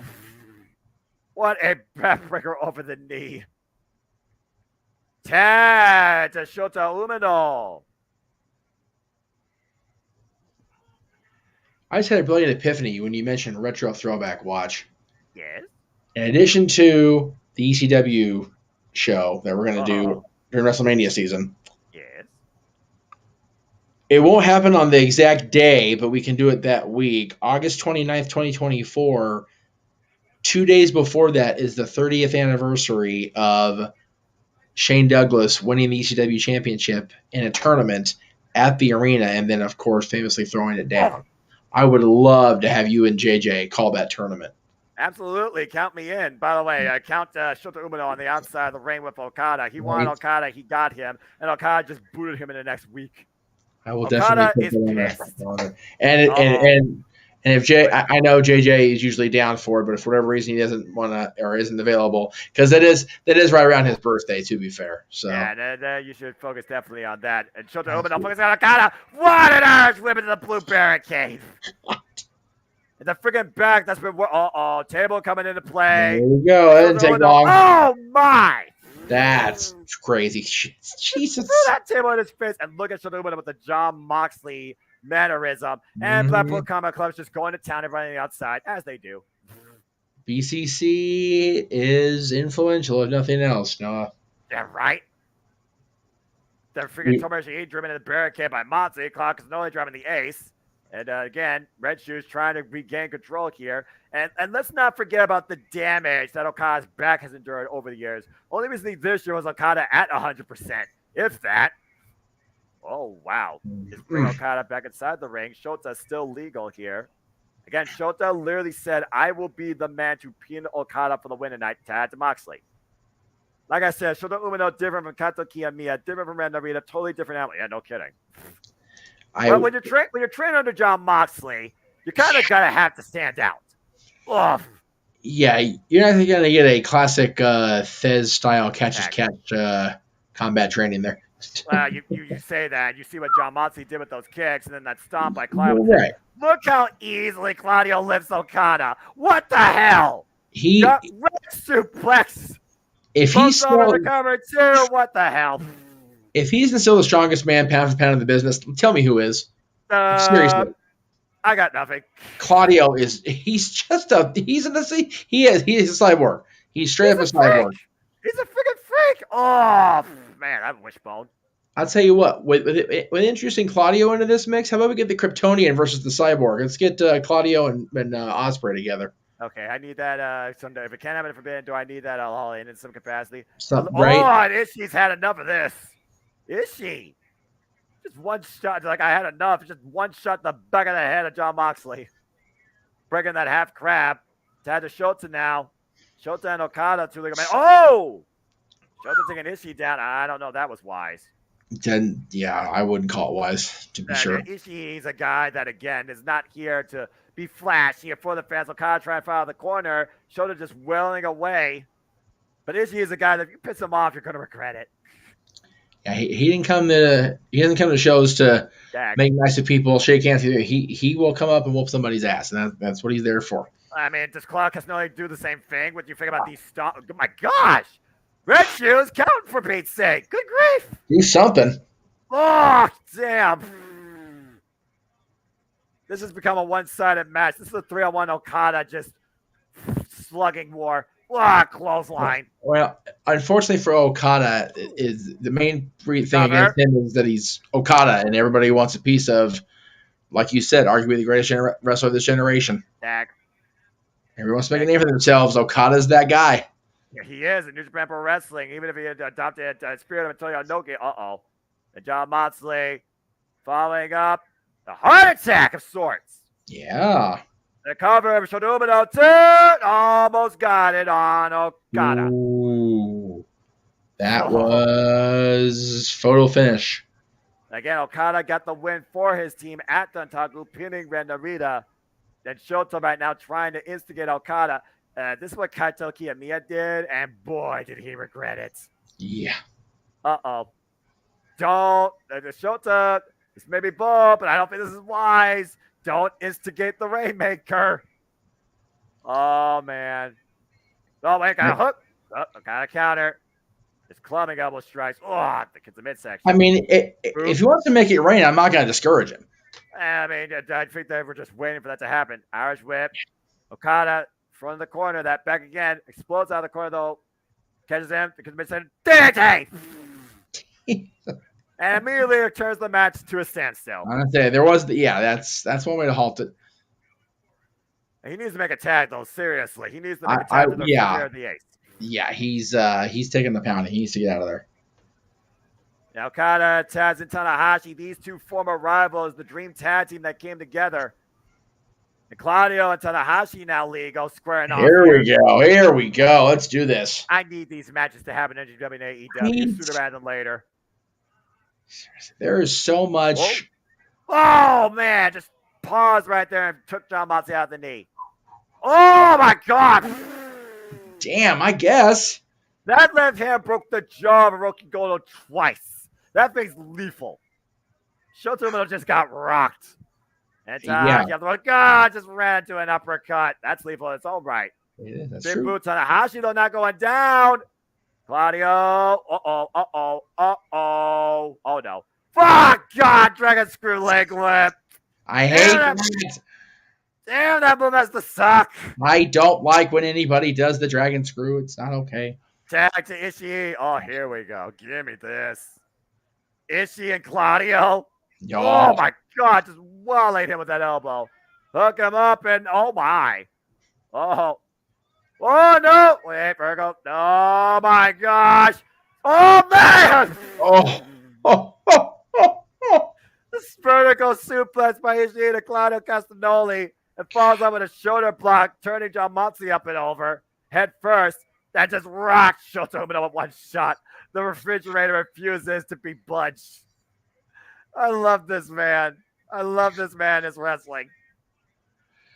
He just doesn't give a damn, man. He doesn't. It is a Sunday night, and he is giving no fucks. Oh, my goodness. Wow. Oh, what an uppercut. And up on the shoulders. Oh, man.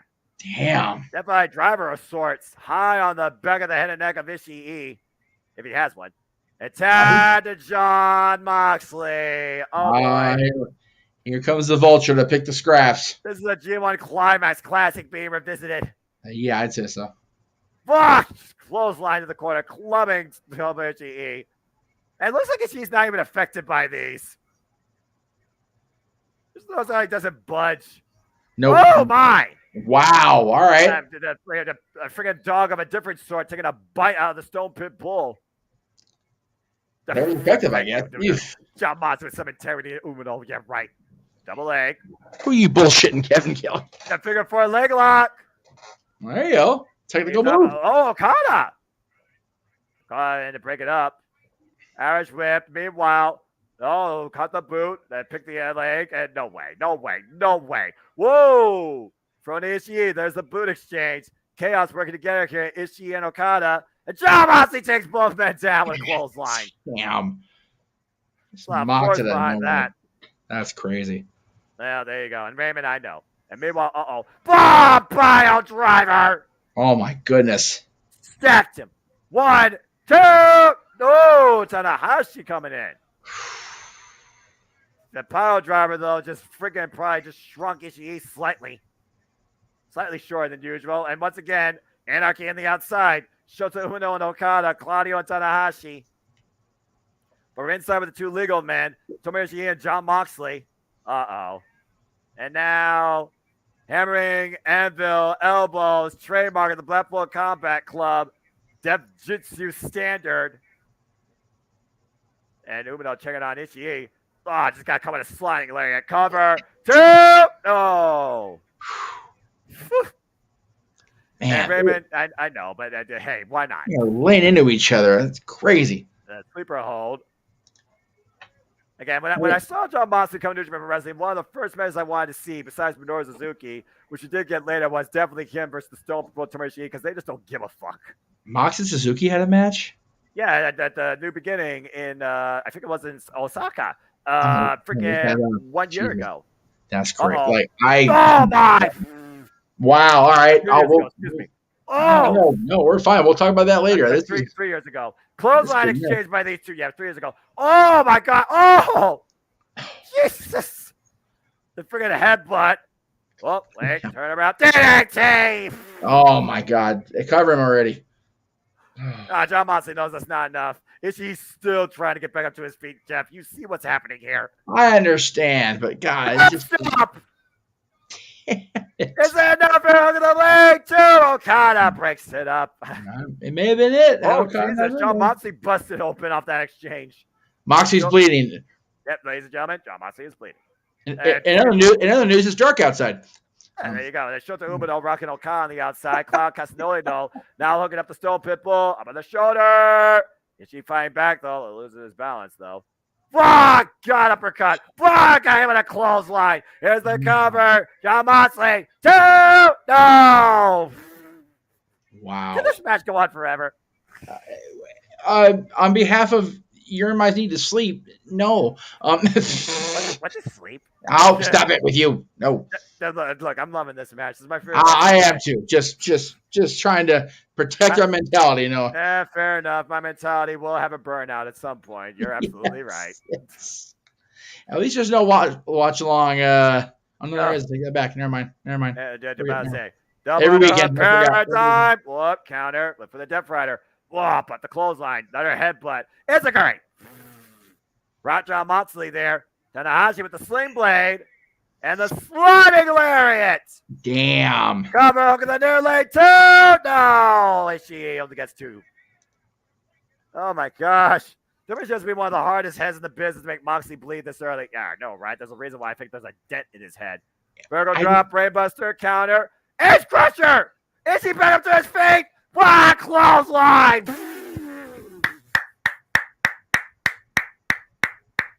That was awesome for me for reasons. 15 minutes? Oh my gosh. Straight up, popped out of the Ace Crusher and leveled him. That made my night. Tad to Shota. Tad to Okada. Okada flapjack the roughneck. Damn. The elevation on that. Oh boy. Oh God, I love this stuff so much. Irish whip, counter, Irish whip, Okada in the corner. Schultz looking to follow up. Oh, it's a boot. Okada drop kick. Ooh, man. God. Shotgun John Woo drop kick.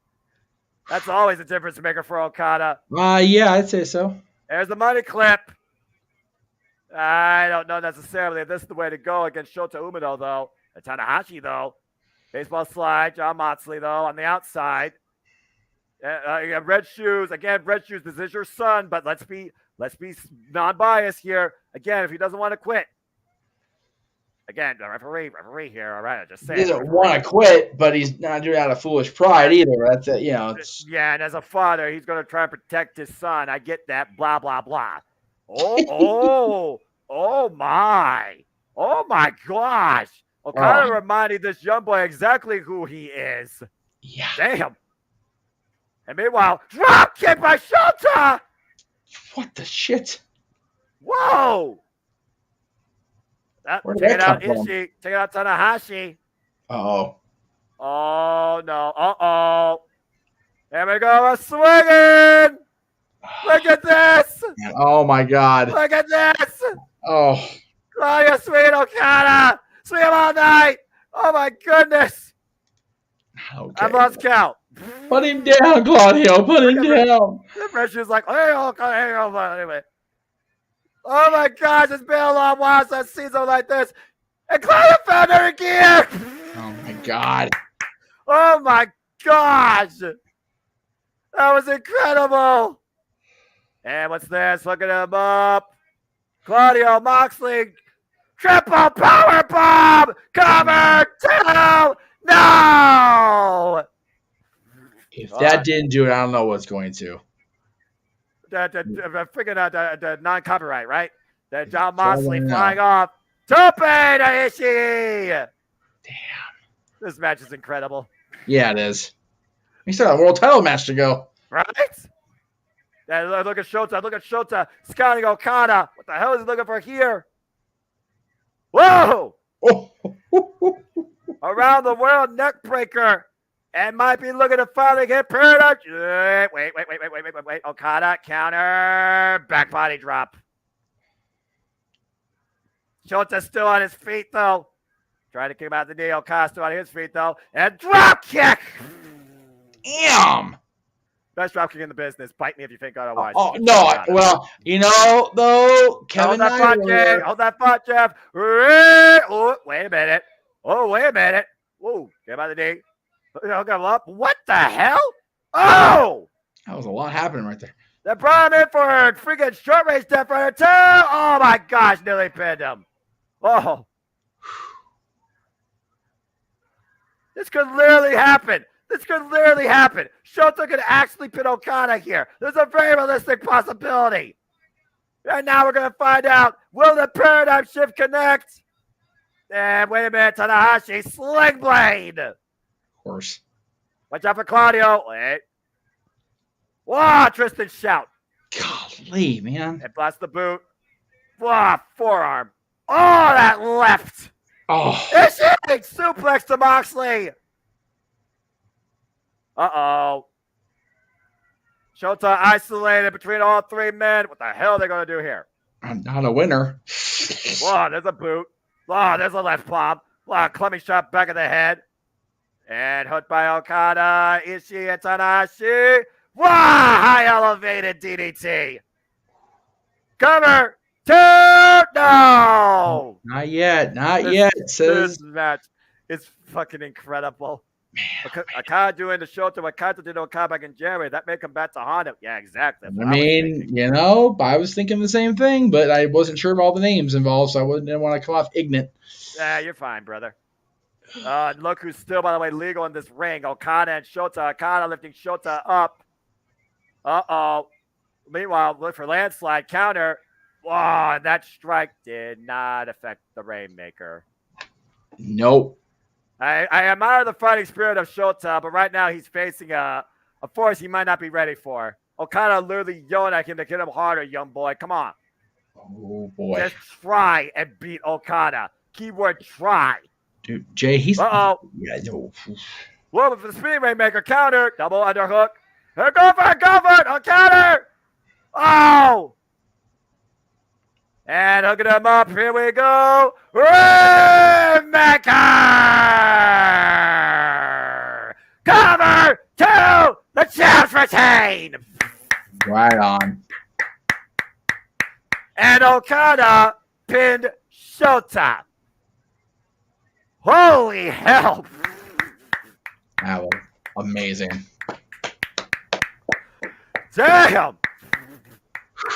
Worn out just from hearing you call it. That's a highlight for me.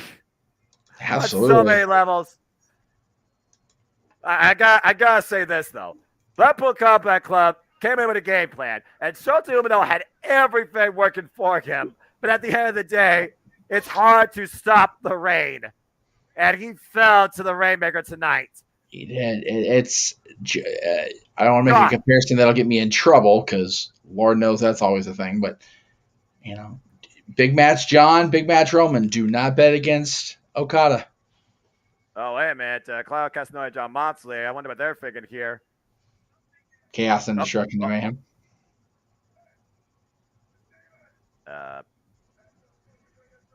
Oh, shoot.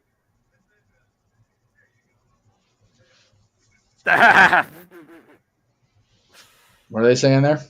No, I got to.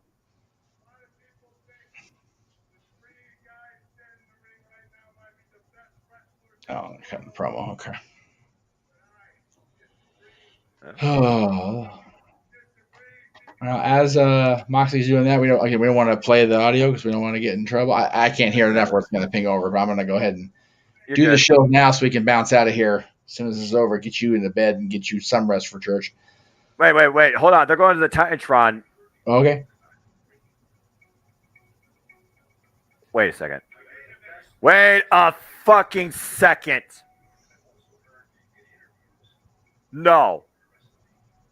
No. Jeff, are you seeing what I'm seeing? I'm not seeing it. Remember my feed cut. Oh, that's right.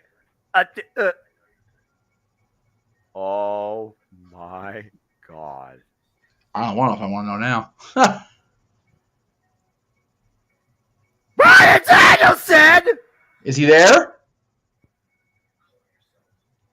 I think they're calling them out. Is Bryan at the New Japan show? Holy moly.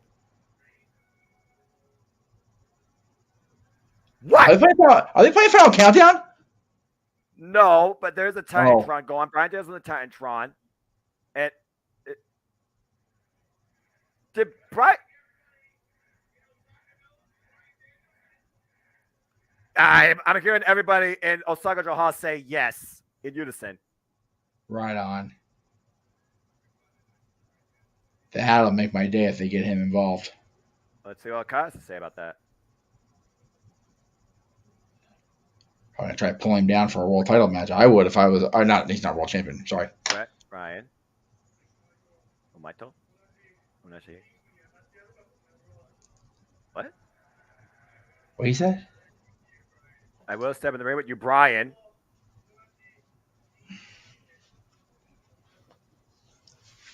Whatever show they booked that on, we're covering it. Same ring. I don't care where. I can make it rain anywhere. Heard that part. Okay. What now? This door will be open. Wait. Oh, no way. Are you fucking kidding me? Did they just open the forbidden door for Danielson and Okada?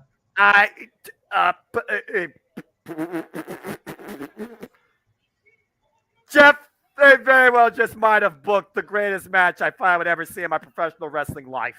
Holy shit. Is this actually going to happen? It has to. Oh my God. What?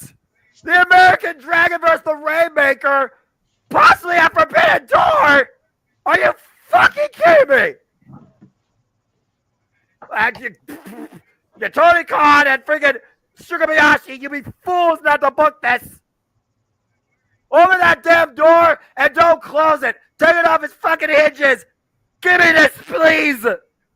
Holy shit. I will personally sell my house to go see this. Whoa. Let's not. Whoa. All right, maybe that's a bit too extreme. Are you fucking kidding me? I dare you to say something otherwise to the idea of Rainmaker versus Bryan Danielson. I can't. I dare you. What?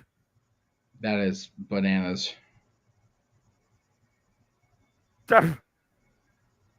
Okay, that's no young boy. That's probably the most professional wrestler of this generation and beyond. Are you fucking kidding me? Holy crap. Well, why? Sorry. No, you're good, dude. God, I'm right there with you. Why we wonder what awaits beyond the other side of that forbidden door. For those that have been tuning in, thank you again. Please like, subscribe, comment, tell a friend. We love covering professional wrestling for you on all fronts, on all companies, of all promotions. And we are here giving you our live watch-along event reaction and coverage to freaking, holy shit, to freaking Dominion. For those that have not been here since the beginning, we got new members of Bullet Club in Dan Maloney, Alex Coughlin, and God, fucking hell, Gabriel Kidd. We've had one title change tonight with the two title changes. IWGP Heavyweight and Heavyweight Tag Team Championships. Both Catch 2 and 2 and Bishamon won successfully. And we just had the craziest six-man title scene in a long time with Carl Castelli's NJPW debut. Shota Umino falling short to the Rainmaker, being pinned by Okada. And literally, Bryan Danielson may have just called out the Rainmaker for Forbidden Door. And with that being said, we are now on our way. Oh, by the way, it's nice to German against Jeff Cobb. Great match. And the rest of Wato fell short against Hiromu. It is now time, oh dear God, for our main event of the evening. Wrestling across UK and Mexico, the returning Yota Tsuji now looks to take the IWGP Heavyweight Championship from Sanada. And Yota Tsuji is the newest member of Los Ingobernables de Japón. Do not think there won't be a title change here based on Dominion's history. Yeah, BCC Barroom, it sounds like that very well might be the case. You think about the Saka in Osaka back in 2012 when the Rainmaker Tsuchika Okada dethroned the ace Hiroshi Tanahashi. You very well might get something of a similar sort here tonight, 11 years later. I'm sorry. No, you're good, man. It's a lot to come down from. My God. Man, we talked about the BCC and their impact on this show. They didn't win the 6-man titles, but Bryan Danielson with the moment of the night so far, I think, for me. Hey, not in the G1, but he's facing the effing Rainmaker. Take my damn money. Yeah, I'll gladly have him not be in the G1 if it means he's going to face Okada one-on-one. I'm okay with that. Oh, my gosh. Oh, man. Oh, that just takes the cake. Elizabeth says, so far, with the exception of the heavyweight tag title match, only one title changed tonight compared to last year, where all but one title changed. That's fair. That's true. Dominion was a plentiful with the title switches last year, so. Yeah, exactly. Dominion has been that stage for title switches and for shocking moments. And there might be still one more to come. Time for our main event. IWGP World Heavyweight Championship. Sanada of just 5 guys defends the goal against Los Ingobernables de Japón's newest member, Yota Tsuji. And don't underestimate either faction's likelihood of showing up. Don't underestimate anything. Expect everything now, especially when we have a giant gust blowing that forbidden door off its hinges. And may never close again. Right.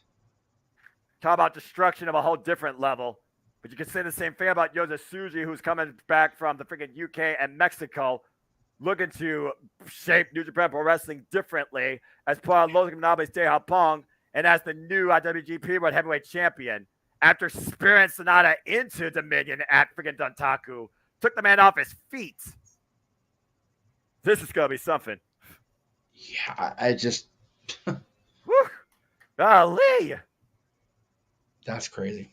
And again, we've got a World Heavyweight Championship match, and this, like I said, this is the first of 4 straight weekends. We've got something here on the multiverse of media. As far as watch-alongs or the like go, we've got, of course, Against All Odds this coming Friday. Right. Got Collision with an added bonus of Match Game following weekend, and then the following weekend is Forbidden Door with apparently Bryan Danielson versus Kazuchika Okada. My God. That gets made official. I want that graphic as soon as possible. Right. I don't give a damn about anything else professional wrestling if that happens. That's the biggest match I could ever hope to see as a fan. Bryan Danielson and Okada, what? Yeah. If you think about the time that both of them were atop their respective companies, Bryan as the WWE champion, Okada as the IWGP champion, that was one of those, man, if it ever happens, and it's happening, it looks very likely that it's going to be a thing on Sunday night, June 25th, the week after Father's Day. Holy. Yota Tsuji, similar appearance to Katsuhiko Nakajima when Nakajima was with Kongo. Now I know at least one reason why Axis is back. Yeah, that's very true. Actually, of course, Axis that reformed is already feuding with freaking Keno. And apparently Keno and Nakajima are going to renew hostilities one-on-one. That's going to be a freaking clinic as well. Yeah. Oh, boy. All the professional wrestling. Keyword professional wrestling. Damn it. Yeah. Again, the members of Los Ingobernables de Japón, the Gene Blast now part of the faction. Yota Tsuji, you're going to insert a whole different DNA coming out tonight as IWGP World Heavyweight Champion at the expense of Sanada. And of course, LIJ has been historically known to cause mischief, but also win big and lose big here at Dominion. Tetsuya Naito came in here as champion and lost to Okada. Yep. He also lost to Chris Jericho one time for the IWGP Intercontinental Championship. But he also won it back one year against Kota Ibushi. Timing is everything. You just talked about Nakajima and Keno. Already watched the match earlier on and watched it twice. You won't believe the result. Still talking about this many days later. Oh, there you go. I figured, yeah, because again, that match, you want to talk about a clinic. Yeah. All right. Again, Sanada, the rival of Okada, finally rose to the occasion and finally claimed for the first time ever in his career the IWGP World Heavyweight Champion, the 7th IWGP World Heavyweight Champion since this title's inception when Kota Ibushi merged what he called the strongest and the greatest titles together. Yeah, it was hard to argue with Ibushi at that point. I think that, the Intercontinental title had gained so much momentum, it was on par with the world title. There was no point in having 2 world title level championships. Just make them happen. Yeah, well, that's what Kota Ibushi wanted to achieve when he wanted to change the world in his own vision. Speaking of changing the world in Kota Ibushi, I do wonder where in the world is Kenny Omega? There's been no sign of the cleaner or nothing heard from the Golden Star, particularly since Bloodsport. Yeah, Kenny's been a little busy dealing with fires on the home front. But now you might even have a whole nother fire on the home front. Again, Kazuchika Okada is a friend of Kenny Omega. If both those men are in the same building that same night, I expect something huge to go down. Let's keep in mind what sounds like Forbidden Door might be right now. Keyword might be. Nothing's official yet. We possibly are going to have Kenny Omega versus Will Ospreay 2 for the IWGP National Championship.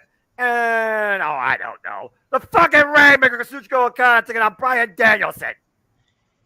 If it was any other point in my life that I needed to, or I didn't have to save for a trip in the coming year, I would take that money, get the passport arranged, and go see this show. You and me both.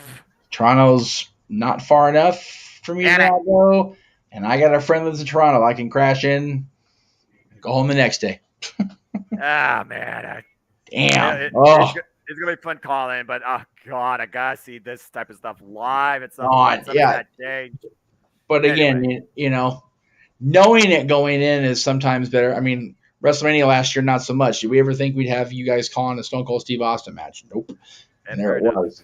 But you know that, or you don't know, but it looks very likely that these 2 non-WWE level dream matches, Okada and Danielson and Omega and Ospreay, like Jesus Christ. This is what it means to be a fan of professional wrestling. Right? It does. You're exactly right, my friend. So good. So fun. Both men got their corner, man. Just 5 guys in Sonata corners. Los Ingobernables de Japón and Yota Tsuji's corner.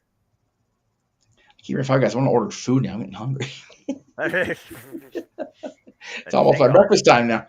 Hey, wait a minute. What are they doing? Shingo is on commentary. What are they doing? Causing trouble. Well, I mean, again, they are the ungurable ones. I mean, that's kind of their nature. That's kind of their nature. Yes. In the name, kids. In the name. Oh, Tsuji wants to lead the LIJ fist bump in unison since joining the faction at the press conference. It just feels weird considering how many times Yota was on the opposite side of those guys de Japón when he was a young lion. Right. Well, I mean, again, Naito welcomed him in, though, so, I mean, And after losing Sonata, it would be poetic justice for Los Guerreros de Japón to take the title from him. Right. So, honestly, it's a political game of sorts. Again, you have the title, you have the power. He who has the gold has the power. He who has the power has the gold. That was the tagline of a pay-per-view. There you go. I just got finished watching recently. Backlash 2001. Nice. WWE Champion Austin, Intercontinental Champion Triple H, Tag Champions Undertaker and Kane. And let's keep in mind, both these men will be involved in the G1. The G1 climax is defined by who gets to challenge for the title at Tokyo Dome. One of these two literally could define who they challenge at the Tokyo Dome. A Yoda chance rating out here in Osaka. All right. It's not a bit taken away from that. And then Sonata chance rating out.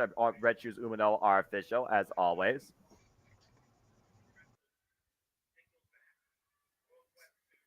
Again, we saw Yoda Tsuji more recently, for those that didn't watch Rev Pro or CMLL, at Royal Quest 2. And he wasn't really quite there yet, as he didn't do so well in his opener, but it's still a good showing. And of course, turns this young lion under heavily the tutelage and guidance of one, you might know him as the Esarusa Tanahashi. He waged wars constantly against Leonardo de Japón on the losing side of things. 2020, 2021, he was at their mercy. Now he's part of their family. And Sonata, who defected away and decided to have literally a new beginning, courtesy of Taiji's influence and the New Japan Cup, has finally made it to the top. But we have seen Shakas in Osaka before. Stiff Tessa train fair, the collar elbow tie up in the early going. Both these men finally feeling each other out. The surprise factor no longer in Yoda Tsuji's favor after spearing Sonata out of his damn boots and off the mat into the other time zone at Dantaku. After Sonata successfully defended the championship against Hiromu Takahashi. Again, that LIJ, though, they're always about one thing, and that is tranquilo. Oh, just wrenching the side of Sonata's head. Sonata with the body shots. Oh, my God, my voice. I'm going to try and take it easy here while these guys start off slow. Oof! Nice shoulder block. Again, mixed reaction. Typical Los Ingobernables de Japón reception. And they thrive off it. Again, it's hard to tell whether or not, Yoda Tsuji is loving this or hating this. Oh, my God! Jeez! What a freaking interception with that spear! Oh, man. Just literally cut Sonata with his own momentum out of midair, drove him to the outside. What the hell? Yoda Tsuji following up. Oh, my! Frosbury flop! Holy hell! Yoda Tsuji fast and furious. Take another look. Incredible float over. Wiping out Sonata. LIJ again. Freaking reactionless. Oh boy. And freaking Yoda Tsuji's like, this is just something that is already predetermined. Everybody's aware of it. Uh-oh. And literally in position for that massive spear. Sonata, don't turn around. Whoa! I caught him in with a boot. And stop the spear for now. But Yoda Tsuji once again trying to follow in though. Whoop. And Sonata, nice. Stop the spear down his tracks for the moment. Deadlift, counter. Whoop, counter again. And the hooks are in for Skull End. And we'll see if Yoda Tsuji can survive this. The only offense so far by Sonata in this match. Wearing down Yoda Tsuji, body scissors in play, wrenching that bicep. Oh, Yoda Tsuji slips out though. Again, the more that Sonata wrenches back on that Dragon Sleeper, the more chance his opponent could slip out of it. There's the swing around again. Brings him down to the mat. And once again, Skull End is locked in. The red shoe is in perfect position. Will Yoda Tsuji pass out or tap out? Wearing away the brain. Cutting off the circulation of oxygen. And just wearing away. And Sonata has the hooks deep in this time. Ain't no slipping out from that angle. About the G1 participants, interesting note, first time since 2016 that will have last year's G1 winner and last year's M1 victory winner, then Global League, in the same tournament. And again, all the history tonight. I mean, you got the all-together pay-per-view for NJPW as well with NJPW and Pro Wrestling Noah. So I guess Pro Wrestling Noah involvement just makes sense. And with how much AEW and NJPW have really put this partnership into play, and with Bandora right around the corner, an AEW presence does make sense too. Whoa, went for the moonsault, hits knees only.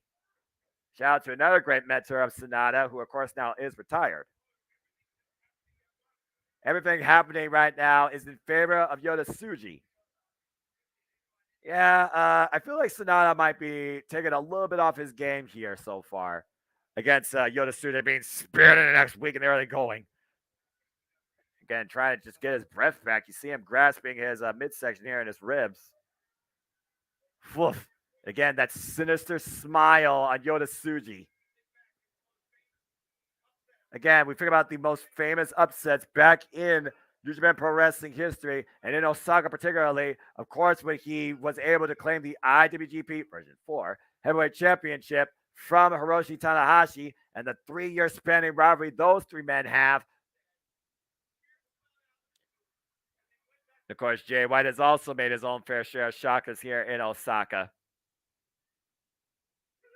Of course, Evil won the New Japan Cup and also took the title from Naito. Oof.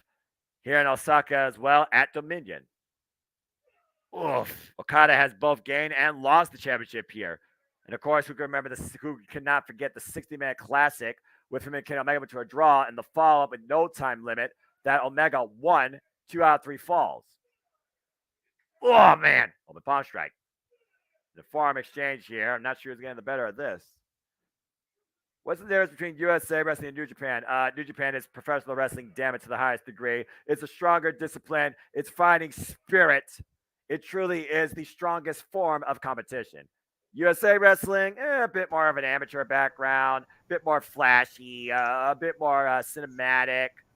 But more so here, it's about what happens in between those 4 ropes, not the theatrics that you see all the time or the freaking, all the smoke and mirrors. Although I guess there was enough smoke with Yota Tsuji's entrance there. And now the full crab locked in. Deep there, very deep. But I mean, all wrestling kind of collides with each other when you think about it. They're all their own disciplines. They all still have their basic fundamentals, which a lot of people forget about.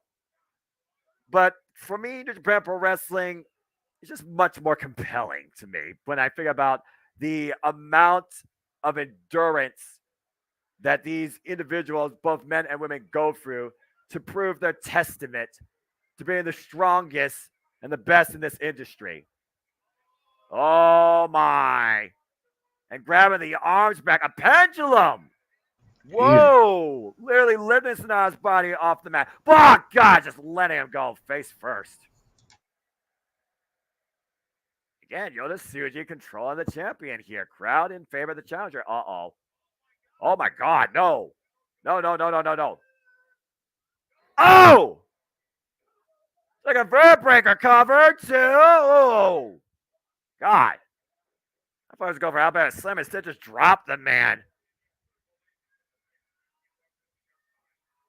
Again, we have seen how much Yota Tsuji has evolved since his young lion days, just tonight alone.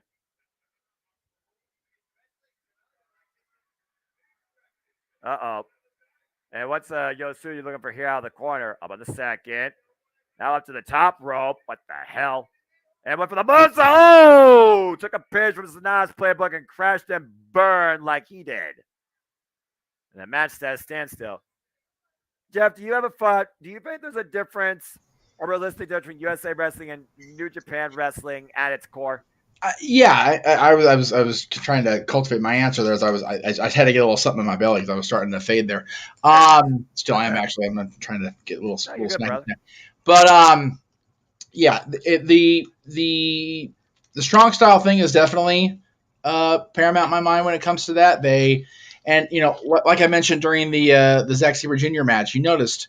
For those of you that I don't think Raymond was watching at that point because he just now popped in here recently. Right. But I noticed that they immediately after a match will go to ice the participants' back, like the small. I got that. The small of the back to really make sure they are cared for right away after a match. The style over there is much more physically taxing.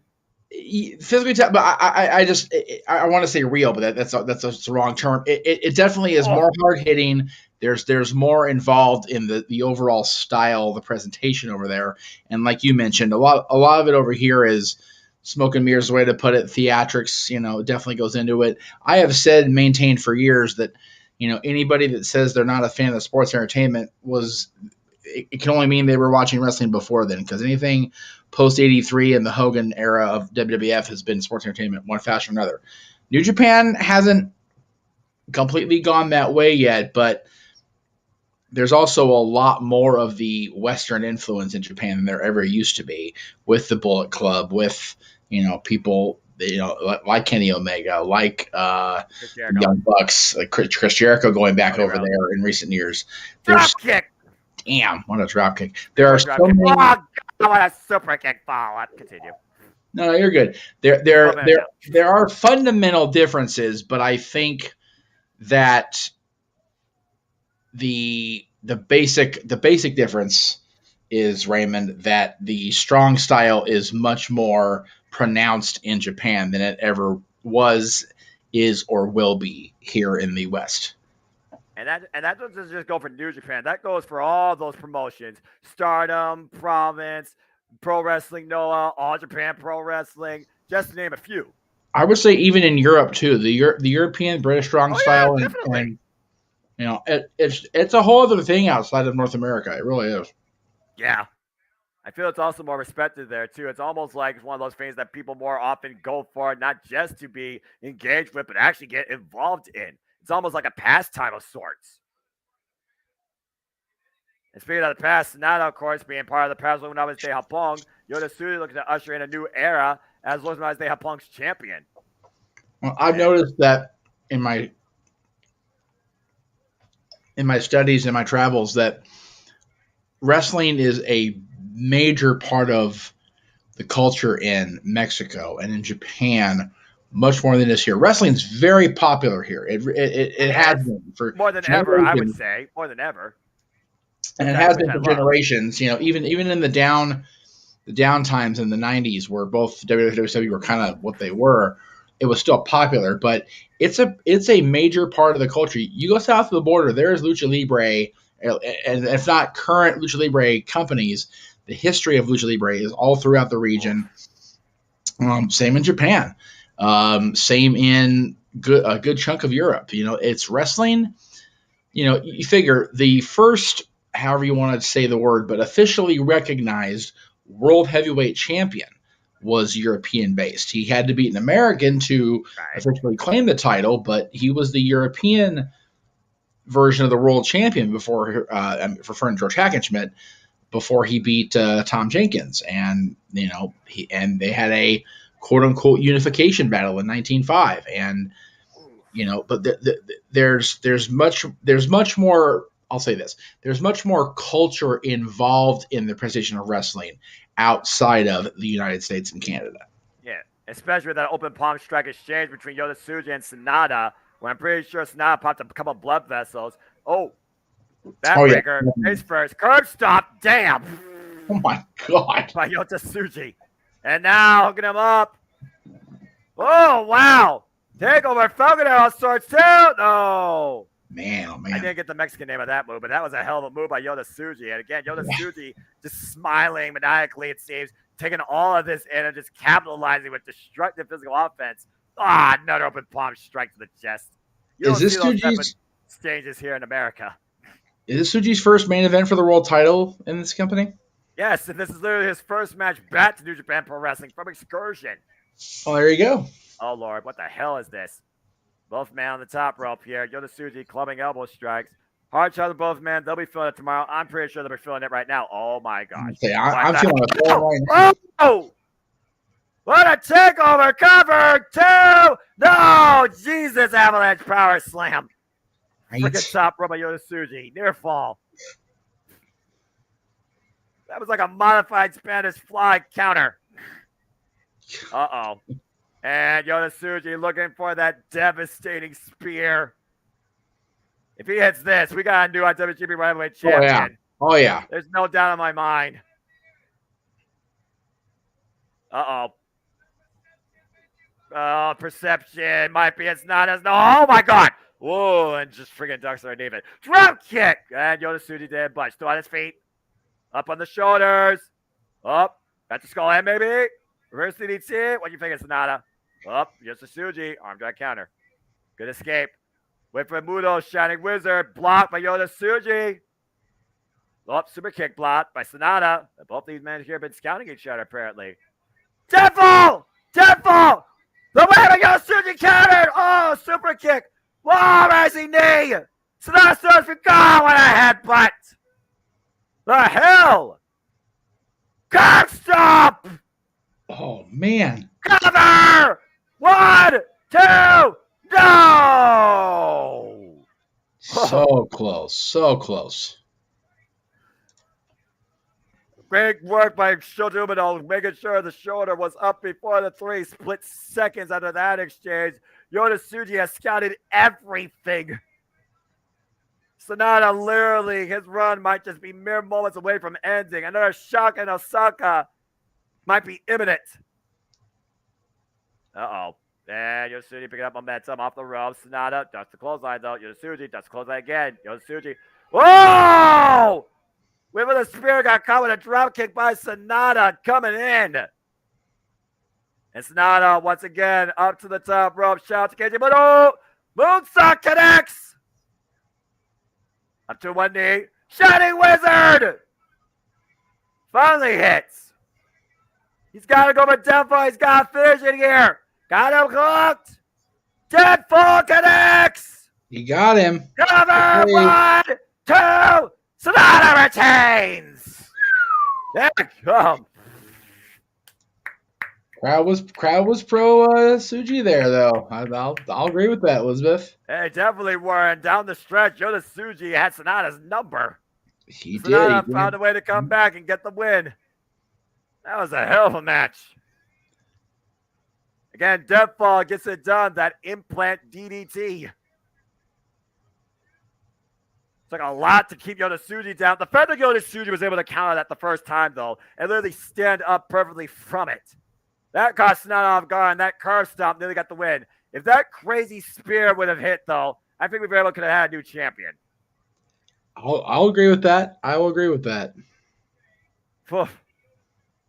Again, but did Yoda-Tsuji maybe come back a little bit too soon, a little bit too hot for his own momentum? I mean, he took one hell of a chance, but still, came out short. And Sonata continues to show that his new beginning was not just a fluke. What a night, man. What a show. And Sonata still our IWGP Women's Champion and will go into the G1 Climax, trying to determine who will face him at Wrestle Kingdom. Yoda-Tsuji came in with one hot spear, and it got him this match. But it was not enough to dethrone Sonata tonight in the main event. But a hell of a show by Yoda-Tsuji. And he's still smiling. He's still smiling. Of course he is. He's evil. He's crazy. Was he tranquilo at this point? What the hell's next? I mean, why not? He is Los Ganados de Japón, so I mean. There is that. There's nothing for sure about those men or that mentality. No, definitely not. He's telling Tetsuya Natsu making his lead, but he's telling the young lions, take care of Tsuji. Ugh.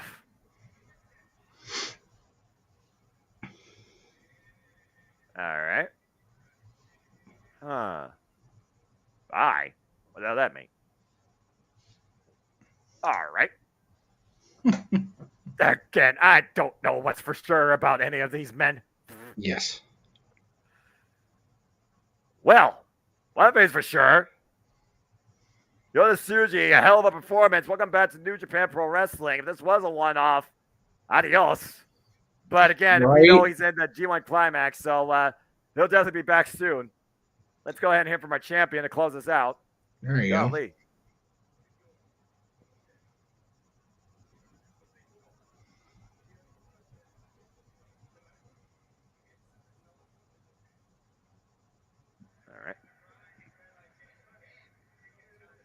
Yeah, get some results, wipe with LIJ, then challenge me again. Okay, Sonata, fair enough.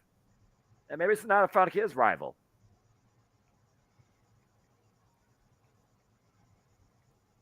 All right. Well, now what?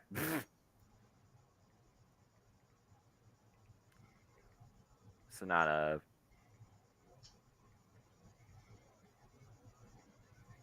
The next time would be this town. We'll be in the G1. Yep, that's right. I can't wait. Get 61. I'll be handing in as champion.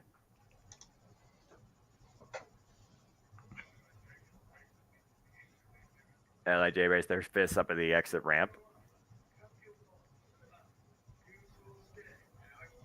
And I will win the G1. And I would choose my challenger for Wrestle Kingdom. Hasn't been done yet. Pointing to Taiji. Taiji and Sonata. Hey, I'm game for that. Why not? I'm here for it. Yeah, right. Why not? Let's do that. All hail the Holy Emperor. And of course, Taiji is the current KOPW champion, so you know they're both in the G1. True that. Just freaking 5 guys. So, with all that aside,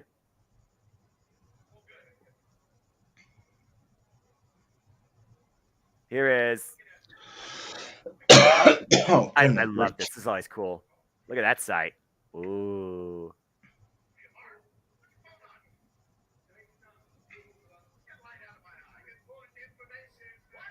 Wait. What? What he said? Osaka. Sometimes. Be so far away. They're killing Barry. Don't put your flashlight on, you know. It's a cool sight. It's the gift that Sonata gives to you that you give to him. So Osaka cool?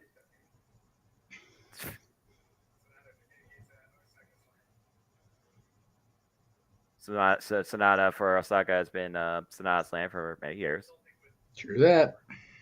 He's consulting with just 5 guys now for what he wants to say next. Oh, and what boy. he thinks of Osaka. I know that's a good idea. Do you like it here, folks? Do you like it here a lot? Just say you like it. Yeah.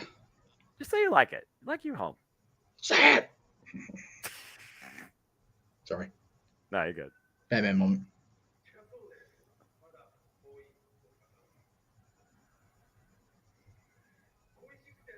Feel about Osaka. Sometimes.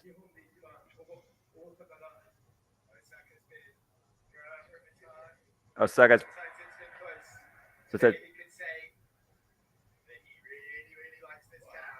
And sometimes Osaka, you've been kind of less verbose. Sometimes you've been okay, but tonight I could really say, Osaka, you've been really cool.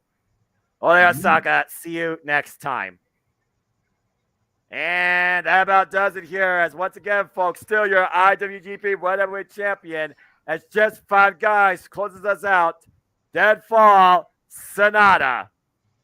And Sonata stands tall tonight and will go into the G1 to determine his Wrestle Kingdom as the IWGP World Heavyweight Champion. It's a whole new spirit lately in New Japan Pro Wrestling, and it definitely was personified tonight, even if it was of a negative sort with Bullet Club antics. Bullet Club going into literally their next decade, celebrating 10 years. Yoda Tsuji, who definitely gave us something to think about when it comes to what may be different in Los Angeles Day, how Pong New Japan Pro Wrestling. We got our G1 Climax plots. We got a teaser for a homecomer to the Forbidden Door, or a home intruder, whatever the hell you want to call it, between 2 of the best wrestlers of all time. And again, Dominion has definitely set the pace as the gates have been wide open towards the summer for New Japan Pro Wrestling. And David Finlay apparently is building a weapon, and he starts tonight at the expense of the United Empire and Bishamon. We got new junior heavyweight champion, tag team champions, got new heavyweight tag team champions. And the only success for United Empire tonight is Will Ospreay, who has made sure that he now has a guaranteed one-on-one shot for Kenny Omega in the IWGP United States Heavyweight Championship. And what the hell did that wicked smile mean by Yota Tsuji? Right. He knows. And of course, something. Zack Sabre Jr., incredible mental Takas clinic against Jeff Cobb and his story Edgeworth World Television Champion. And again, more Claudio Castagnoli, please. That's 6-man tag. My God. Right. Well, there are no friends truly in the G1, but Sonata knows that he's got just 5 guys at his backside. There's your field, folks. The field of, once again, 4 blocks of 8 impending, 32 participants, including for the first time ever, Pro Wrestling Noah's Kaito Kiyomiya. Well, actually, it may not be first time ever for him. I need to double check that. And definitely first time ever, though. Holy hell. AEW's Eddie Kingston. Right. That's what the one. The fuck? Yeah, that's crazy. Oh. Just bananas. 7,040 witness history once again in Osaka-Jo Hall live. And to the many of you in and out of this stream that witness our freaking JMN Multiverse of Media live watching the event, we truly thank all of you as Sonata stands proudly at the top of the stage still, IWGP World Heavyweight Champion. It's going to be a hell of a summer, and we are just starting as it seems like everyone's trying to change everything. Whew. Again, this has been a lot of fun. Jeff, it has been an absolute pleasure covering this with you. I cannot wait to do this again, whether it's Impact, New Japan, AEW, or some combination again soon, man. We did it, man, as they pretty much are filing out of the arena. And again, folks, next time we got coverage, against all odds, me and James Hebert at least, Friday, June 9th, 7 p.m. Eastern Standard Time, headlined by Killer Kelly versus Marshall Slammers at the .com match. Blood will be spilled. And, of course, Steve Merritt defends the Impact World Championship against Alex Shelley, and so much more, too, as we are on the road to Slammiversary, where Trinity will look to dethrone the Virtuosa. And following that, AEW Collision will bring you some match game antics, but also CM Punk is back, Second City Saint, and who knows who sets a precipice on AEW Collision. Pro Wrestling's back on Saturday nights weekly, folks. Buckle freaking up. And Noah, on that night, give me 1 second.